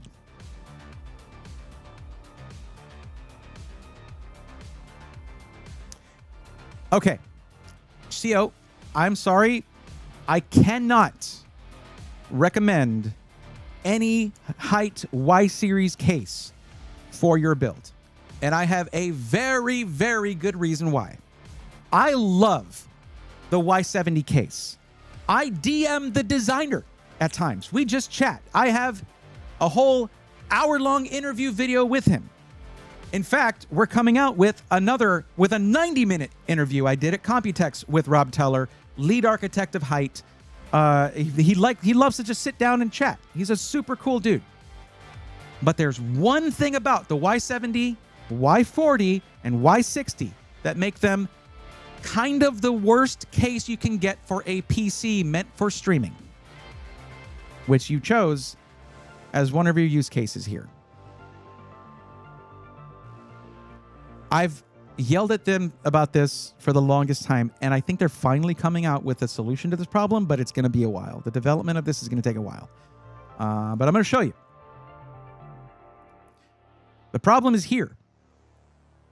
Those, because you have to mount your GPU vertically. That's a whole design element of the Y series of cases. You only have half height PCIe slots. And for a streaming machine, you can actually legitimately benefit from an internal capture card over an external one. And most internal capture cards are full width PCIe cards. Plus, for a streaming machine, one of the most important things you cannot overlook, and I am obsessed with this, ask anybody, is having enough USB ports available for the devices that you're going to collect over time, for controlling your stream, for getting good audio in there, for adding this, adding that, for having the right streaming setup. You may not have that setup for a while, but if you get enough into streaming, you may want that setup.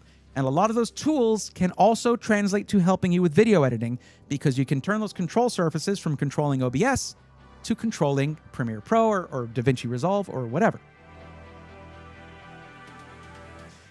So if the motherboard you choose has a decent amount of USB ports on the back, but you still run out, like what happens to me, you can easily, with most cases, most PCs, put in an add-in USB card.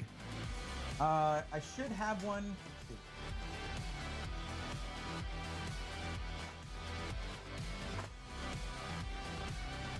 I don't know where I put it. I have one. It's basically a card that you just plug into the PCIe slot, and it adds 7 or 8 USB ports. You can't do that with this case. So, yeah. I love the case. It's gorgeous. It is unique. But it's not for a streaming PC. And, I mean, yes, that is subjective.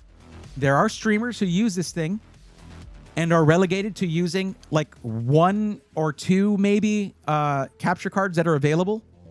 Like if I have multiple camera angles for when I'm unboxing a PC, I could not do that here without having multiple PCIe slots taken up with low profile cards. I have the Elgato CamLink Pro, which has 4 HDMI 4K30 HDMI ports in it in one card. You can't fit that in this case. John, thanks for hanging out. I hope you enjoyed the stream. Yeah. And of course, yeah, it is a showcase. What's up, Soldier Heart? How's it going? And Champ Hamps, I hope you're doing well.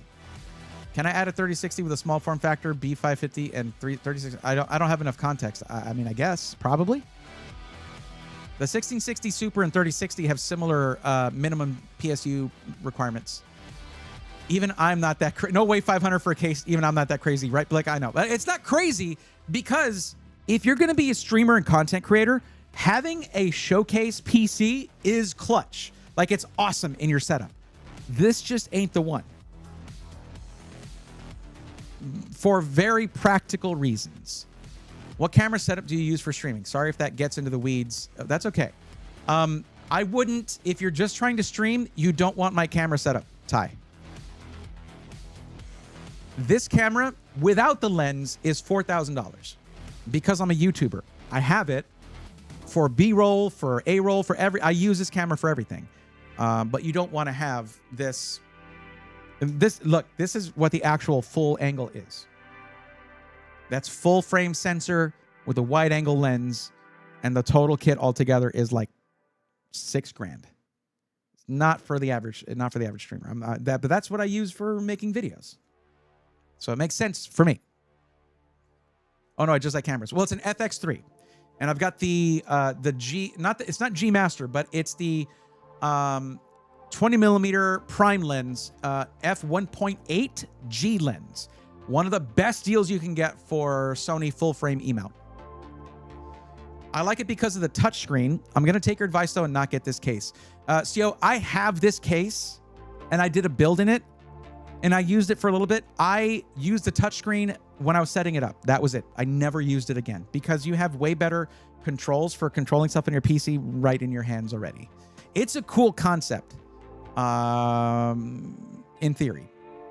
And if you can afford it, it's awesome. But it takes away too much functionality from a streaming PC IMO. And from my experience, not just my opinion. I use a Sony A7R5 for photography. That's a great photography camera. Yeah. 500, 200 f2 GM. That's an expensive lens. You got some glass right there, I'll tell you, Ty. Which together was like 6-7K, but the photos, it turns out, are lovely. Yeah, I mean, that's the thing about cameras, about any kind of serious camera. The glass you put in front of it is often more influential on the quality of your photos than the body that it attaches to. Anyways, we gotta go back onto this. We gotta get into this and finish up this build. But so let's talk about cases that have a similar aesthetic. Not of course not the touchscreen, but have this sort of similar look. And I'm going to recommend probably one of my favorites to you right now. Let me actually show you the build I did in it, and you tell me what you think. Let me bring that up real quick. Channel dashboard, real quick. Okay, there we go. Let's find it. And I haven't posted long form content in so long. I need to get back on it. Oh, it was a live stream. What am I doing? Where was it? It was a while back.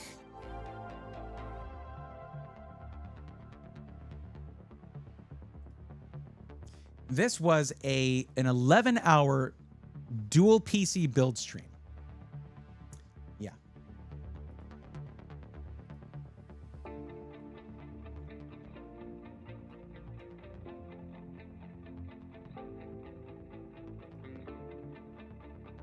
That is the Montech King 95 Pro.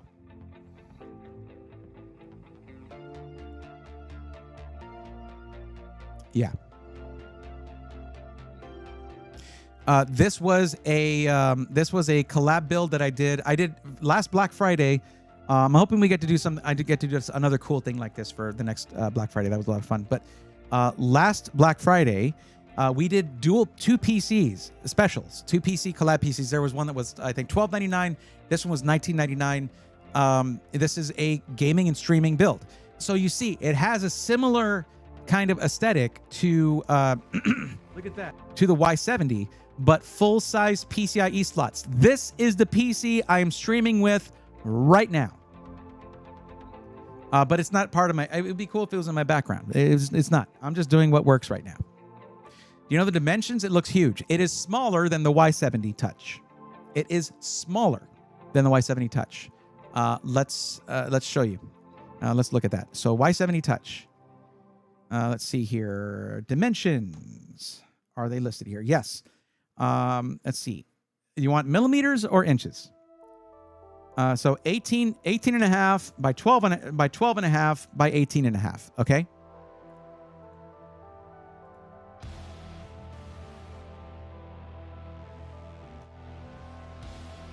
Let me edit this parts list. I'll find the King 95 Pro.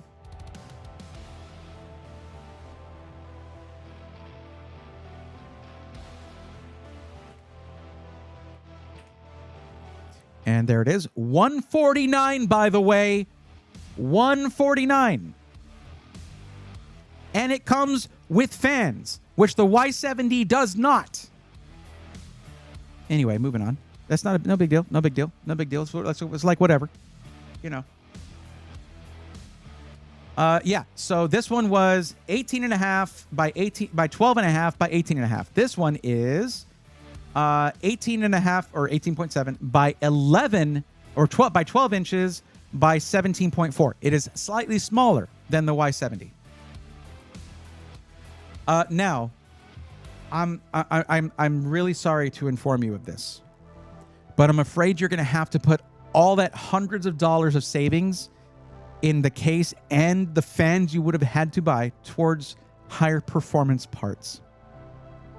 Truly heartbreaking. I know. I got, and to be clear, I love me some height stuff.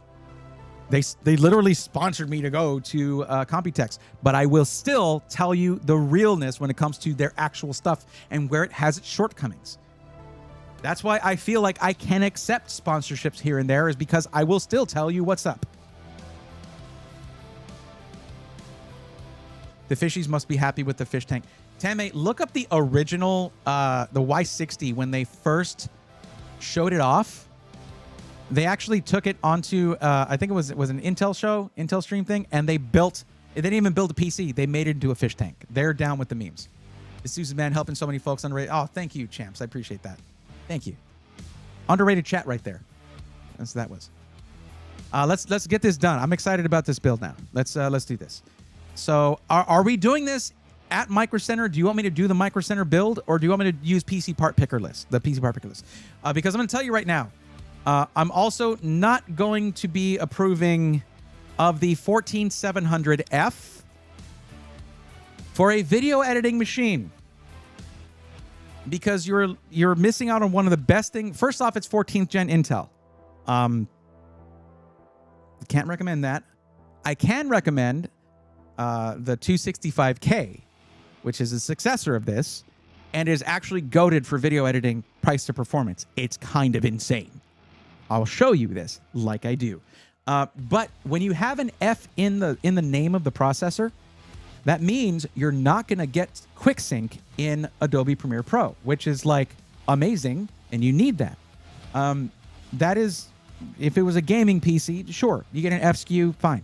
But for content creation, video editing, get the F out of there, is what I like to say. Take over, ignore the list. Got it. You got it. All right.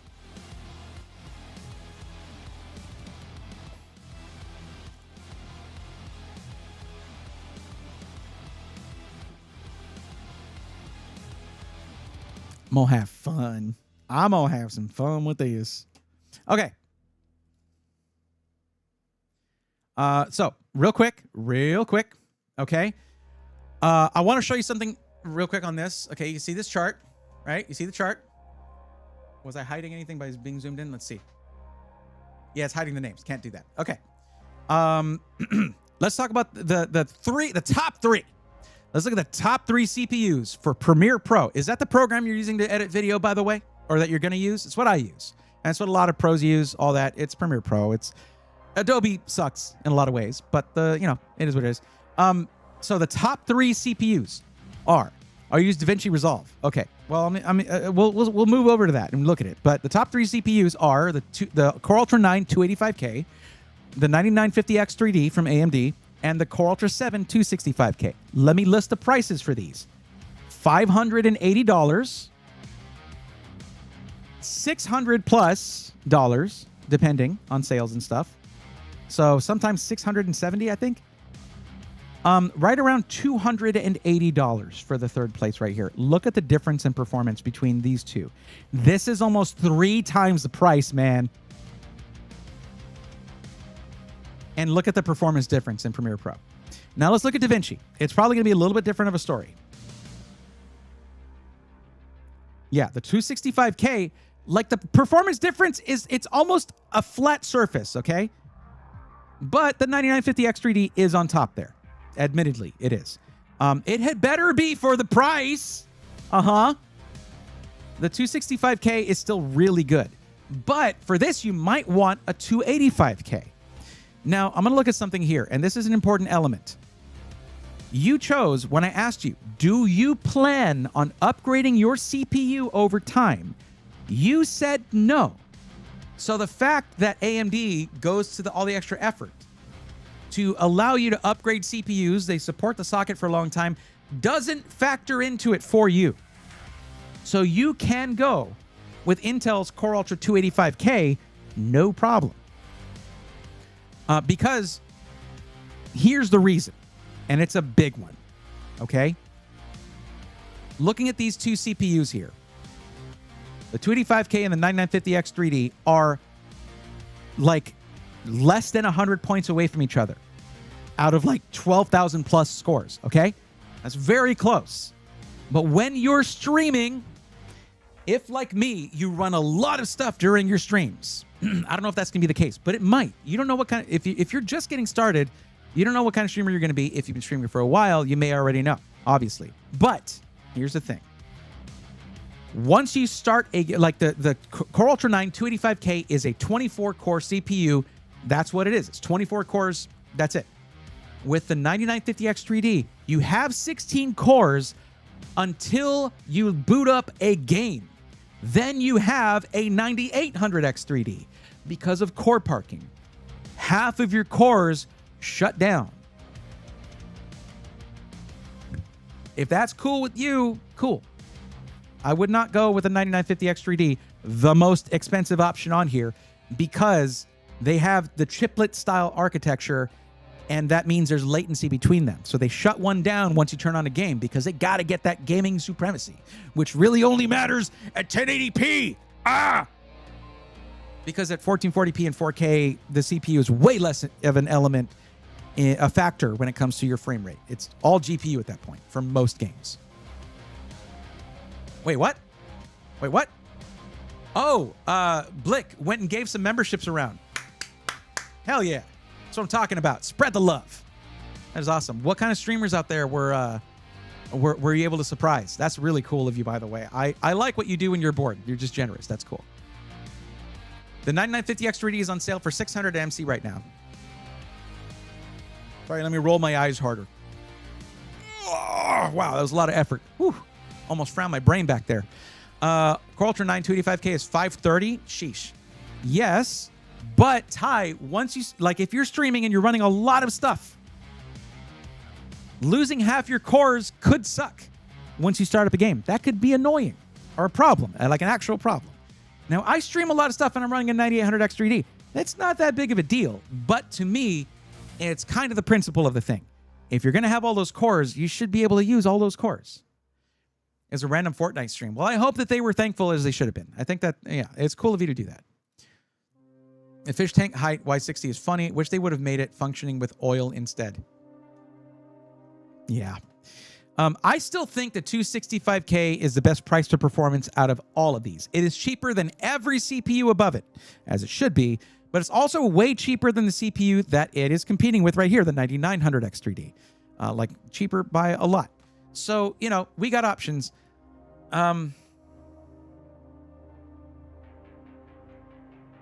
Because you don't care about upgrading your CPU, I would leverage the benefit of going with Intel on this. But that is up to you. I'm going to go ahead and build it with Intel, if that's all right with you. And if you want to change that, you can just, the Micro Center will help you every step of the way. But yeah, let's see, 530 versus 200. It's 239 right now for the 265K. That's, oh my God.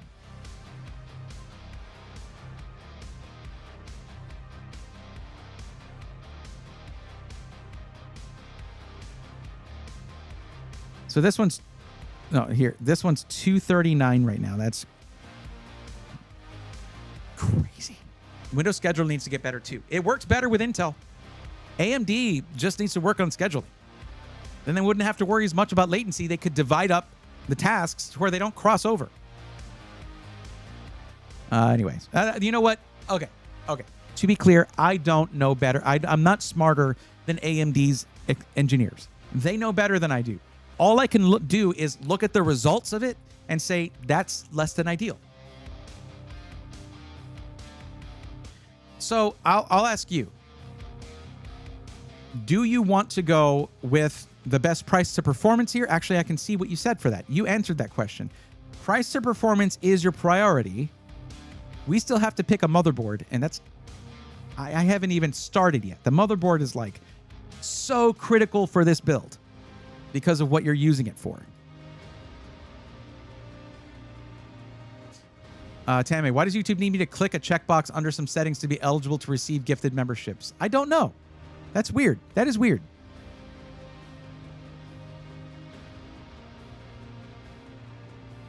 This is the point where I have to start to chill because I don't actually want to influence someone's decision, like if they have a preference, unless it's like just way off. Like the case was would have you would have discovered for yourself. Okay, this was probably a bad idea, and I don't want you to have that moment. I want you to just feel good about this purchase. It's a big purchase, but anyways, do not have a preference. I'm going to recommend the 265K because of how close it really appears like the CPU is not a very influential factor in DaVinci Resolve. But let's scroll through these. This is like the same freaking score. Okay. Intraframe. 265K goes up a couple spots, but it looks like the 285K is and the 9950X3D match up here.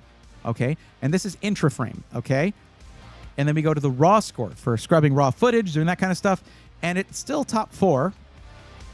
Like the fact that this thing is hanging with all of these CPUs that it is literally less than half the price of that is the definition of price to performance. I don't know about you. I think that maybe that's my opinion there. And GPU effects, of course, the CPU is not going to budge. It's GPU effects. Fusion, 260. I mean, it's all level though. Like, who cares? It's like 1 point difference, 1 or 2 points difference from CPUs that are way more expensive. AI score, that could be a thing. No, it's all about the same, man. What the hell? Why do they even test DaVinci Resolve for CPUs? Yeah, this is like, there's so little actual delta between these. Okay, whatever. I just found out that everyone who received a membership will get an email? Really? I don't think I've been gifted memberships very often, I guess. I don't know anything about PCs. I got you. You're not going to overspend on this thing. All right? Now, let's take another look here on the GPU thing. I want to double check something because I did not check DaVinci Resolve for this. I checked Premiere Pro because most of the people who come in asking for a video editing PC are trying to do Premiere Pro. Now, you get to DaVinci Resolve. Okay. Never mind. So remember how I was saying the 5070 Ti costs like $500 less than the 5080? Look at the score difference between the 5070 Ti and this thing. Yeah, that looks like there's a big difference. It's 3 times the price. It ain't 3 times the performance on the 5090, but it is 3 times the price. Oh. Tanmay would like to know, COEO, Tanmay over on YouTube chat would like to know if you've bought the studio license for DaVinci Resolve or if you're just using the free version. Yeah, 5070 Ti continues to be goated. Look at that. Now let's go through the scores because I guarantee you when you get to GPU effects, that is not necessarily going to be the case. Long GOP, it is a matching score with a 5080. That is crazy talk. Intraframe, same. Actually, whoa! Hold up. Wait a minute. The 5070 Ti is in first place, matching with the 4090 and the 5090. Clearly, there's not a lot of diversity here in scores. Raw score, 5070 Ti is in second freaking place. It beats the 5080. Now, here's where it changes. Once you get to GPU effects, that's where the other cards will take off because of sheer number of CUDA cores, okay? Now, this is not, it's almost double the performance, but for 3 times the price. But then you look at something like the 5080, and there is a jump in performance from 111 to 127. So 16 points higher. Is that worth $500? Yeah, it might be if you do a lot of these. Tanmay says if you have not bought you're using the free version, none of this matters then. Just to let you know, there's nothing wrong with that. But it doesn't use GPU hardware unless you get the license. And Tanmay did verify that as well. Tanmay, that is a fantastic question. And now anytime someone is using DaVinci Resolve, I need to ask them that. Because then the GPU doesn't really matter as much. It's going to use your CPU for everything. So, yeah. But man, how goated is the 5070 Ti? Like, having it be on the top of any chart is crazy, even if the scores are so close. Wait, what are these? What are these? Yeah, long GOP. It's top 3, man. Which one did it win, though? Because that was crazy. Yeah, intraframe. Having it be above the 4090 and 5090 is so good. It's good for the soul, okay? All right. Maybe not for 5090 buyers, though, if intraframe is very important to them.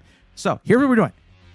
We're doing 265K because you got to remember, you're going to need a lot of storage. You're going to need a solid power supply. You're going to need the case is only 160, which is great. If they have it, we got to make sure they have it.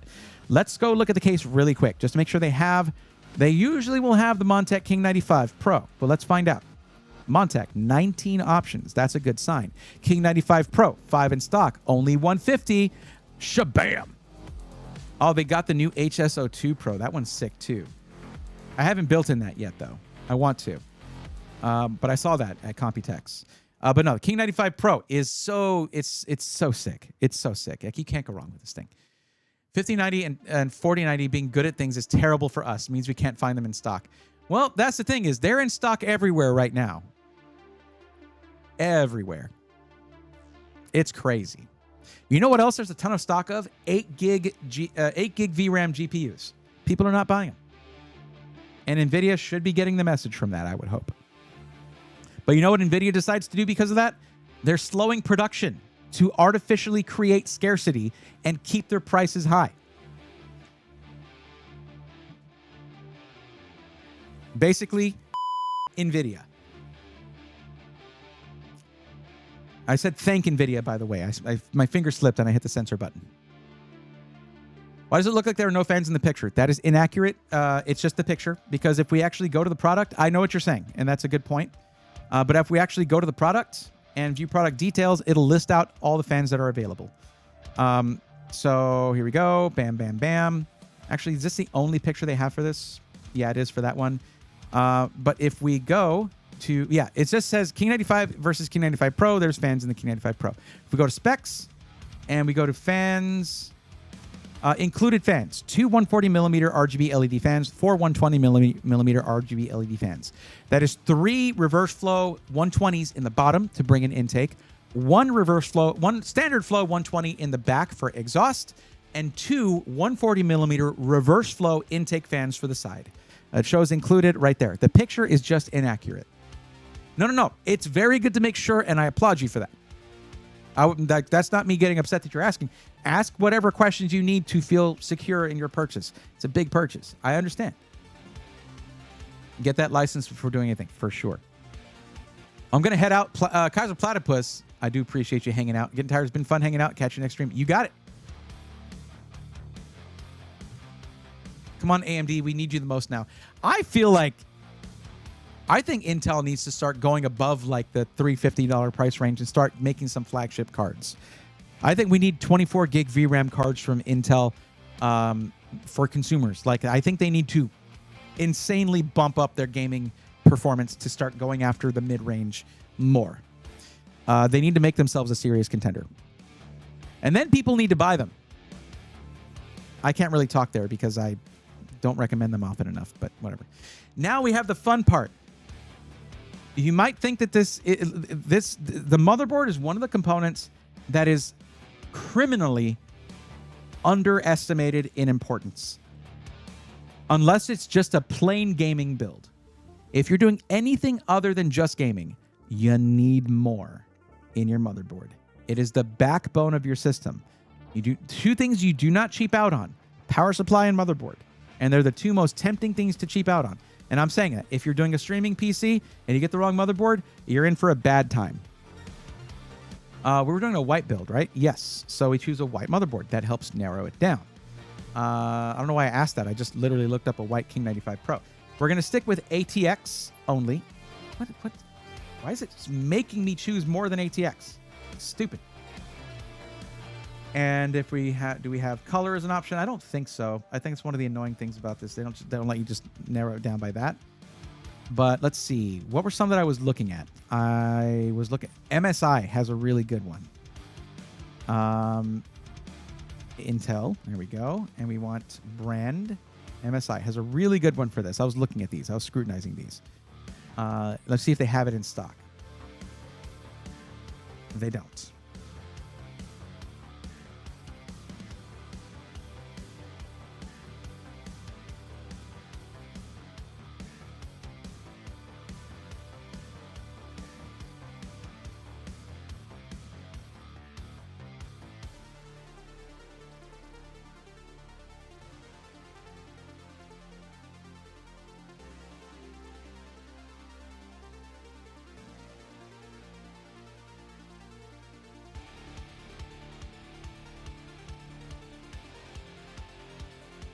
If Intel can find a way to make sure a higher-end GPU keeps good temps, it could really put NVIDIA in their place for a while. I mean, yeah, like the design of the Founders Edition cooling solution for 50 series is awesome, but it also leads to memory temps that are too high. Oops. You know, that's not bad.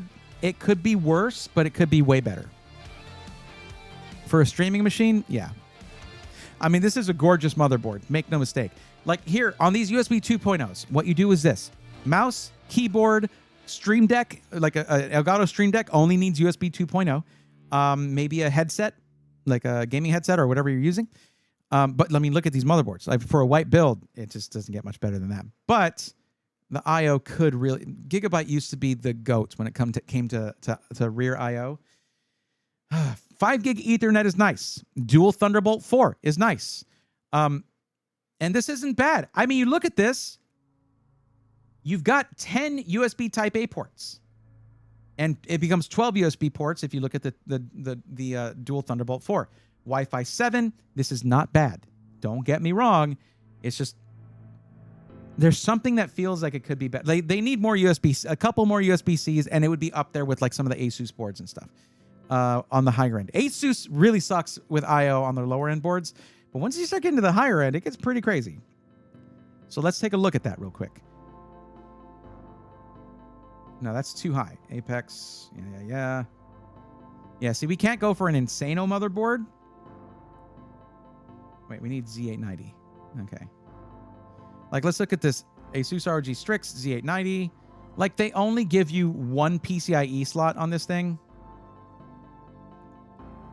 So, just a capture card, no add-in USB card, none of that if you have an internal capture card.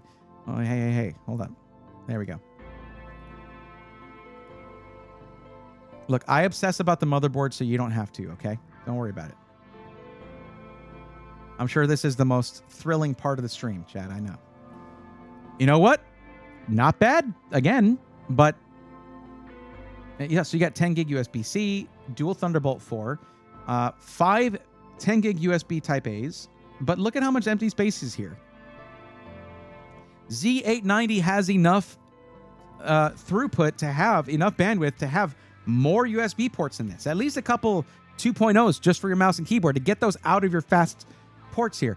Even if you get an add-in USB-C card, a USB card for your PC for a PCIe slot, you don't want to put your mouse and keyboard in there because you can't wake your PC from sleep.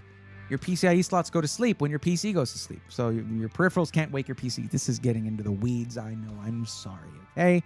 Again, I obsess about this stuff, so you don't have to.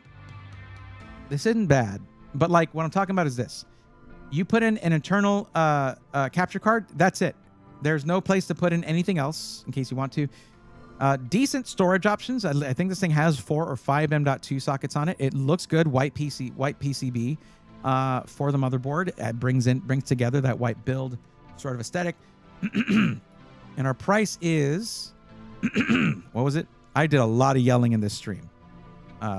Courtesy of Blickja. But yeah. Okay, Sleep Time Dog is sitting in the doorway and giving me the look. Oh, all right. Have the ARC ecosystem. Yes. All right, have a good one, Ty. So $299 is not bad. But yeah, I don't know. I'm feeling like maybe this Gigabyte board is going to be the better option. And ASRock is an option too. Let's see if they up their game on the Steel Legend. They definitely have some of the better pricing, but I don't think that they're the best here in terms of I/O. Let's just take a quick look. Like, see here, they have dual PCIe slots here for you. I don't know if there's bifurcation there, but maybe. But let's look at the rear I/O. It's pretty good. It's pretty good.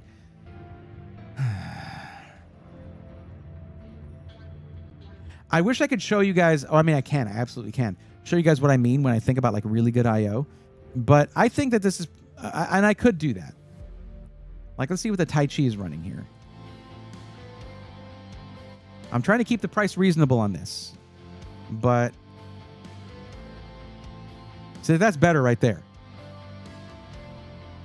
That's 10 USB Type A's, dual Thunderbolt 4, dual Ethernet with a 5 gig option there, Wi-Fi 7. But this one only gives you one PCIe slot. Like, they just had to put the CMOS battery right there, didn't they? You lazy bastards.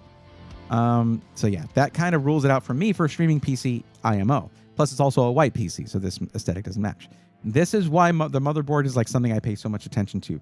It's like it's a lot. I don't like the proprietary Wi-Fi connector on the Gigabyte. That's also Asus. Asus also does that. Asus also does that. And it's annoying. Like, why do you need a quick connect for your Wi-Fi? Are you swapping out antennas for funsies? It's stupid. And now, as someone who does work with them a lot, I can appreciate it. But like for the average end user, it's not going to be a thing. It's not a thing.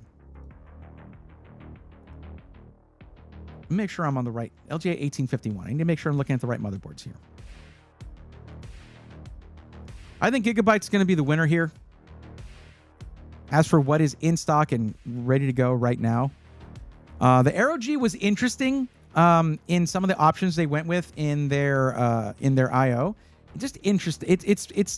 But it's 6 Type A ports and 1 Type C. Oh, but you get dual 2.5 gig Ethernet. Oh, but you also get 2 USB 2.0s. That's fine. See, that gets the mouse and keyboard out of the way. But why dual 2.5 gig Ethernet? Who flippin' cares? Who is that helping? Maybe if you could do aggregate, that could be cool. For anyone who has multiple home internet providers. Well, I mean, if you have a router that does, but no, if your main connection is like 1 gig, it's going to do nothing for you. Anyways, whatever. Oh, man, I'm working myself into a frenzy here. We're going Gigabyte, and we're going to go with the Aorus Pro. There is one in stock. Good luck. I hope it's there when you go get it. RAM. You need a lot of RAM because you are editing video. That's the whole story. That's the whole thing. You just need a lot of RAM. Now, how are we doing on our budget? We are at $1,579 out of $2,300. Yup. Yeah, we doing good. We have CPU, motherboard, GPU, and case. We just need RAM, storage, CPU cooler, and power supply. We're doing good. You're going to get a ton of RAM. I want you to have 64 gigs is what I would at least recommend on this. If you're editing video, anything more than just once a year or a couple times a year, just really casually, yeah. If you're doing more than, if you're just using CapCut, like whatever.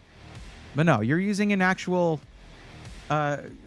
program for editing actual videos. So yeah, we're going to do 64 gigs of RAM, and that is that. Capacity, memory capacity, 64 gigs, 2x32. There you go. And then we get to pick our cast latency. We'll go. We can go. Let's pick our frequency. You can go 6400. Is there a thing for the color of it? No, I lost the whole thing. That's my bad. That's okay. Don't worry about it. We still have our capacity selected. We don't. 2x32. Okay, cool. We can't pick the aesthetic, like the color of it. That's okay. So let's pick. Let's just look at this. Let's look at from lowest price. Oh, that's going to be frequencies I don't like. Oh, it needs to be also DDR5 specifically. There we go.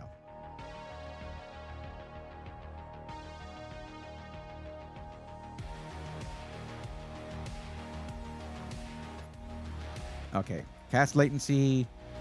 Let's say 32 DDR5 6400 CL32. That's totally fine for an Intel build. And there we go. Trident Z5. Yeah. Oh, no. I'm not letting you go with 16 gigs of RAM. That ain't happening. I don't like to. Oh, yeah. We already talked about that. Feels bad, man. Wish 8 RAM slots, dual channel, dual rank. Well, that would be quad channel if it was 8 RAM slots. Like Threadripper. Maybe 96 gig if it can be within the budget. It certainly is. I don't think they need 96 gigs, though. I would rather load them up with some storage. Because if I may ask, Shioyo, how do you feel about adding more storage yourself down the line? You could probably do that, I imagine. But you said you don't know much about PC stuff. So let's load you up with like at least 6 terabytes total, like maybe 2 drives. 2 terabyte boot drive, 4 terabytes for storing your projects and footage and stuff. And you're going to want to have some kind of external storage eventually once you do a lot of editing down the line after a couple of years. But a 4 terabyte storage drive, secondary storage drive, will get you a long way. Or we can just do one 4 terabyte drive, and then you can, But yeah, I want to load you up with some storage, and we have some leeway to do that, but not a lot. We'll see what we can do. Let's just choose your power supply first. We'll do storage last. PSU, you're doing a dual chamber case. I want to give you the Lian Li power supply 4 dual chamber cases. So let's look for brand. Is it here? Do they have it? Please. They don't have it. Is it a compatibility filter thing? It was. Just because it's not a Lian Li case, it's the same mounting style. Okay, so 120 for the 850 watt, which would be okay, as we discussed earlier. We don't need 1200 watt, but the 1000 watts is 164. Let's do that, just for future upgradability. I have a lot of external hard drives. That's good to know. Thank you. Thank you for telling me that. Good. We're going Lian Li there. They have nice cables, nice white cables that come with these. They're going to match your build. It's going to be really good. You don't need cable extensions, which can add an additional potential point of failure. CPU cooler. And we'll see if we can go with a Montech one, just to have the same technology in there, the same LED brand, LED source and all that for manufacturing. And they do have it. Nice. So with the Montech Hyperflow, these guys, what is it? They're sponsoring some Gamers Nexus videos. You'll see the Hyperflow being one of the sponsors for some Gamers Nexus videos. And Gamers Nexus will not accept a sponsorship unless they've thoroughly tested the product. Aha. A little cheat code for you right there.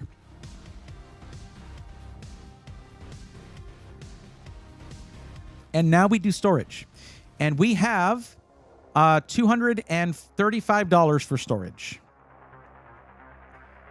So we can't do a 4 terabyte PCIe Gen 5 drive, but we can do a 2 terabyte PCIe Gen 5 drive. Now, this thing is insanely fast. And to be quite honest, if you were to go with, say, let me see where it is. Do they have it? Yes, they do.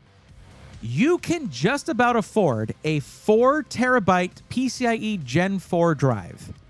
It is $279. This would be about $20 above budget, $15 above budget. That has a up to 7,200 megabyte per second read speed, sequential read speed. Now, this is half the capacity, and it is lower price at $150. No, wrong one. $200. Where is it? It's $200 for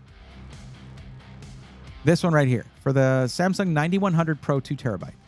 However, it is literally double the potential sequential read speed, or more than double, at 14,700 megabytes per second. And the motherboard that we chose has a PCIe Gen 5 M.2 slot. So if you're saying a 2 terabyte is fine, whatever projects you're currently working on, you load onto like onto a dedicated folder in this thing, bam, you got super fast read speeds for all that raw footage. Compare endurance, terabytes written to. Sure, I have already looked at this. It's 1200. The terabytes written for early PCIe Gen 5 drives was terrible. But this is 1200. Let's look at a competing PCIe Gen 4 2 terabyte drive, and that should be 1400. So it's a little higher, but it's way slower. And the odds of you actually using this thing to 1200 terabytes written, not very high, but it's good to know the endurance. But yeah, that's something I have compared before. Virgil Alonso, what's up? Thanks to the gifties, whoever got me. That was Blickja. Blickja went on it was a Blickja Blitz. That's what I'm calling it. They gifted 120 gifted memberships earlier. It was bananas. So I'm going to ask you, Xiaoyo, what do you prefer? Faster 2 terabyte drive for putting your active projects on, stuff like that, or a still fast and slightly over budget by $15, but double the storage 4 terabyte boot drive? Which would you prefer? Among PCIe Gen 4 drives, the 4 terabyte drive is still among the fastest. All right, you want the super fast 2 terabytes.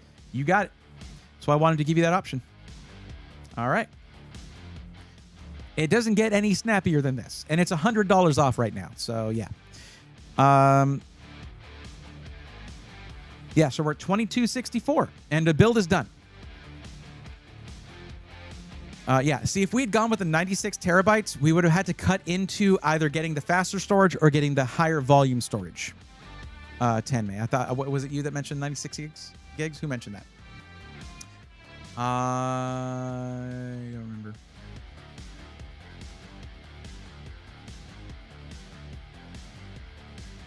It was John Paul Bacon.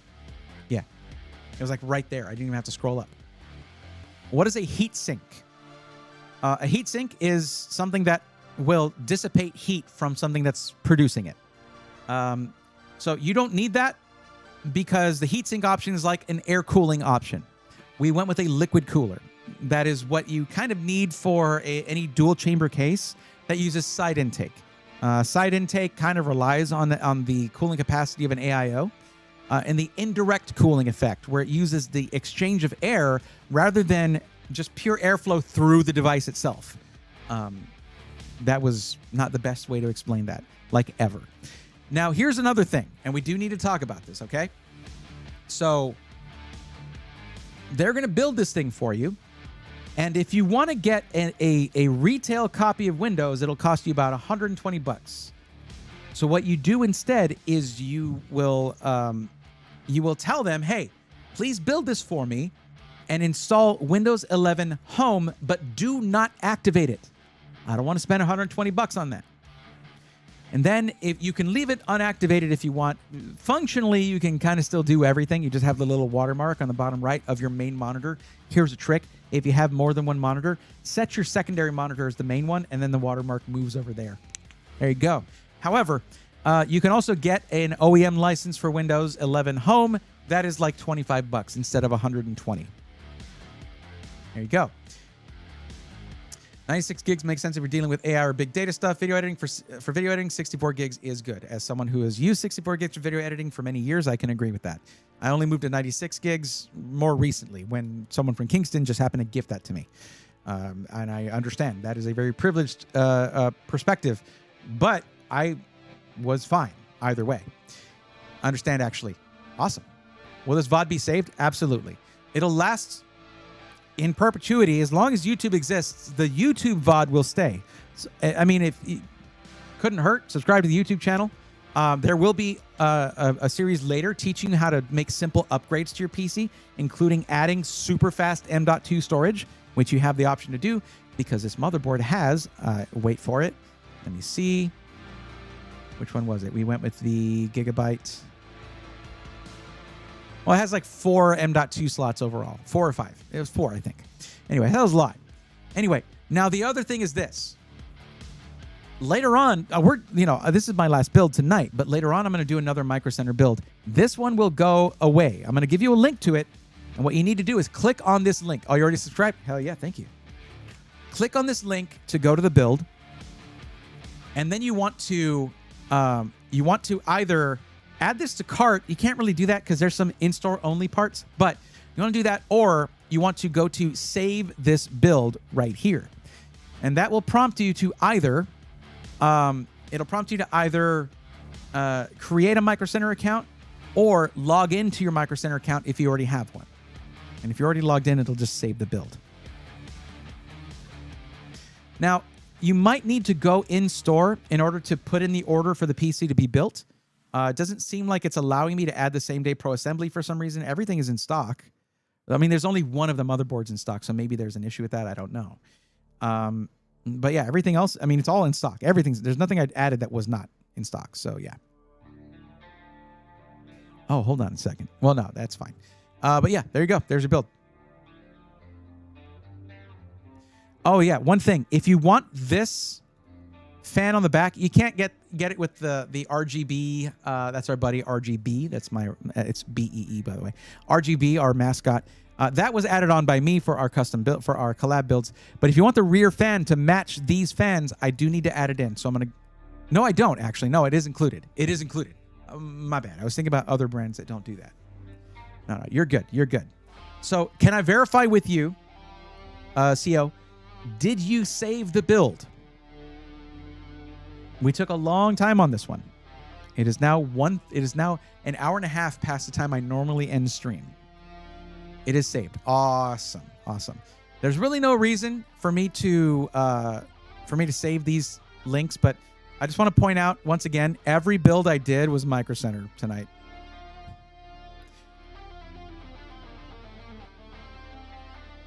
And I have had some of you guys tell me like, wait, so you don't get anything from Micro Center for doing this? No. And that's okay. And the main thing is, like, for one thing, The fact that Blickja came in and gifted 120 memberships, like that makes my whole stream worth it. What cooler did you pick? I picked a matching Montech cooler. It's not exactly matching because the fans have a slightly different look to them, but it's all the same LED sourcing. So like the tone of the LED colors, all that stuff is going to stay the same.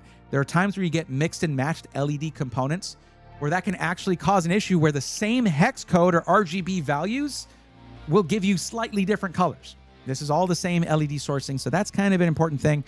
It's also something that Gamers Nexus has approved for sponsorship for their videos because that's that Montech Hyperflow cooler.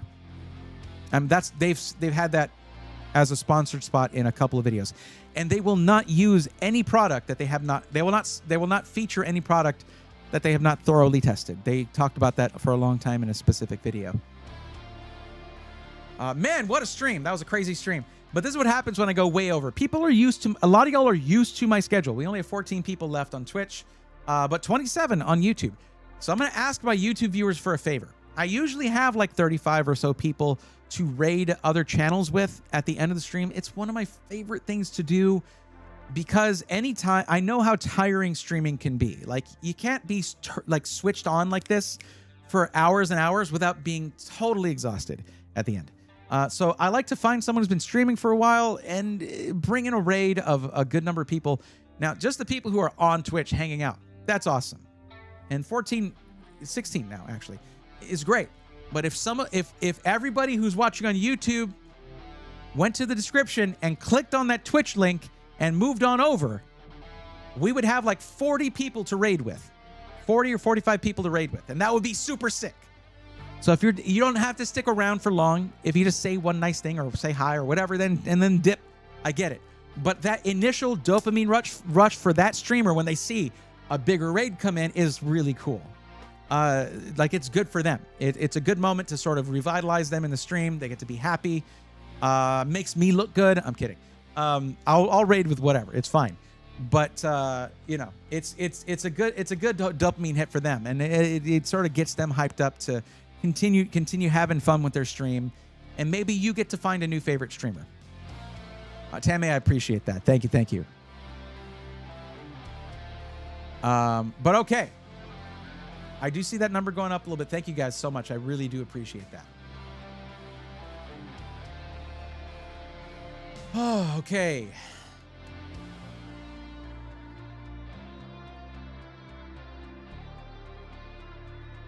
Let's see who's up. We haven't rated my buddy Manly in a while, but we have rated him somewhat recently. Who else is up? Who else is streaming right now this late?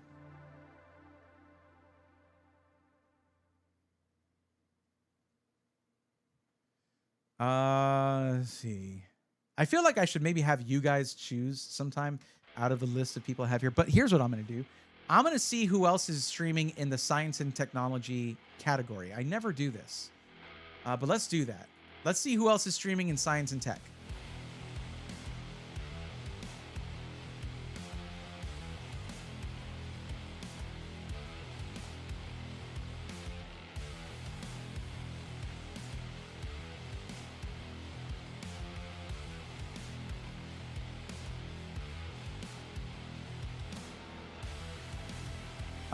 Looks like live earthquakes past 48 hours up to current is just a random like monitoring stream.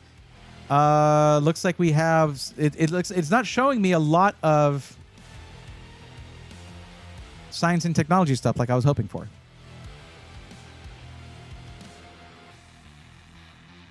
I was hoping for that. More earthquake stuff. The devouring swarm. How many ants is too many?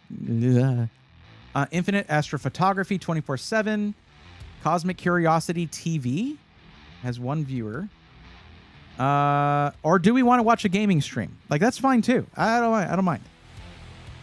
This is probably pretty late for a science for like active, involved, engaging science and technology streaming. W Stream, thank you again. W Chatter, thank you again. I hope that really helped out. Okay, let me back up here. We'll just find we'll raid somebody that we know already, and maybe when I'm gonna be quitting the stream, ending the stream at a more normal time, we'll find a different science and tech streamer to go and raid. For now, just because I want to say hi to my buddy, we're just gonna raid my buddy Manly, one of my favorite YouTubers. We'll bring him a little raid. He's not gonna, he'll be happy with that. And I get to make the pipe dropping sound too, which is always fun.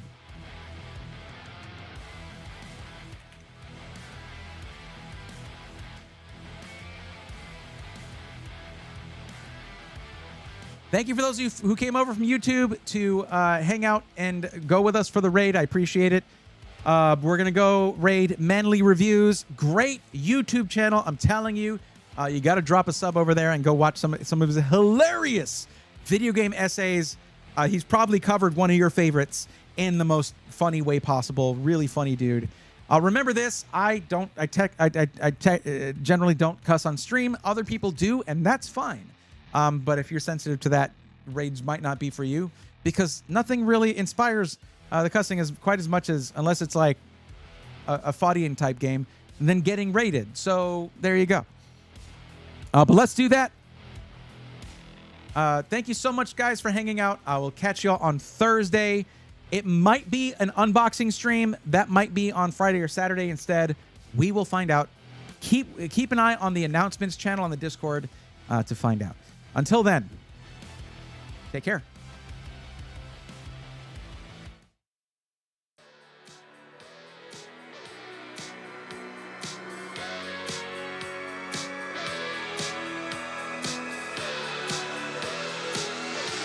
Let's go, nerds!